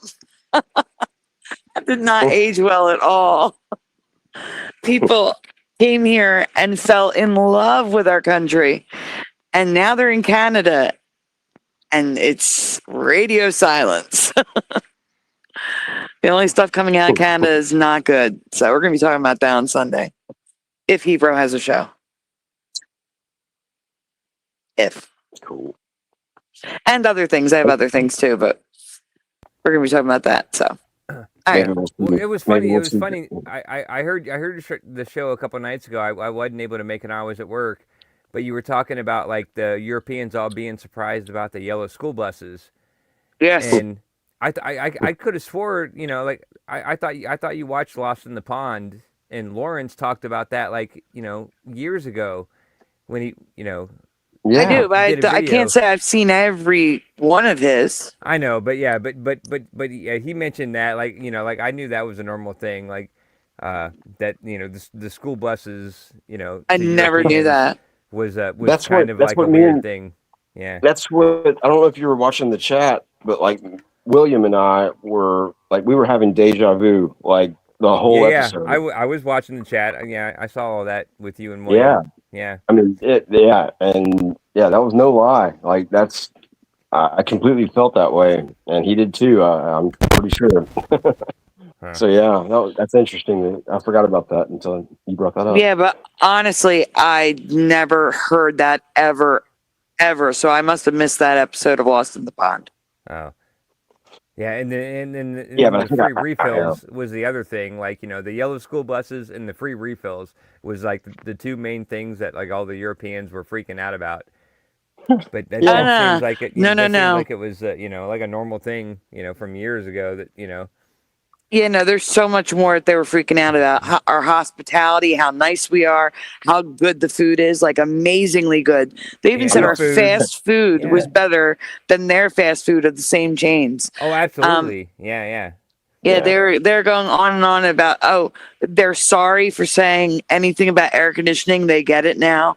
Things like that, like everything. They were Well, oh my God. That's so weird because like, they're all freaking out about the heat in America when there's apparently I just watched a video or two last night last couple of days about them news organizations saying there's a heat dome in Europe in England and France and Paris and yes, but their heat domes aren't as hot because of the temperatures are high, but it's like Arizona. It's like Las Vegas. It was 111 degrees is the thing that it was like they said like 33 degrees or 32 degrees Celsius or whatever, which I looked it up and it was like 110 degrees, 111 degrees. That's 43. Yeah. 40, Yeah. oh, yeah, maybe 43. Okay. Yeah. So, but the thing is, yeah, but it's the fact that they don't have the dew point and humidity that makes it feel like soup. So yeah, it's still hot there. I'm not saying it's not hot, but it's not hot as if it were 111 here. Yeah, but it's always I just raining. think they're being a bunch of wusses. No, If it was 111 here, it would feel like 140. Oh It's my weird, God. too. Yeah, Well, it is. I mean, It's like I was in Vegas. I was in Vegas a couple years ago, and during the heat wave, and it was like 115 degrees, and me and Jaden were walking around.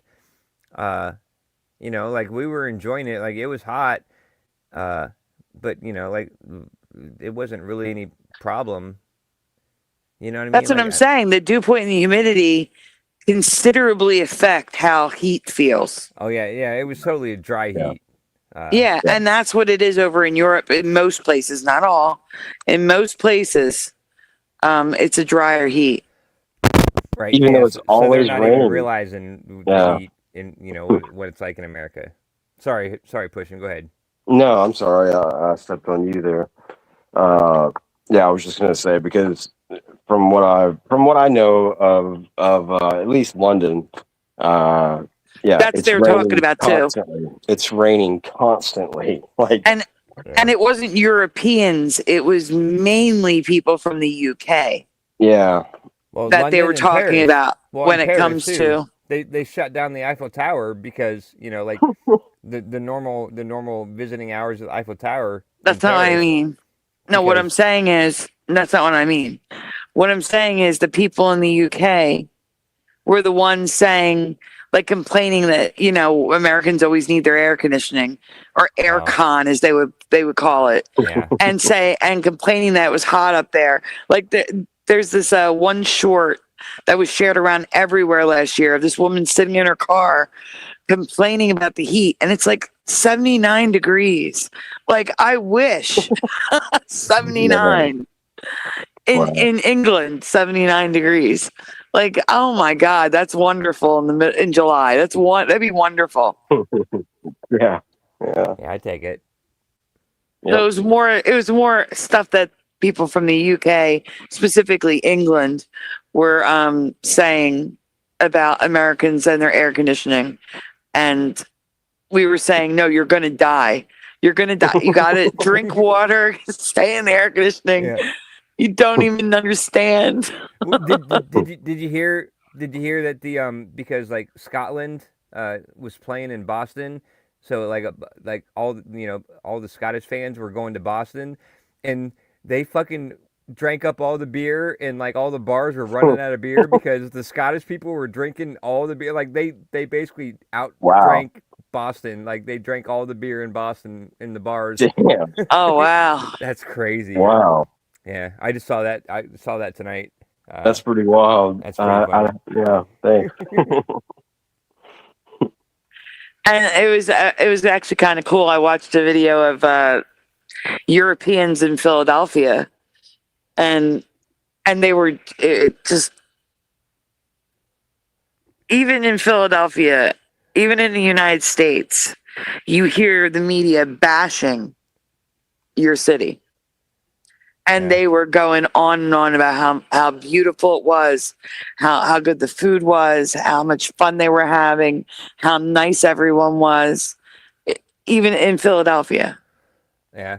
Well, I saw one video from like a local, Philadelphian, and she was like, I got on the subway one day or whatever. I got on the subway today or whatever, and I just smelled this, like there was like this weird smell in the air or whatever, and then all of a sudden I realized what it was. The Europeans were here.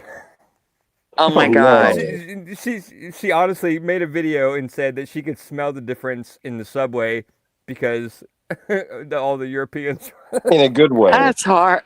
She meant in a good way, but yeah, that sounds awful. No. Oh. She meant it because they all stunk. Oh my God! Like the Europeans were stinking up the city, Wow. Wow. Dang. No offense to any Europeans, that are listening. Like I'm sure, it's not obviously not you, but It's too late for that. I just thought it was Don't funny. don't back out of it. Don't try to back out of it. You're in trouble. Oh, I don't Yeah. care. Like I'm, He's not the one who filmed it and said it. I know where Josh Yeah, lives. I'm just reporting. Just email us. Send you the address. Shut up, Jose. The point is, all right. So going back to the point, the point is, it's like everyone who came here is now in love with America, and they go to Canada next. And you're not getting those viral videos. You're not getting those videos. The only what you are getting are opening ceremonies where Canadians are booing the other countries, and people are like, "What the hell?" It's not good. It's not good what's coming out of there, and we're going to talk about it. So is there actually going to be a Hebrew show on Sunday? I mean, he's had them every week for the past few weeks. All right. Well, I hope so because I want to hear that show for sure. Paul says it will be 87.8 soon. Let me read you the 5-day forecast. Hold on. Let me get this to you. Starting on Monday, 88, 91, 96, 106, 97, 92, and that's with dew points at 73. So it's going to be 106, but feel like 120. It's going to be really bad here. That's crazy. Like, it sounds like you're getting Texas weather, Texas summer weather. We always get Texas summer weather. That's what I'm trying to tell you. It's always been like this here. 120 would be awesome. I would love to just go out, go out to the pool in 120-degree weather. Yeah, it's because we have unique geography. It's because of the Delaware River and the ocean and the jet stream. It tends to pull it up from the Gulf and go straight up the coast. So we get the heat from the Gulf brought straight up to us. Yeah. I mean, I used to go, like I said, I used to go to Florida for 2 weeks every July. The last 2 weeks of July, I could not tell a difference in temperature between Philadelphia and Orlando, Florida.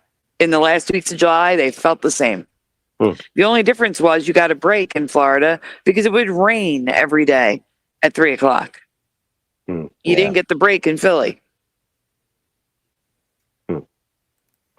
That's why I dread the summer, because I literally get sick because my body cannot regulate temperature properly. It literally makes me sick. So I literally live in fear of the summer because I'm going to get sick. That's another reason why I do night shows. So at night, at least it's tolerable. Yeah. You still haven't gotten any blackout blinds, huh? No. I mean, yeah. No, not yet. Curtains for you. It's not just that. I'd also need like the bar and the stuff to put it up on the wall because I've never had curtains in here. It's only blinds. Gotcha. So, anyhow. Anyway. Let's get through this video. Yeah. We'll talk about the World Cup on Sunday. Let's go. Exactly. It's not about crime. It never was. It's all about gathering as much information on us as possible and think about who benefits, like insurance companies knowing our medical history. I'm really surprised there's not some law about how close a data center can be to an existing community, because it basically makes it almost unlivable with the sounds that this thing freaking makes. So listen to this interview with this woman who owned this house long before this thing was sitting across the street. And remember, it's not just the sound waves that's annoying about these things. People are also concerned about the electromagnetic frequencies that could be emitted from it, and the fact that the infrasound that comes off it disturbs plants and wildlife. Check this out. And your pets. Yeah. All of the above. Yep.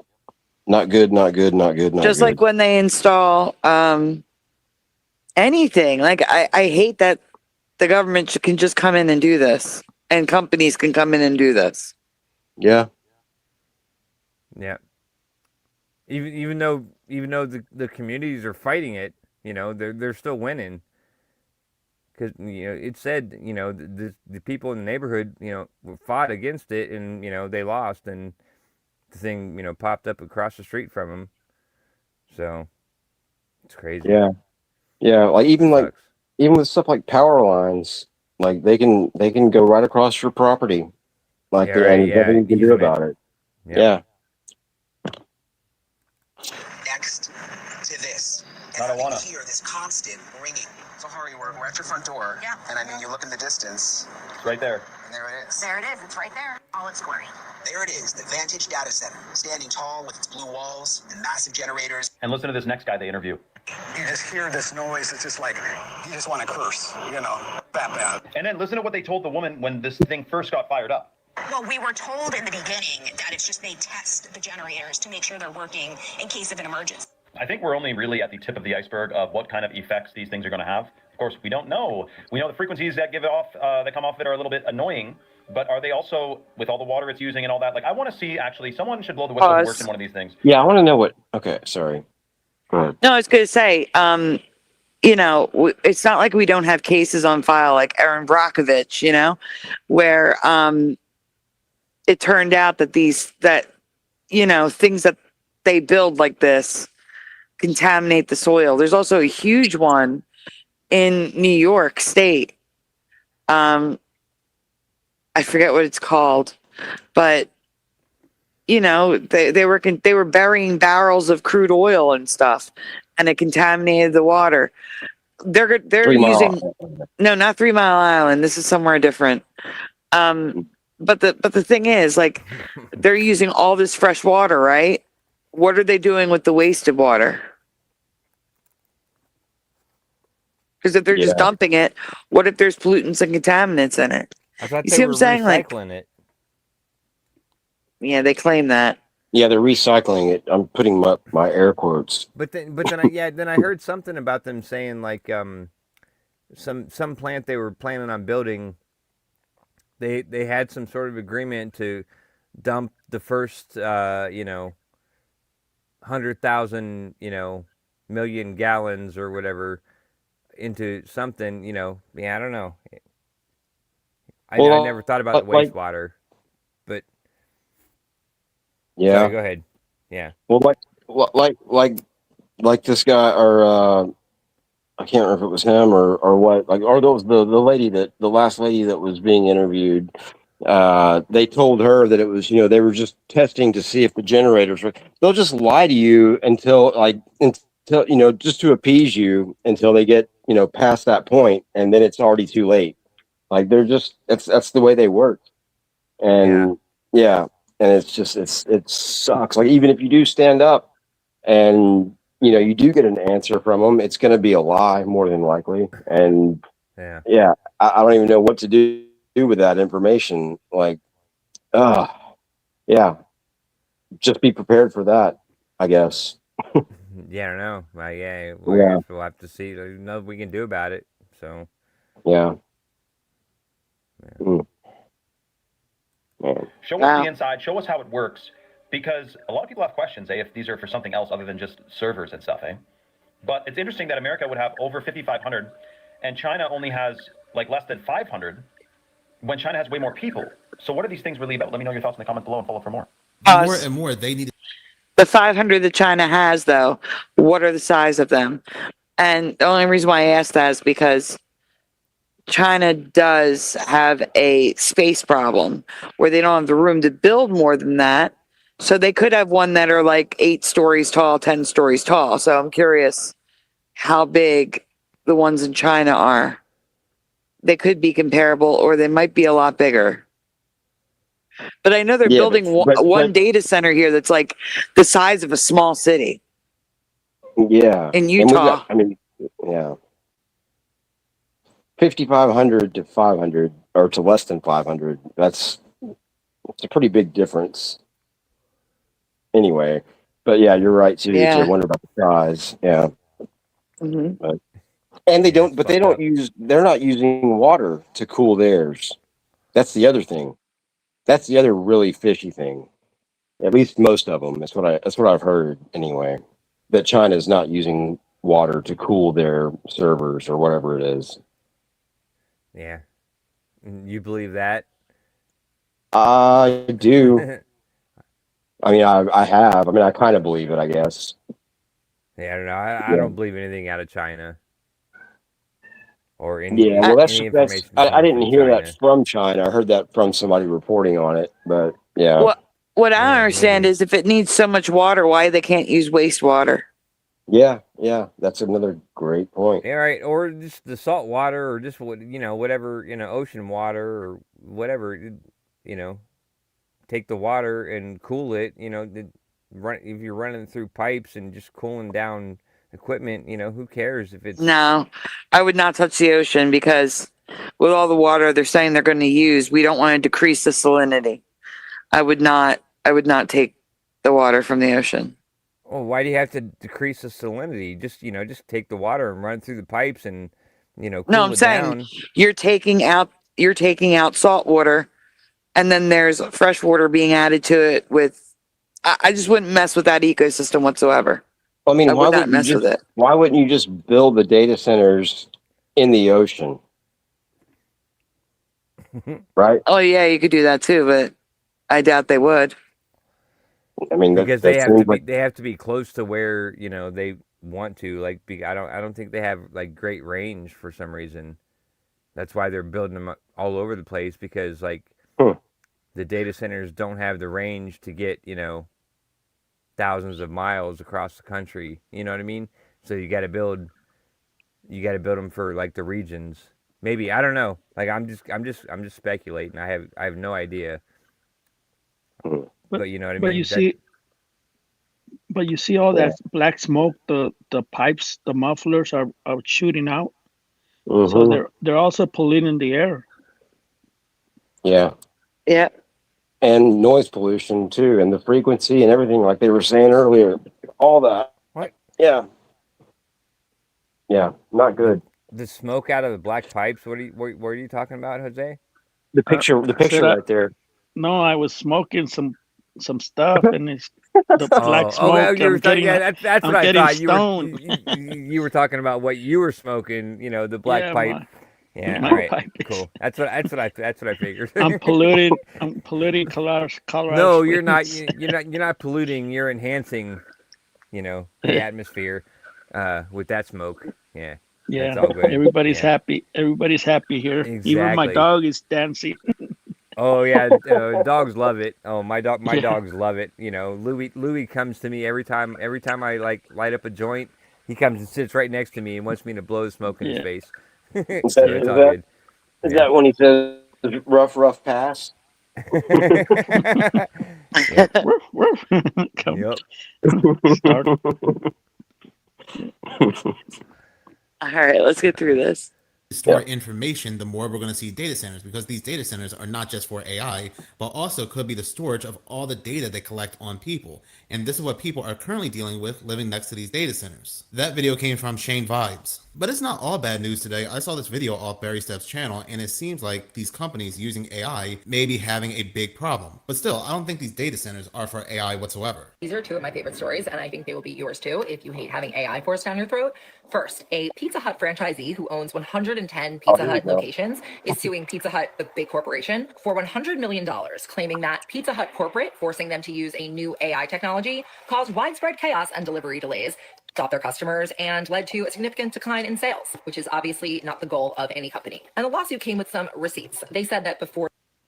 So what happened? The corporate, mandated some new thing, and it was causing their deliveries and everything to be all messed up. Yep. What you said? Yeah. All right. Yeah. Okay. Just making sure. The AI technology rolled out in 2024, more than 90% of their deliveries reached customers within 30 minutes. They also had consistent double-digit sales growth and above-average customer satisfaction scores. But after they implemented the AI system, which they did so that they could reduce labor costs and improve efficiency, all of that performance went downhill across all those metrics. And honestly, I don't blame him for suing, because people could have easily just switched to Domino's, where the pizza tracker has not failed me in over a decade, long before AI. Yeah, I would agree with that thought, but I couldn't switch from Pizza Hut to Domino's. Domino's is horrible pizza. Like Pizza Hut is at least tolerable. Maybe I it would. used Oh to my be. God. It's the opposite here now. Like Really? it's been that way for a pretty good while. Yeah, yeah, but yeah, that's definitely the case. That's so weird because Domino's has been horrible here, and then they disappeared for a while, and then they came back, and like now they're like nationally, like I'm seeing advertisements, and I've tried them a couple times, and Pizza Hut is still better than Domino's for Man, sure in my wow. area. Yeah, Yeah, that's definitely not the case that's here in weird. my part. Yeah, yep, right. Crazy. Yep. Yep. AI. Okay, the second story is somehow more pathetic. Starbucks launched a new AI-powered inventory management system last September. That was 9 months ago. And this system was supposed to manage all their store supplies of ingredients for beverages like milks and syrups in order to track shortages. And then instead of people having to count them, they would just, send that over to corporate and then they would get more supplies. However, in less time than it takes to make a baby, because actually making a baby takes 10 months and no one tells you that for what. That only takes like 2 minutes, right, Jose? Making a baby? For what? Sorry. He's making a joke. It was a bad joke. She said it takes less time than making a baby, and for Jose, that's 2 minutes from what 3 we heard minutes. earlier tonight. He said 3 minutes. Yeah, whatever. It's a 3 minute max. It's a 3 minute 3 max. minute max. Yeah. The average is 2 minutes. Yeah, we're worse Starbucks than has already gotten rabbits. rid of its AI milk counting system because the AI technology could not, and this part is crucial, count milks. Apparently, the AI would frequently miscount and mislabel items and hallucinate inventories entirely, and it couldn't identify the presence of bottles on shelves, which then resulted in their stores receiving either too much or too little of the miscounted supplies. Somehow this thing is dumber than a calculator or like the machines that people have used since the Industrial Revolution. I'm pretty sure those things can count. Assembly lines, they can count for sure. That's But this part hilarious. doesn't really bode well for the technology at large. Apparently, one shift supervisor at Starbucks told Fortune, quote, "It started off not particularly accurate and got less accurate over time." Really? You mean the technology? Shocking. She said it started out, not very accurate and became less accurate over time. Yeah, shocking. That's so funny. Yeah. And that's I love coming from those. Starbucks. Yeah. Yep. That's fucking hilarious. Because it couldn't count milk bottles. Yeah, right. Exactly. Yeah. I did see something like somebody today on somebody's video. They were asking AI how many E's are there in the word 17, and it starts off like it starts off, I think, saying I think it actually maybe does say 4. And then the guy's like, "Oh no, but I just counted it, and it's 5." And like he just keeps going back and forth, and then he says like 20. He's like, "No, I think it's 20." And like the AI keeps going, "Oh yeah, you're right. I'm sorry. I see." It's ridiculous. Yeah, you can right. make it say Yeah, anything. Same that it did with us when Yep. we were talking Yep. to it. Yep. Yep. That's crazy. All right. Yeah, we only got like a couple minutes left. Oh, not even a minute left. Yeah. That cannot reliably spell strawberry also can't tell skim milk from whole milk. Oh, shit. That was it. That was it. That was less than a minute. That was like 5 seconds. Yeah. That's what she said. Oh my God. That was great, Jose. That's what you hear, Jose. You've heard that more in your life. I don't know than what you probably guys want to admit. I don't know what show you guys are on, but I'm on a different show. Mine's better. You're on Oh a my different gosh. planet. Yeah, I'm on a different planet. Yeah. You guys have a good night. I gotta go 4.5 hours. That's my record. Yeah, Yes, nice it is. job. Well, Nice that's job. cool. You beat Well, your thanks for 3 minutes. staying. You Yeah. beat your 3 minutes. Good And night, I said- Jose. And I say Yeah, good good night. night. I usually just and pass out.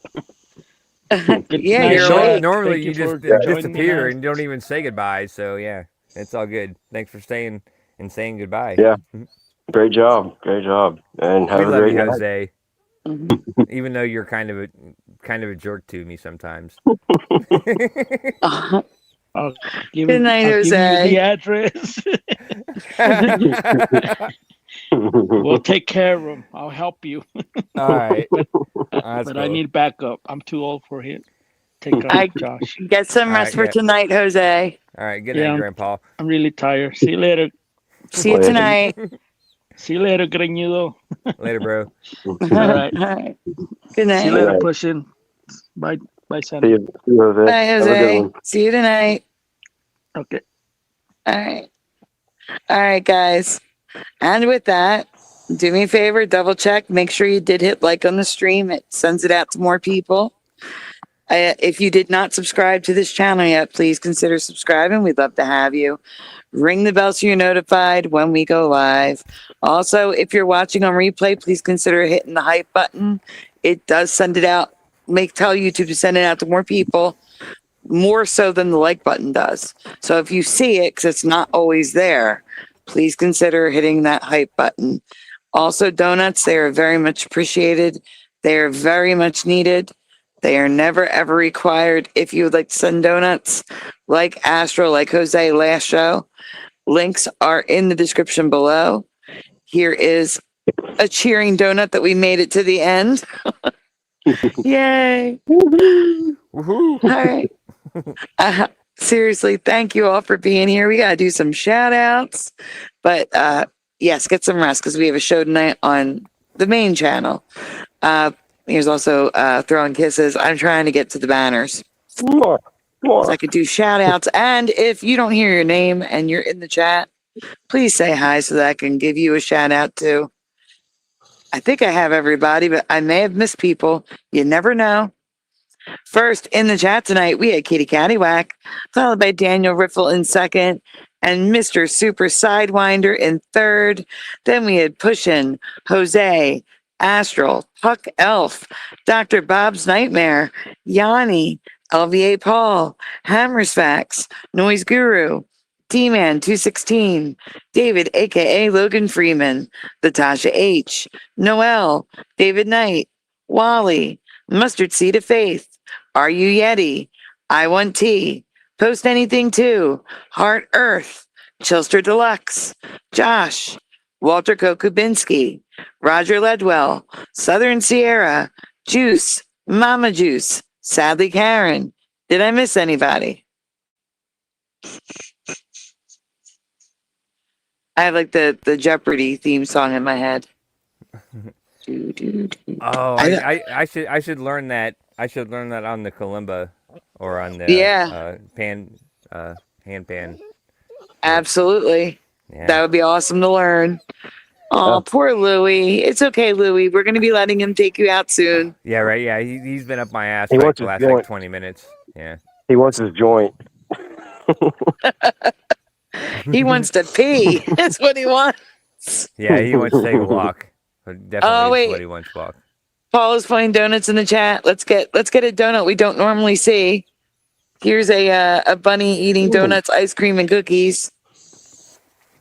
And let's see. We got the Care Bears donut. There we go. And we have Kitty enjoying a drink in a donut. Is it someone's birthday? Well, no. My brain broke for a second because I realized Paul had birthday cakes. Paul, it's not your birthday, is it? I don't think I have LVA Paul on my birthday list. Yeah, I don't know whose birthday. I don't either. And not the year, the month and day. I'm looking. I do not. Well, guys, just in case, happy birthday. Just in case. The unnamed birthday soldier. Yeah, that wasn't that funny. I bet. Thanks for the laugh, though, Sandy. That was nice. No problem. Yeah, that wasn't funny. I know. Joking. Oh, my cheeks hurt. And you know what that means? that means that the show is over.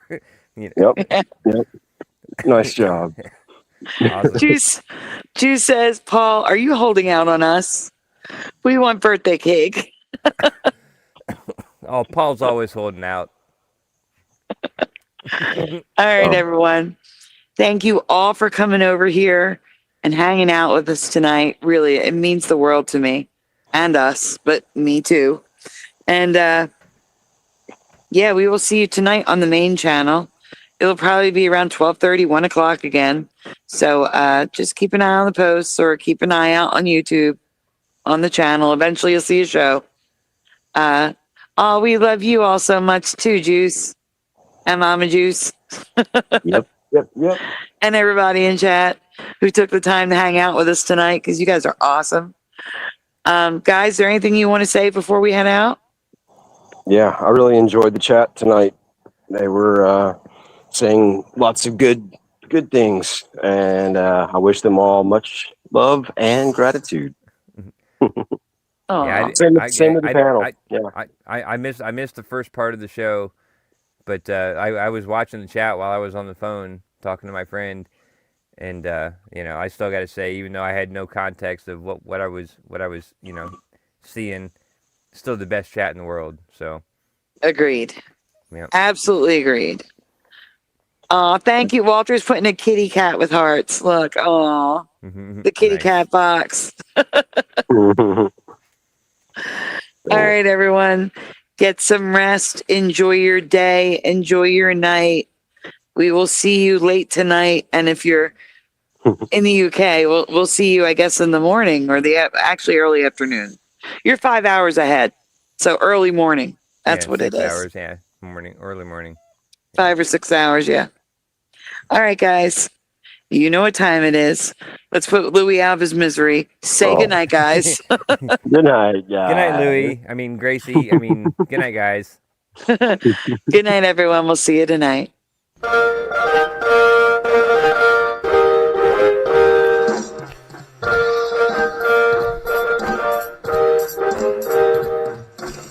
Smash the two, smash the two, smash the two, smash the two.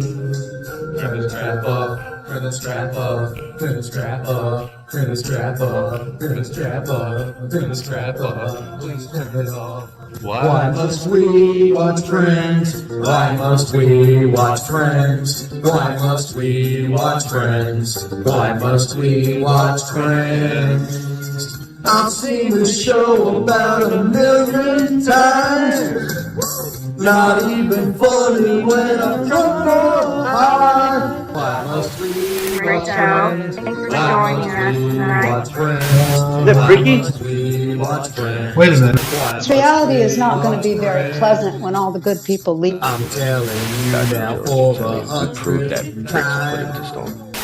Isn't even close. How could you say otherwise? The land's everybody. Hebrew 77 here. I'm doing good. Now that I'm home and off work. Why must we watch Friends? That laugh track is so annoying to me. Fog that's happening over across everywhere. No. Pastor of Muppets. This Asian man propagate, never too late. Yes. Working on Baby, It's Cold Outside. Part of your world, it flipped back again. We all come from different realities, like I explained last week. Watch TV, sit down and catch those ballet. Why must we watch Friends? Why must we watch Friends? Why must we watch Friends? Why must we watch Friends? Why must we watch Friends? Why must we watch Friends?